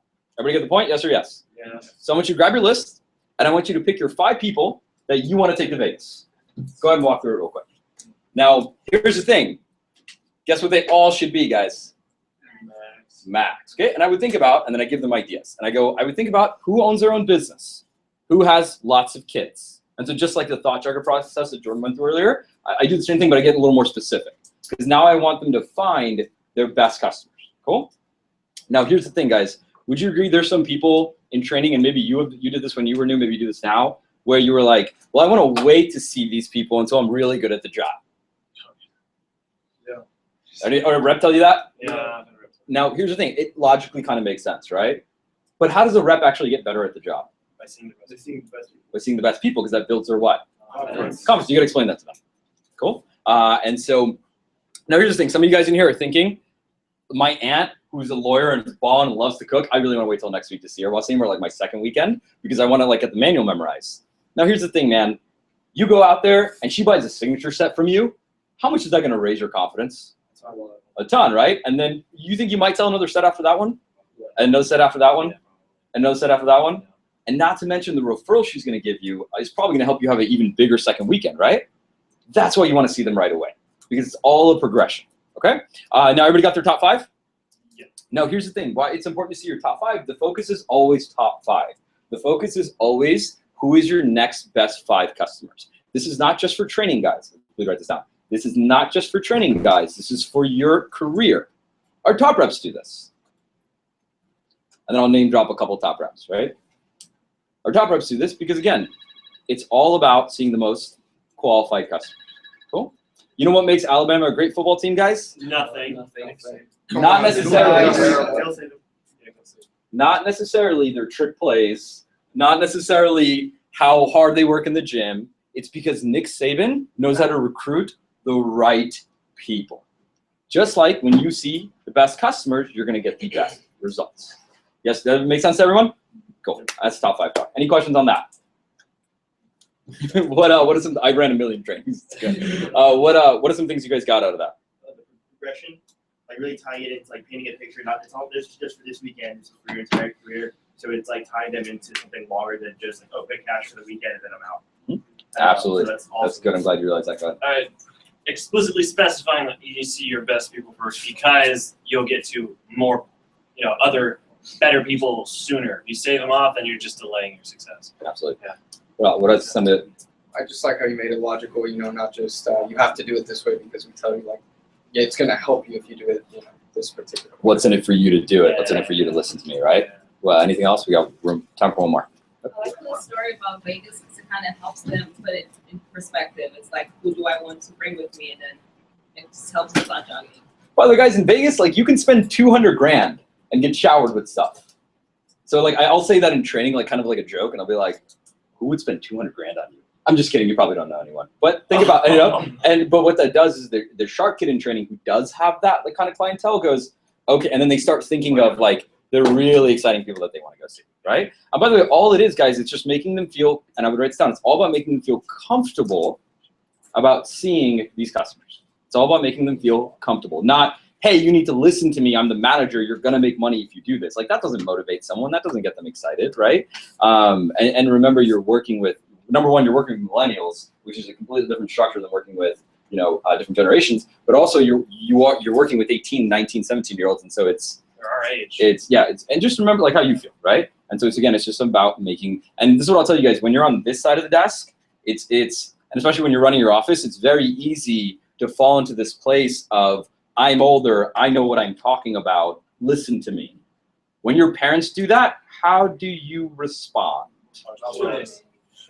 Not so well, right? So, or shut up, I hope you don't. But so same thing with your representatives. Again, it's just like they look at you like you're a parent. Cool. They don't think they look at you like a peer. They look at you like a parent, like a boss. So you got to give them a lot of what's in it for you to listen to. That is the biggest thing in training. What's in it for you? Cool. Any questions on top 5 or Mac Talk? Questions, concerns, comments. Cool. Alrighty, so let's move on. Do you guys get good stuff out of that? Yeah. Do you guys feel like you can replicate that in your training? I was gonna take it another couple tries. So here's the thing. Now, a lot of you guys, when I said that, you were like, whoa, oh no, you said good things, but I don't know what to do with this. So here's the thing. How do you get this down? When you go home, you need to role play this. And this is something that you need to consistently work on. Guys, you just got to role play, just like a rep. You got to role play your manual, right? You got to good at your manual. You get really good at the rep. Same thing. Role play your manager scripts, and you will run a awesome office. But it's just you got to take the time, right? By the way, this is like before going to bed. Read over the script like 3 times. Do that three days a week, and you'll have it down before you even know it. Cool. And so you don't have to do a lot of it. A little bit goes a long way. Cool. So, alrighty, let's move on. You guys want to take a stretch break?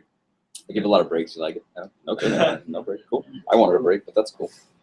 I don't know what Jordan's talking about. I take so many breaks in training. Like I walk in. Yeah, that's true. I'm just kidding. Alrighty. Let's go. Let's move on to. Okay, we're running behind. So, 1 Minute Manager. Who completed the assignment of finishing 1 Minute Manager?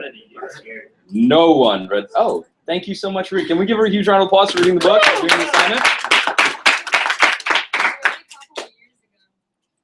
Well, you already got the applause. Okay, cool. Guys, read that book. Like all these books and assignments. It's like a little. Jude, give Jude a round of applause. Guys, the book, I'm not even kidding, you can read it in one night. It's like a super quick read. I read it in an hour. It will really help with like the little things with your representatives. Anybody ever get really frustrated with the rep where you're trying to help them, but they just don't want to listen?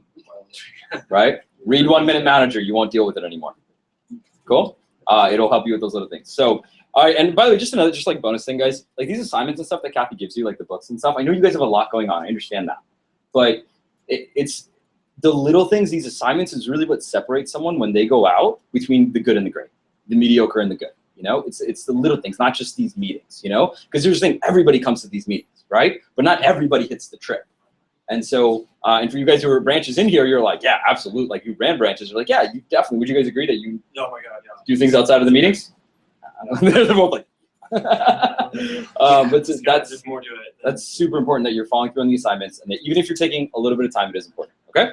Alrighty, let's move on. So let's talk about my second favorite program. What? The 10K Fast Start program. Who's got a 10K Fast Start in here? Show of hands. I just kind of want to know how the room looks. Who had one? Who had one? Who's ever coached somebody to sell 10K in their Fast Start? I did that. Cool. Who's personally sold? Oh, I did. no, that wasn't 10K.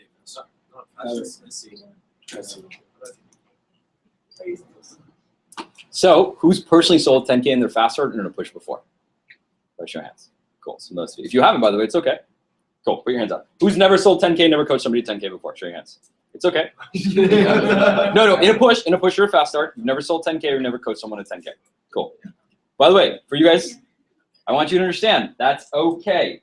My first brand summer, before that I had never sold 10K in a push or my Fast Start was like $1,500.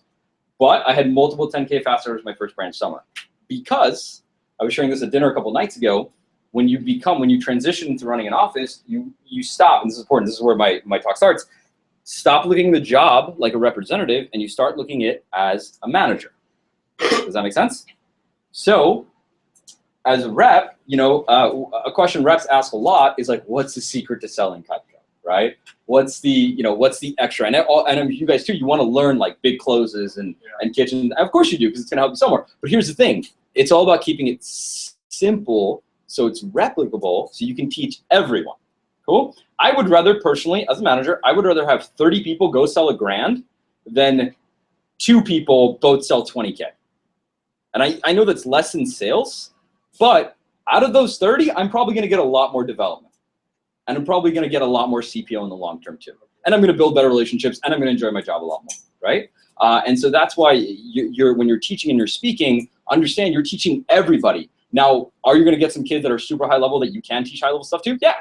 You do it one-on-one. Cool? You do it one-on-one after they've been in the business for a little bit. Now, here's a disclaimer with the 10K fast starters.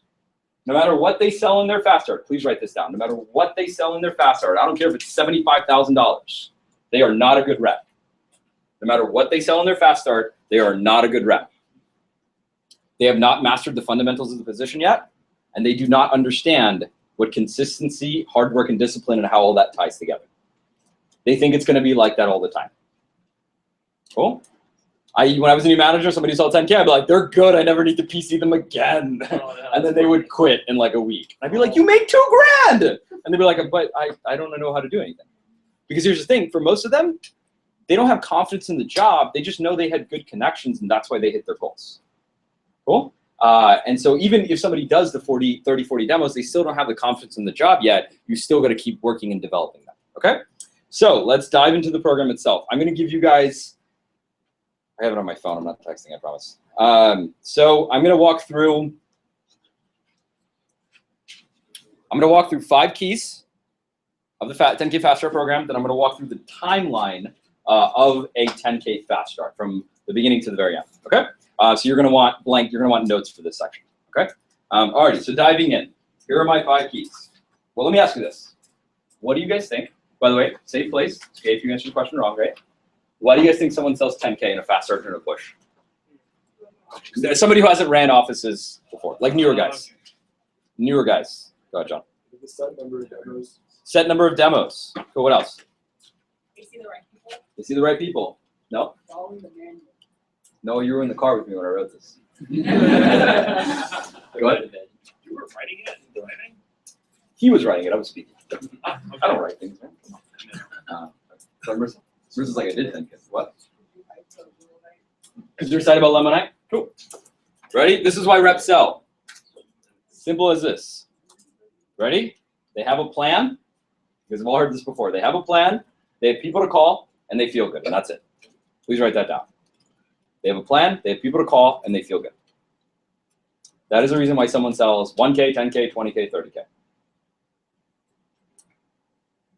Again, it's all about keeping it simple, right? So it's replicable, because here's the thing. You do not want to be the only person in your office running a 10K program. You want your #1 assistant manager running this too, right? Because why just have one 10K fast start of the training class? Why not have 2 or 3, okay? Now, here's the thing with the 10K fast start, guys, and John Austin, you hit it right on the nail. It's all about the number of demos, cool? All about the number of demos. Now, there's no such thing as a Mrs. Jones that's gonna buy everything, yes or yes? How many times have you guys banked on a customer and they fell through? They don't exist. They don't exist. They just don't. I don't care if she's gonna buy a kitchen from you when she gets her $30,000 bonus. She's gonna go spend 30 grand on a car and forget about you. Like, so it's all about the number of what? Demos, right? Now diving in, here are my 5 keys. Number 1, belief. You have to believe, right? They have to believe, obviously, but you have to believe. You have to absolutely believe that they can do it. Don't coach them, don't work with them if you don't believe that they can do it. Cool? Now, it doesn't matter where they're from. This is what I will tell you. It does not matter where they're from. Anybody can do 10K in their fast start if they have the work ethic and they have the time. Cool? Some kids just takes a lot more demos, right? And so, but you got to have that 100% belief and conviction, because here's the thing. On Thursday, they're going to really piss you off. On Friday, they're going to piss you off even more. And if you believe in them, and you'll still keep, you'll keep pushing them for their second weekend, and you won't give up on them. I've had 10K fast starters. I've had people that I had in the program that I didn't believe in, and they didn't even do like 1/3 of the goal because I just didn't really believe in them. I just ran it on autopilot, right? So that's where it all starts. Their belief is your belief. Number 2 is 100 names and numbers, 100 MAC names and numbers. Number 2 is 100 MAC names and numbers. Now, by the way, can someone do 10K in like 20 demos? Yeah, absolutely. Some of you guys have done that, right? But this isn't about selling 10K. And I'm going to get into that here in a second. Mission 100, you got to get them 100 max to see. Number 3, memorize. Guess what approaches? Approach and close. Yes, memorize your recs and close. Now, again, this is why it's important for you to have it memorized, right? By the way, you don't have to be a top rep to have memorized. I wasn't a top rep my first branch summer. I was actually the lowest in personal sales in that class. I was at 20, and I believe the above me was like 45. But I had my fundamentals as the job down, right? So I was able to coach my reps at a higher level. Number 4, Daily phone time. Daily phone time at the office. You guys can put in parentheses, morning meetings. Why do you guys think we have a lot more people sell 10K during SC2? Because the alliance. Yeah, because they're all at the office in the morning phoning, and they have more demos. That's what it comes out to. As much as I hate it, it works. Yeah, absolutely. It's great, and it's crazy. I had a top rep who sold 10K in like 8 demos during SC1. My team knows who he is. SC2, he sold like $3 grand. He didn't want to be on the alliance. He was like, I can do it without it. Well, Didn't happen, right? And so, by the way, this is someone who's well over $50,000 in sales, and so doesn't matter. The alliance program works.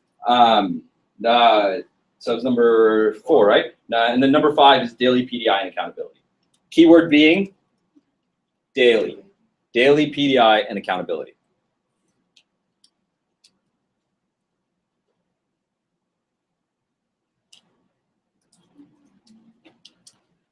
All right, now before we dive into the timeline, what I want you guys to understand is that the 10K fast start or the 10K push, it is not about the result. It's not about the result. It's about the journey. Cool? And I'm sure you guys have heard this before, right? And now, let me ask you guys this. Why do you think that's important?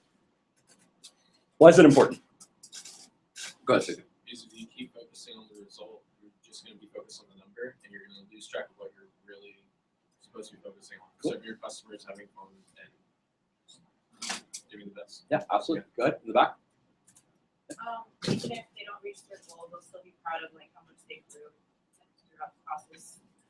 Absolutely. And so, go ahead, Catherine. Oh, I was gonna say you get really pushy and you're not actually helping your customers. How do your customers feel when you're focused on money? It's like, yeah. They're not very excited to see you, right? I feel that, yeah. You feel that energy. So when you're coaching someone, again, it's not about them selling 10K. It's all about them. It's all about the journey and the habits and the disciplines and them growing into the best version of them. Cool? And so before I dive into like the timeline, let me just give you guys a couple bonus tips that I think are really good to have that are usually overlooked. Number 1, don't talk about money. Do not talk about money. Some of you guys are like, what? That motivates me like crazy. Understandable. I'm a very money-motivated person as well.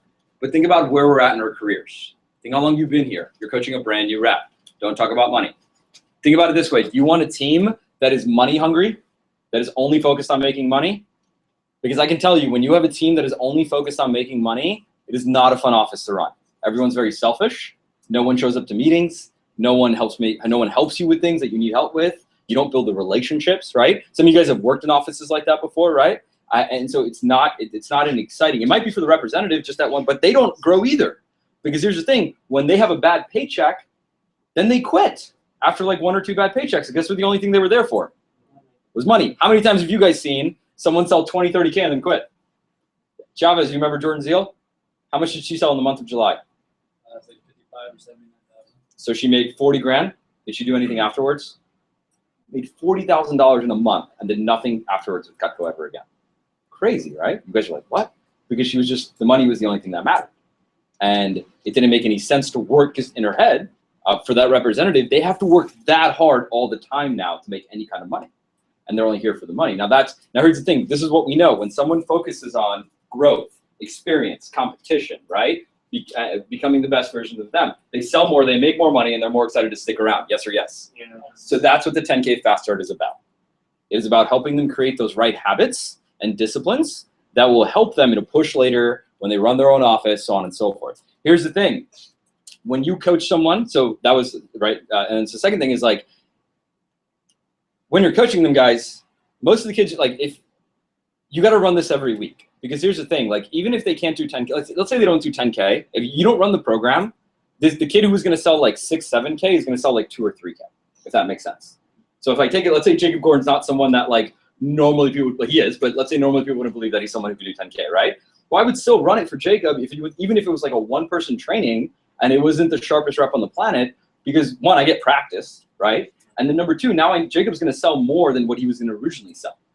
And that's going to help Jacob regardless, right? So the 10K, again, does not matter, right? It's just all about growing and creating the right habits. And you're going to produce more. You're always going to produce more, okay? By the way, I remember a couple years ago, the first time I ran this, I really started running this, Susan Leo was the rep that I ran it with. She sold like 1,500. That girl sold 25K for the summer, sold 10K for both of the pushes. and it was my sales manager. And she told me, she wrote me a letter at the end of the summer, and she told me, she was like, the only reason I stuck around is because even though I sucked, you stuck by me over to the very, very end during my fast start. And it's like, to her, that, like, my character, that was like, okay, for her, that meant a lot, right? And so you never really know where it's going to go. So does that make sense to everyone, the journey and why it's important, and why it's important to run it every week?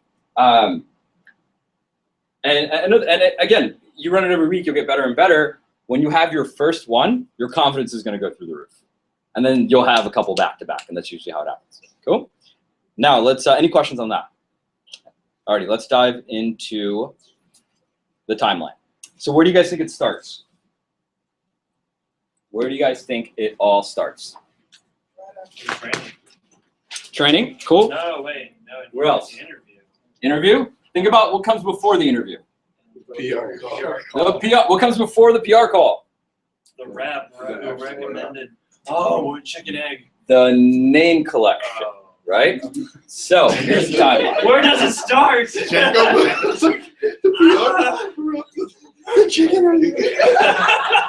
It's not the flip shit, dude. Hey, watch your mouth. No. Okay, so here's the time. Please draw that. I'm gonna walk through. So that's our timeline, right? So 10K fast start timeline. So it starts with targeting the right kids. Guys, you are recruiters. That is what you are. The number one compliment someone can give to you in this business is that you are a damn good recruiter. That is it. You could be the king of PPR. Every rep that walks in your office can sell 10K, but if you're not a good recruiter, you will not have any respect on the national level. Because again, it's just like for you guys, think about it. When a rep comes in and they go sell like 50K to their family, is that really that impressive? You get really that excited about it? No. But if that same rep, after they say 50K to their family, they keep up the work ethic, right? And they move on to referrals and they keep learning the job, that's way more, even if they sell 20K after that 50, it's a lot more impressive, isn't it? Because it's the work ethic. You want to be around that person, right? It's the same thing as a manager. So you got to target the right kid. Cool? So where do 10K fast starters come from? What do you think? PRs. Who said it? They made me really happy. Hey, PRs. So PRs. Cool? Let's get a little more specific. What type of PRs? Steroid PRs. Steroid PRs. Now, are steroid PRs the only one who can do 10K in their fast start? No. For all of you guys who did 10K, like who in here was a steroid PR that did 10K in their fast starter push? You were not a steroid PR. You weren't a good PR, I remember. No one. Catherine, you were a steroid PR. You'll learn about it later. So, all right, so dive in. So, steroid, right? So the right kids, your right kids come from a couple people. They come from your assistant managers. I'll write this down. The right kids come from your assistant managers. They come from 10K fast starters. Cool, so they come from AMs. They come from 10K fast starters.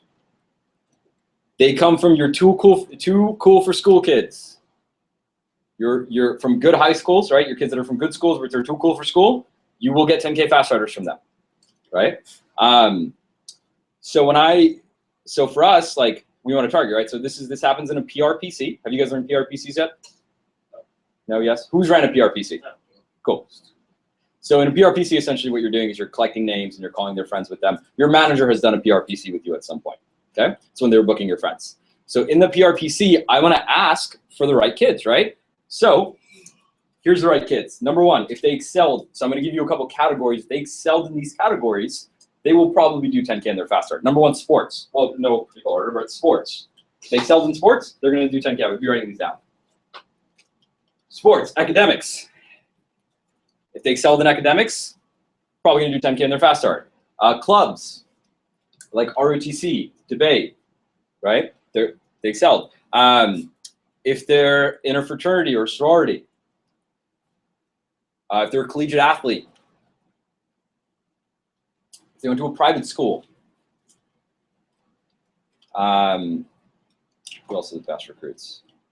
By the way, notice I'm not asking for rich kids. You guys see that? Because I don't want the impression of my organization to be that I'm only excited about working with rich kids, because that makes me money hungry. I'm not. Private school, right?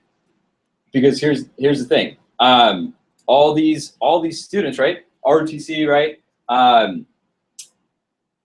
The reason these kids do 10K is because there's specific like skills that they learn through those programs, like through sports and stuff like that. They're directly transferable here in Cutco. Cool? Certain habits that they have, like waking up early, pushing themselves physically, like kids who are into academics, they prep themselves, right? Frat and sorority kids, really social, right? Know a lot of people. So there's so many different things that ties into that. So that's why those are the kids that you want to target, right? Also, they're a lot more coachable. Please write that down. They're a lot more coachable. You want to work with coachable people. If they're used to listening to a mentor, they understand standards and expectations. Alrighty, so that's step number 1. So what we did first is we got the PR name.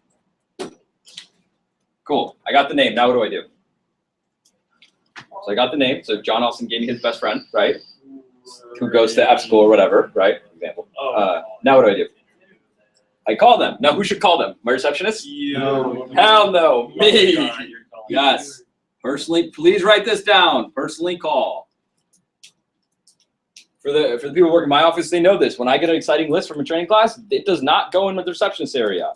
That list gets printed and goes in my desk. And if I see anybody in my office in their hands, ooh, they are in a lot of trouble. No one calls these names besides you, ever, ever. If they do, we won't see you in Germany. And so take the responsibility, call the kids. Just like, dude, would you hand your best customer off to a receptionist to book for you? Hell no, right? So why would you give your best recruits? And if you do, I'm a little worried about you. Okay, so personally call them. Set them up, same day. So important, right? Same day efficiency. Get them set up. Set them up same day or next day. Then let's go to the interview.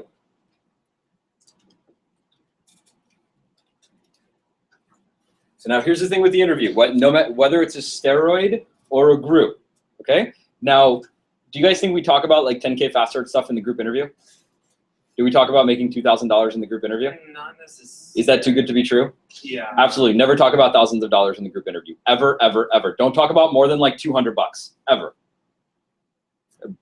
Everybody get why?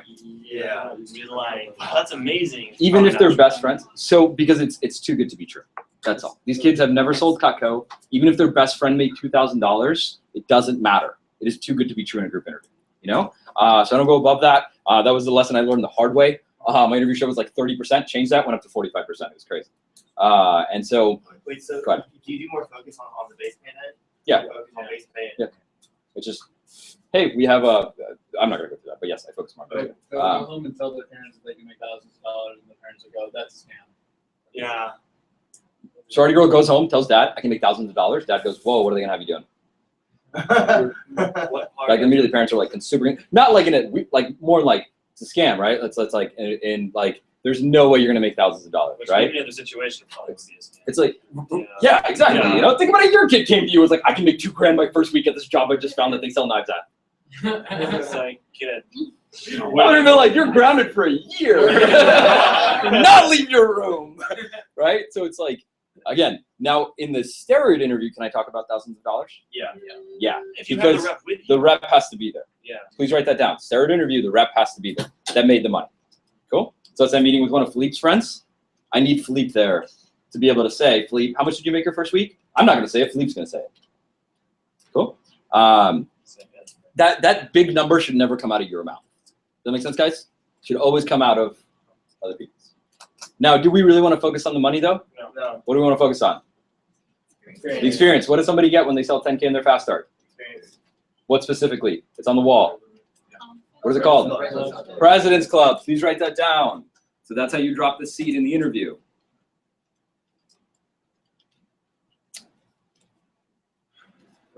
So Go in the interview, when you do mention the fast start, you just like glance over, yeah, it's possible, but or like you just don't mention it at all. Because it's in the script, that's why. Yeah, it's in the script. So are you guys running Kat's interview? I'm running the 2017. Cool. So what does it say? Can you? There are several. It's like it goes over the fast start, and then says afterwards, several things happen. First, they make over $2,000 in income. Next, they up there at 30%, they can work a full-time, part-time schedule, making full-time income. Cool. I think in there, I don't know if it's in there, but a good line to add there is like, now does that happen all the time? No, of course not. When it happens, it's pretty cool. Yeah. So it's like, does that make sense? It's nonchalant. Go ahead. What do you do whenever you're at the interview and they ask, like, as you tell them to use yourself, what do you do when they ask you how much you made your first week? How much you're at for this week? No. When they asked you like one time I was doing an interview, Uh-huh. they're like, oh, I told them I sold Right. minutes. Said, how much money did you make your first week? I know, I kind of laugh. It was awesome. And then I just keep running the interview. No. They don't need to know, man. I don't need to answer their questions. I'm running the interview. Does that make sense? So it's just like when someone asks you how old you are, the response is always like, old enough. That's it. Cool.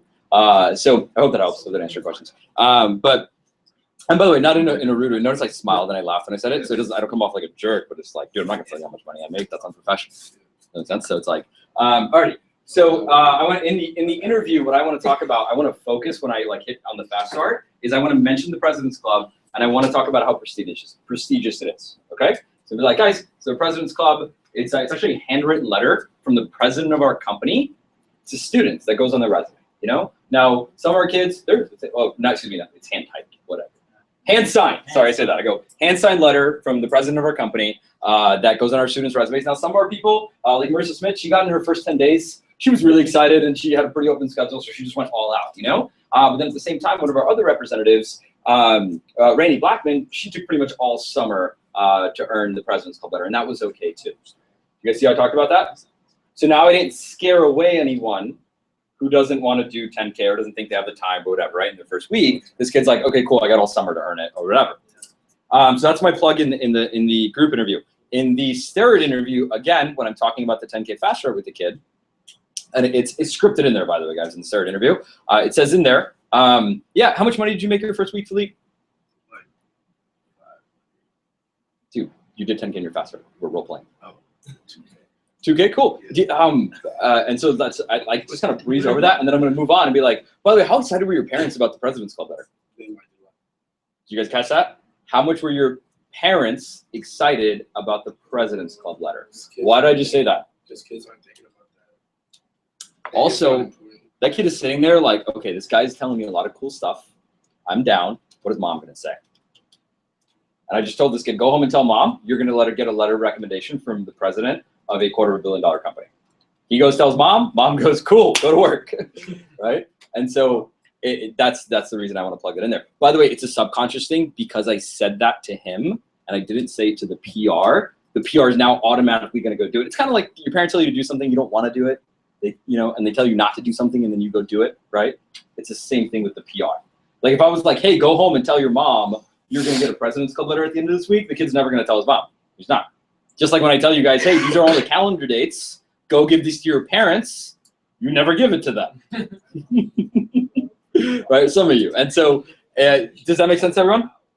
Alrighty, so, yes, no? Everybody keeping up? Any questions? Okay, so, interview. Now we're moving on. What comes after the interview? Training. By the way, in the steroid interview, guys, all you're doing is you're just building their belief. It's all in the script. But in the steroids sell 10K more often than traditional PRs because they're coming in with a different mindset. They're coming into training to sell Cutco, not to train to make base pay. Does that make sense? And so it's more about like a mindset thing. That's why if they're a 3-star recruit, I don't want them in a group interview. I want them in a steroid. And that's not me like cutting corners and, oh, it's easier in steroids. No. I want to build this kid's belief and he's going to sell way more than he would otherwise. You know what I mean? And I noticed it's a night and day difference when you build their expectation for them to come in and do well, right? Now let's move on. So we were at interview. What comes after the interview? Training. So training's a little bit more. So training, we got to walk through a couple things. So in day one, you talk about the fast start contest. Yes or yes? Yes. So when you talk about the fast start contest, you want to make it sound like it's easy to do. No. No. Why not? Because it's not. It's not easy to do, right? Yeah. For some people, yeah, it might be. But if for them it's easy to do, then they should be doing 20 or 30, right? Yeah. And so, as I'm gonna walk you guys through this timeline, the rest of it. What I want you to understand that if you're doing this, and I'm gonna talk big. I'm gonna say like 40 demos to get to 10K and like stuff like that. Some of you guys will be like, "That's stupid. I can do it in 10 demos." Of course you can. But why would I want my stud kid to only do 10 demos? That's retarded. I want them to do 40 because they're going to sell 50 on 40. Does that make sense? Yes. Like, and I want them to develop the habit of working hard, not just seeing rich family. And I want them to understand. And I want them to tell their friends that. I don't want them to go to their friends and go, yeah, Cutco we sell to our family and it's awesome. No, because then the perception is that we recruit a bunch of kids to go to some rich family and quit. That's not the objective of seeing mom and dad. The objective of seeing friends and family is to build confidence and to practice the job. That is the true purpose of seeing friends and family. Build a lead base, get started, because that's how every business in the world starts. And so that's why I want to communicate this with this kid, so they're having the appropriate conversations at home. Now, a couple things with training. So here's some note-taking stuff. Number one, have a 10K wall up. So I would have a 10K Hall of Fame. This is it's social proof. Okay. When you can point at something with pictures and they can see faces, it's real. Cool. By the way, you don't have to like go blow a bunch of money. Go buy cardboard. Go buy construction paper. Cut into stars. So we did at our office. Cut into stars. Go to Walgreens. Print out pictures. Put the picture on there. Write in a marker. Tag it on the wall, and there's your 10K wall. Cool. So you guys, you've never had a 10K fast starter. You're like, wait, how do I do this? You just take your managers, 10K fast starters in the divisions. Cool. And you put them up. You just need like 4. And another thing, are people excited about being on the wall? Yes. Yeah, absolutely. And as you grow in the business, you may not like. You're like, I don't really care if I'm whatever. Some of you guys are like, no, I love being on the wall. New reps, they love it. They eat that up, right? It's like, where are you? Yeah, it's like I'm on the wall. So they eat that up. So you want to have a 10K fast start. Alrighty. So you have the social proof. Next thing, hype up the Fast Start program. Hype up the Fast Start program. It's all in your training manual on how to hype it up. But you got to give it energy. You got to be excited. You can't just read the words. Just like when you're doing a demo. If you're like, yeah, Mrs. Jones, the trimmer cuts a tomato. It's cool, right? Like it. You got to be excited, right? Alex, you sell a lot of Cutco. Do you get pretty excited with your customers? Got to get excited. Shut up. So, point being is that you gotta throw passion into when you're talking about the Fast Start contest, right? Now you may not be like hoorah rah rah. You might not be the type of manager that like likes to get people like making noise, right? And that's okay. You don't have to do that, but you guys know how to be passionate. Yes or yes? Yes. Get passionate about the program. By the way, you're getting excited about the whole Fast Start program. Please write that down. Whole Fast Start, not just 10K. You're excited about the ice cream scoop. Yes. You're just as excited about them getting 1 order as you are about them doing 10K. That's important because that shows the rep that you treat everybody the same and you treat everybody fairly. It doesn't matter what they sell. That is very important for your representatives to understand if you want to run an exciting office that people want to be a part of, right? And so as you're walking through, this is some training. Now here's the thing, 10K Fast Start, it's pretty cool. Write this down. 10K Fast Start training, I mean, you don't have to. 10K Fast Start is pretty cool, but what I will tell you, it is the hardest thing that you will ever be a part of if I pick you to do it. I will tell you, it will be the hardest thing you'll ever be a part of if I pick you to do it. Cool? And some of you guys are like, wait, why would I tell them that? Because it's not going to be that hard. Does that make sense? But I'm framing their expectation. I don't want them to think it's easy. Cool? I want them to think like super hard. Now, here's the thing. If you did this the right way, you were excited. You've been talking about this since the interview, right? You were excited in training when you were talking about it. There's proof on the wall. You've given them a lot of what's in it for them if they do it, right? If they take part in it. You haven't, by the way, even said you take part in it yet. You've just been like talking about the program. And if you've talked about the program a ton and they're fired up about it, it doesn't matter how hard you make it sound. Would you guys agree your top kids are going to be excited to rise to the challenge? For you guys, when your manager was talking about 10K program, you were like, oh yeah, game on, right? You were excited about putting in the work. That's what you want to get them excited about.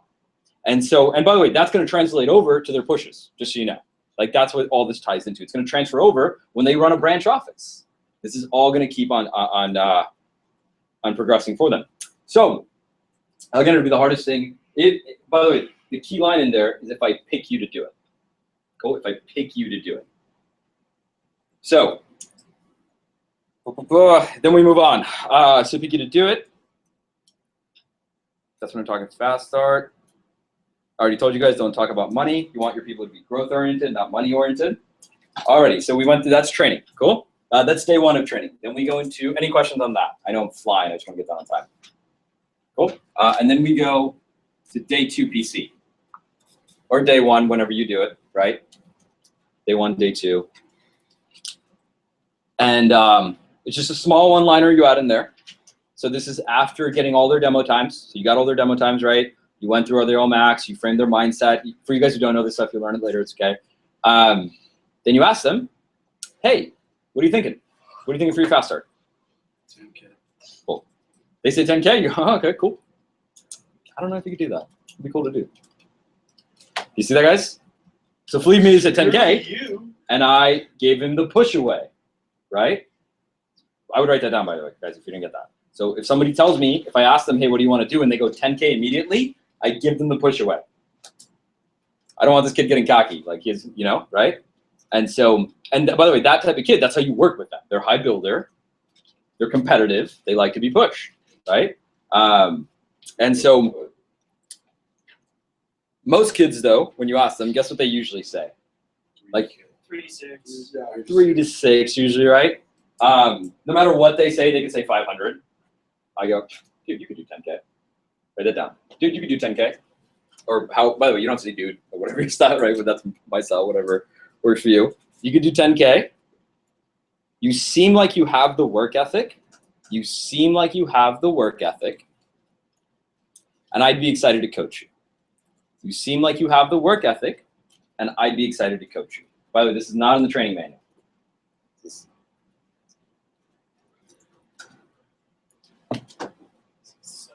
So what I just did is I gave some positive expectation. I do this when, this is something I picked up from Jordan actually. So let's say Philippe and Jacob are in the office. Philippe's a brand new rep. Jacob's like a brand new AM. And Jacob doesn't really follow the manual. He does, he kind of does, but he doesn't. He gives reps a lot of advice about like doing extra things. Now what I want to make sure that Jacob teaches this kid to follow the manual, right? So I'm going to say something like, so Philippe, Jacob's going to PC you. Jacob's one other thing I love about Jacob, dude. Jacob is so good at following the manual word for word. Like one of the best at our office, and he's going to teach you how to do it word for word. Now I just gave Jacob some pot. Now I'm walking away. Jacob's like, crap, all this thing, right? Because now if he doesn't do what I said, it discredits him. Does that make sense? Because I made him look at it. So I just, with the work ethic thing, you seem like you have a good work ethic. Lloyd said this to me at SLC. Lloyd was like, Wasim, you don't really lose. And I was just like, you're right, I don't. And then in my head I was like, he's like, yeah, when you work, it's like you always win. And I was like, crap, Lloyd needs me to win. Okay, cool. You know, it like created this positive expectation. I was like, damn, those Jedi mind tricks. But it's You did his voice with it too. right. So I can hear it. Yeah. And so that's what, you know, it's creating that positive expectation. And the second thing I said is I'd be excited to coach you, right? That's important because now this kid's going to go home. They're going to talk to mom, right? And they're going to go, hey, I talked to my manager. I'm pretty open schedule this week. And they talked to me. Some kids, not all of them, but some kids are going to go, especially your right ones. My manager thinks I can sell 10 grand my first week. Mom's automatic response, if anybody's ever told their parents that, for most of you, mom's response is probably, have you ever even seen $10,000, right? Like you're crazy, right? But then you just told them, hey, I'd be excited to coach you. Then they go to mom. Well, other people in the office have done it, and the manager likes me. They think I can do it, and they believe in me. And when mom hears that response, that's a lot more comforting than, oh yeah, you're right. Does that make sense, guys? It's like it's comforting for parents. It's comforting for and so it's building that belief for them. Now, so that's the day 2 PC. I'm sure you guys have heard this before, right? No one cares how much you know until they what? Know how much you care. Right? So it's all building that relationship. It's building that belief in them. It's making them feel good. And it's plugging in. The most important thing is plugging in work ethic. That's what I'm constantly plugging in there. I keep saying work ethic because I want them to have a good work ethic. If they have a good work ethic, are they going to be a good long-term representative?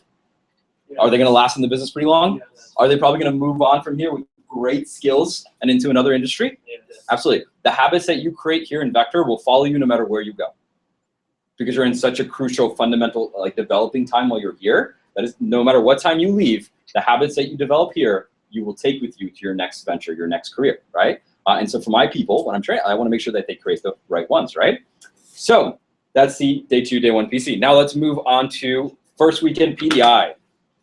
So first weekend PDI. This is so money. All of it. By the way, I live what I'm preaching. Just so you guys know, I think we had 6 or 7 people do 10K in a fast start and push this past summer in our organization. And we had like multiple weeks in a row where we were having people hit 10K. And it's just keeping it simple and running this program every week no matter what. Cool. Our first training, by the way, our first training class opened last summer. We had 2 10K fast starters. And so it's just running the program no matter what. So first week in PDI. First week in PDI is when they're calling in from what? Demos. Their demos, right? Yeah, So yeah. it's their first week on the job when you're speaking with them. Now, this is for your kid. This, by the way, what I'm teaching you guys, this isn't for everyone. Do you guys get that? This is for your top 20%. This is for your kids that you are targeting for 10K, okay? If you do this with everyone, it won't work because you won't give each person the energy that they deserve. I'll be honest with you guys, veteran district manager, this is my 7th summer next summer. I don't coach more than 2 people in a training class. I took on 4 or 5 before, and none of them hit 10K. I take on 2, they hit 10K. Cool?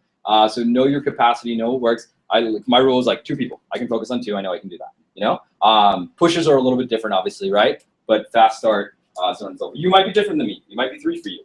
Figure that out what it is. All right, first week in PDI. What am I? So here's 2 things with first week in PDI. Number 1, you got to care. You got to care. You got to give a crap about what's going on, their emotions. Right? You got to feel their emotions with them. What I mean by that is like realize they're having no sales. Yes or yes? Yes. Now for you, that's no big deal. But for them, how does that feel? Oh, it's devastating.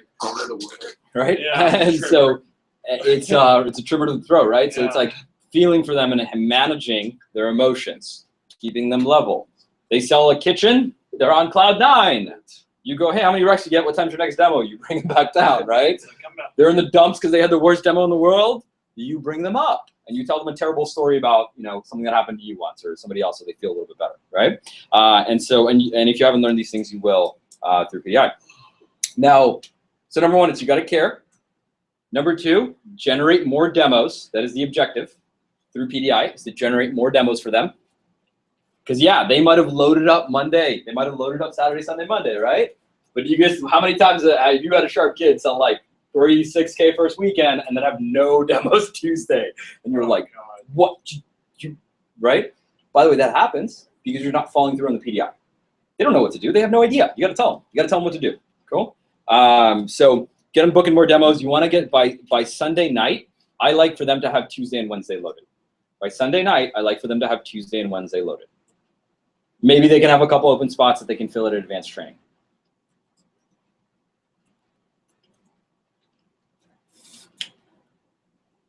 And then third thing for first week in PDI, and this will go for PDI all the time, to be honest with you guys. Never teach over the phone. I jot that down. Never teach over the phone. For some of you guys, you're like, why not? I want to fix it right away. Well, let me ask you. You have a no sale. You call your manager. The manager goes, wait, why? What happened? And then they start teaching you on how to close. How does that make you feel right after a no sale? Yeah, I could have done. You want to cut your manager, yes or yes, right? So it's like, look, they didn't want to have a no sale either. They screwed up, whatever. They can't go back into their house and fix it, right? So just move on. The worst thing you can do on as a leader is to dwell on something that already happened, no matter how bad it was. That's the worst thing you can do as a leader, right? And so you want to make sure that you're moving on. So, alrighty. So that's first weekend. Any questions on that? No, cool. Then we move into advanced training 1. Advanced training 1. You got to make sure they're there, by the way. How do I make sure they're there? Every single call, every time I'm on the phone with them, they are hearing about advanced training. Every single time.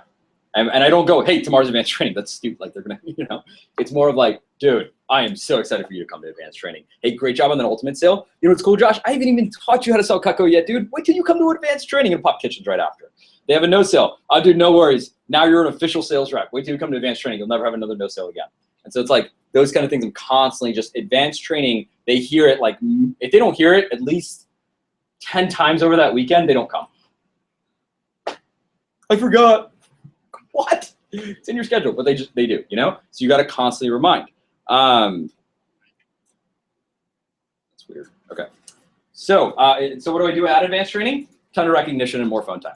The advanced training, recognition. Lots of recognition for the rep, make them feel good, right? By the way, don't go overboard. You don't make it sound like you're the only person on the planet to ever do what they just did, right? Or they're never gonna do anything ever again if you do that. Does that make sense? So by the way, they could have done 25K that weekend. It's normal. Cool. Like, hey, great job on your 25K, dude. Good job. Thanks. Jacob did 25. Dude, what I'm really excited about Jacob called me on every single appointment this weekend. Every single one. How awesome is that? And you got what, like 100 recs this weekend, right? Good job, dude. I didn't really recognize the sales. What did I recognize? The effort. The effort. Called me on every demo. Got 100 recs, right? I always want to recognize effort. So in advanced training, I'm going to recognize the effort and the actions they took to get to that, not the sales number. Everybody got that? Second thing I'm going to go through is obviously they're going to phone, and it's more role play of page 8 and 9, which is already in your AT. You're role playing with them, right? In advanced training, you run your advanced training. All right. By the way, everybody keeping up? I know I'm going really fast. You guys good? Anybody behind? Anybody confused on anything? Okay, cool. So let's go to advanced training. What do you run? When's the next time you see them? Team meeting. Oh, before then. Before then. Oh, your PC, day 4. Day 4 PC. Yeah. Guys, never not run a day 4 PC. Crucial. This is the most important PC you will ever run for representative. Like, most important. The only time I don't run day 4 PCs is during SC2 if they're on the Alliance. Because they're, I'm going to see them every morning. It's the only time I wouldn't run it. But day 4 PC is crucial for rep retention. Cool. I remember Jordan once asked me, he's like, would you ever not run a day 4 PC? I was like, oh, well, a crazy person? It's like, just think about it this way. How hard did you work to get those recruits in training? So hard. Pretty hard, right? You had to deal with a lot of special people on the phone. Yeah. Yes or yes? Yeah. How hard did you work through their first weekend and managing their emotions when they were you want to punch them because they didn't sell like an ultimate to the person they were, right? You get what I'm saying? Yeah. You worked so hard for them first weekend. You worked your butt off in training. Then why wouldn't you PC them and give them a schedule to keep them around? Just something to think about, right? And some of you guys are like, I never got a day 4 PC. Well, talk to your manager, make sure they start running them. And so run that day 4 PC. Now, what am I doing in the day 4 PC? The day 4 PC is the 10K PC. The day 4 PC is the 10K PC. Cool. I'm not going to go through it right now. Kathy's YouTube channel. She has her 10K PC on there. Vector Connect has Justin Donald, which is a great one. I would write these down. So Kathy on YouTube, Justin Donald, Drew Frank. I'd watch all 3. Figure out your style. Cool. Kathy on YouTube, Justin Donald, and Drew Frank on Vector Connect. And I remember, I think Justin Donald was the one that was the first one that I ever listened to, and I think I still run that one. And it's very every time I listen to it, it fires me up to sell 10K, to be honest. And so day 4, you run the 10K PC. 10K PC is a lot of rapport. So here's the 3 objectives of the 10K PC. I'll give them to you right now. Rapport. You want to build a relationship. Work on their names list. By the way, you do it there. You don't just give them the assignment. So you work on their names list there. And then the basics. Close and recs. Close and recs. Close and recs. Now, if you want to be really, really good, PRs. A little bonus out of it, right? I'm not going to get into that, but oh yeah, please PR your 10K fast numbers. Oh my God, yes. It's important. Okay, so that's a day 4 PC. I keep forgetting my notes are on my phone. Alrighty, day 4 PC scheduling. Phone time is a must. Okay, so then you set up their schedule. So you set up their weekly schedule, and this is the 4th thing in the day 4 PC. You set up their weekly schedule. What do they have to do every day? Daily phone time. When's the best time to phone? In the morning. So guess what they do? You put in their schedule for them to come to where? Office. The office. They meet you 8 a.m. Monday through Friday. You put that in their schedule. Please write that down. That's really important. By the way, you're there on time, and you meet them too. Now, might you be late and screw up a little bit? Yeah, absolutely. I do it too. I'm getting better. But you got to be there with them, right? You got to bring energy. You got to bring energy. You got to be there with them. You got to be there the entire time. Don't just go, hey, all right, man, time for you to phone. Go in the other room, go phone while I watch Netflix in here. No, they sit in front of you and they make phone calls. And what will happen sometimes, and this will be like on Wednesday, Thursday, because they're pretty tired at this point, they will sit there and they will stare at their phone. How many times have you guys done that? Oh, yeah, yes. And then guess what you do as a manager? You take their phone out of their hand. No, what do I do to you? And you ask every single, who's this person? You dial and you click numbers. Like, who's this? Cool, let's call them. Who's this? Cool, call them. Here. And you literally, you dial the numbers, you hand them the phone. You just sit there, whole hour, baby. We're going to make 50 calls together. And they're like, oh my God, he's really doing it. You're like, yeah, absolutely. You're going to sell 10K. And it shows them your commitment to them. And that's what's important, you know? Because you got to realize they're working hard, right? And they're younger than you and they don't really get it, right? So it's like, you're working for them. You're working just as hard as they are. Cool. And I'm going to tell you guys something at the end of this, which is going to make you want to work just as hard as they are. Okay, so you meet them at 8 a.m. Don't teach anything advanced. Please write this down. No advanced stuff.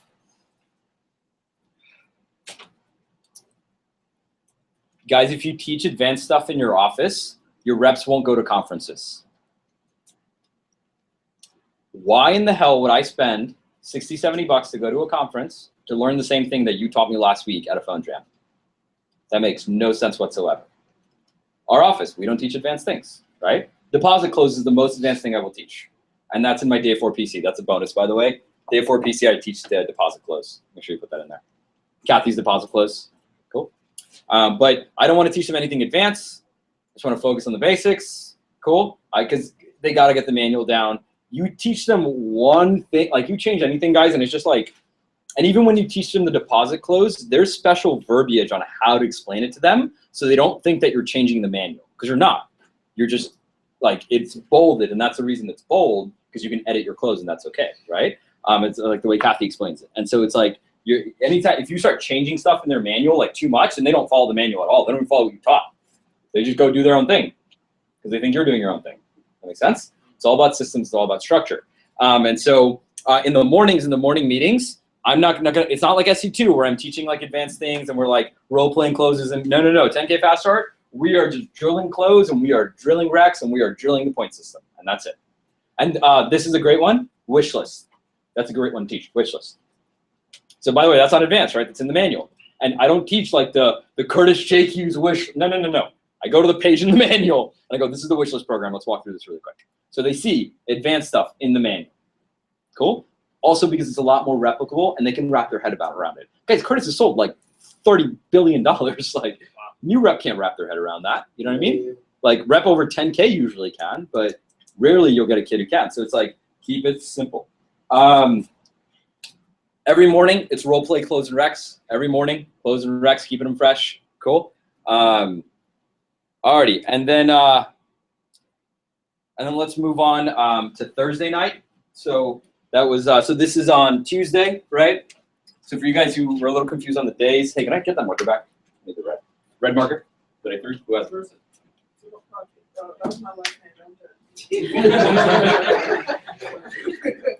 She plays basketball. So going through. So if you guys were confused on the days, this was depending on when you're running training, right? So this was your Thursday, Friday, or Friday, Saturday, depending when you're running training. This was your day 2. This is on Monday. Cool. This is on Tuesday. So everybody keeping with the timeline? By the way, for you guys who were in the 10K, we're in your manager's 10K program. Were you pretty tired by Wednesday? No. Team meeting. That's where you re-energize them. I almost skipped that. So team meeting. Team meeting, whether you're doing it Wednesday or Thursday night, doesn't really matter. You re-energize them at team meeting. Guess how you re-energize them? Recognition. You praise them like they have never been praised their entire life. And you make them blush. Like, make them feel like $1 million. Because here's the thing, if you make them feel like $1 million for the effort, again, am I recognizing sales? No. No, I'm recognizing what? Effort. If I make them feel like $1 million for effort, it does a couple things. Number one, it makes them feel great, right, about the work they're putting in, and they're going to keep replicating the work that they've been doing. Also, now everybody else who's watching this that wants to impress you, guess what they're going to do? We're in the same effort. What the effort Joe Rep is putting in. Cool. So you send them in the front of the room. I recognize them and make them feel good. By the way, again, I'm not making it sound like it's crazy what they're doing. I'm just recognizing them, making them feel good, and thanking them publicly in front of everyone. It's very important. Thanking them publicly for their hard work and being there with you. Cool? So that's at the team meeting. So I'll just write recognition.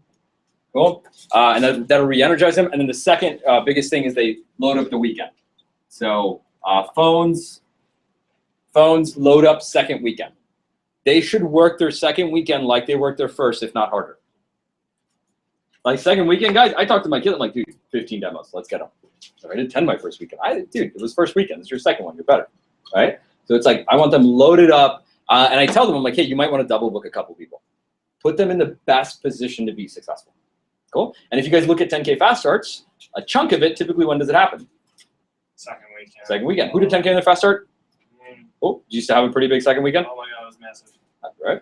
And so that second week, why does that happen? Urgency kicks in. By the way, if you didn't, you probably just slowed down in the middle of the week, right? And you didn't do the phone time to set up your second weekend.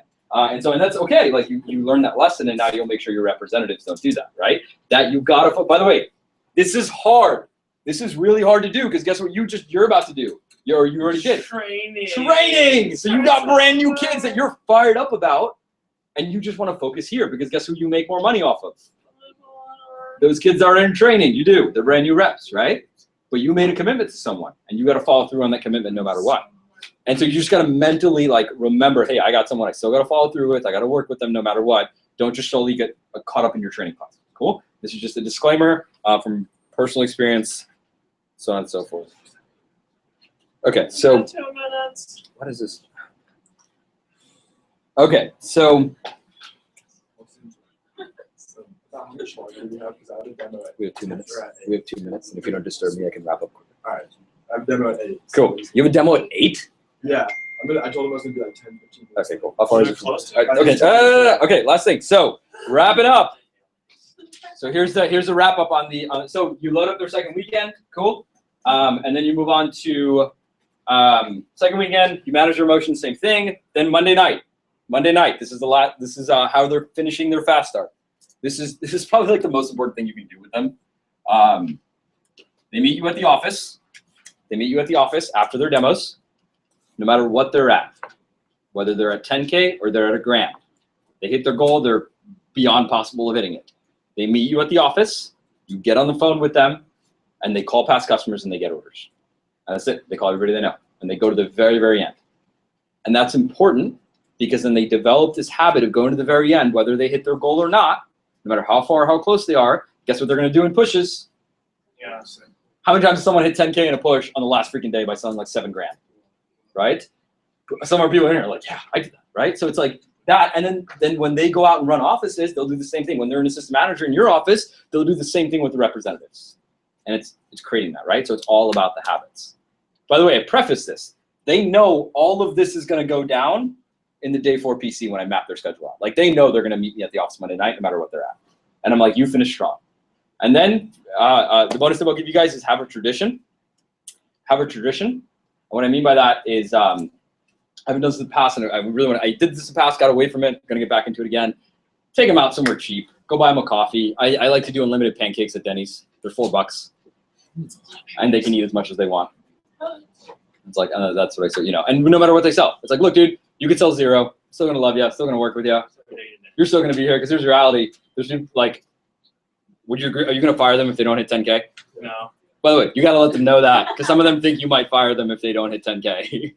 So you got to let them know, hey, no matter how you finish up, it doesn't matter. Cool. Any questions on that?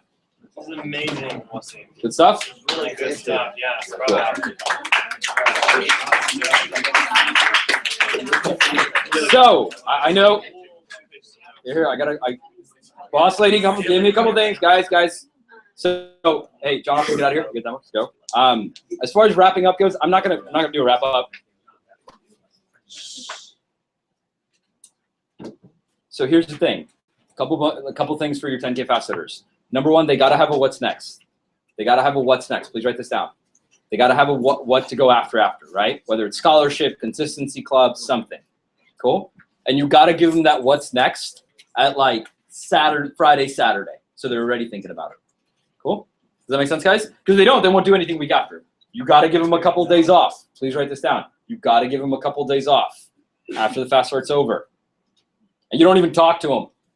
You're like, dude, you call me, I'm going to be really mad if you call me about work. And they're like, what? Do not call me about work for like 3 days. Go hang out with family. And so it's like, you got to give them that. And then the third thing is you got to work as hard as they're working, if not harder. I would say harder for them. Number 1, you made a commitment, right? It's your job. But then here's the thing too. Yeah, they're going to make $2,000, which is awesome. Guess what? You're going to make $2,000 as well off that 1K. Cool? So absolutely you should work just as hard as them because you're making the same amount of income. Actually, you should work harder because you're their leader. Cool?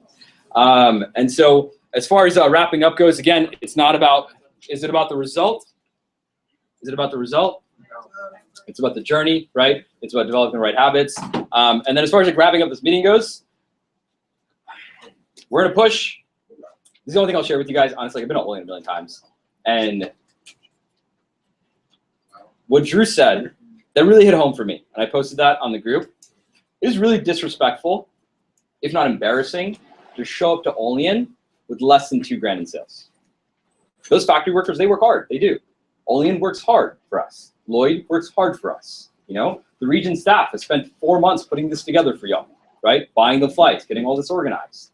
It's really disrespectful for the people that work so hard for us not to do any kind of work. Because here's the thing, 2K, is it really that hard to sell, guys? No. No, right? You load up 1 day of demos, most of you guys can do it in 1 day, right? And so no matter what your schedule is, I believe everybody in this room can do 2K, you know, and this is what I'll tell you guys, every year in Olean, we dominate. GCK, like that's the first moment where we let everybody know, hey, next summer, you are gonna get your ass whooped.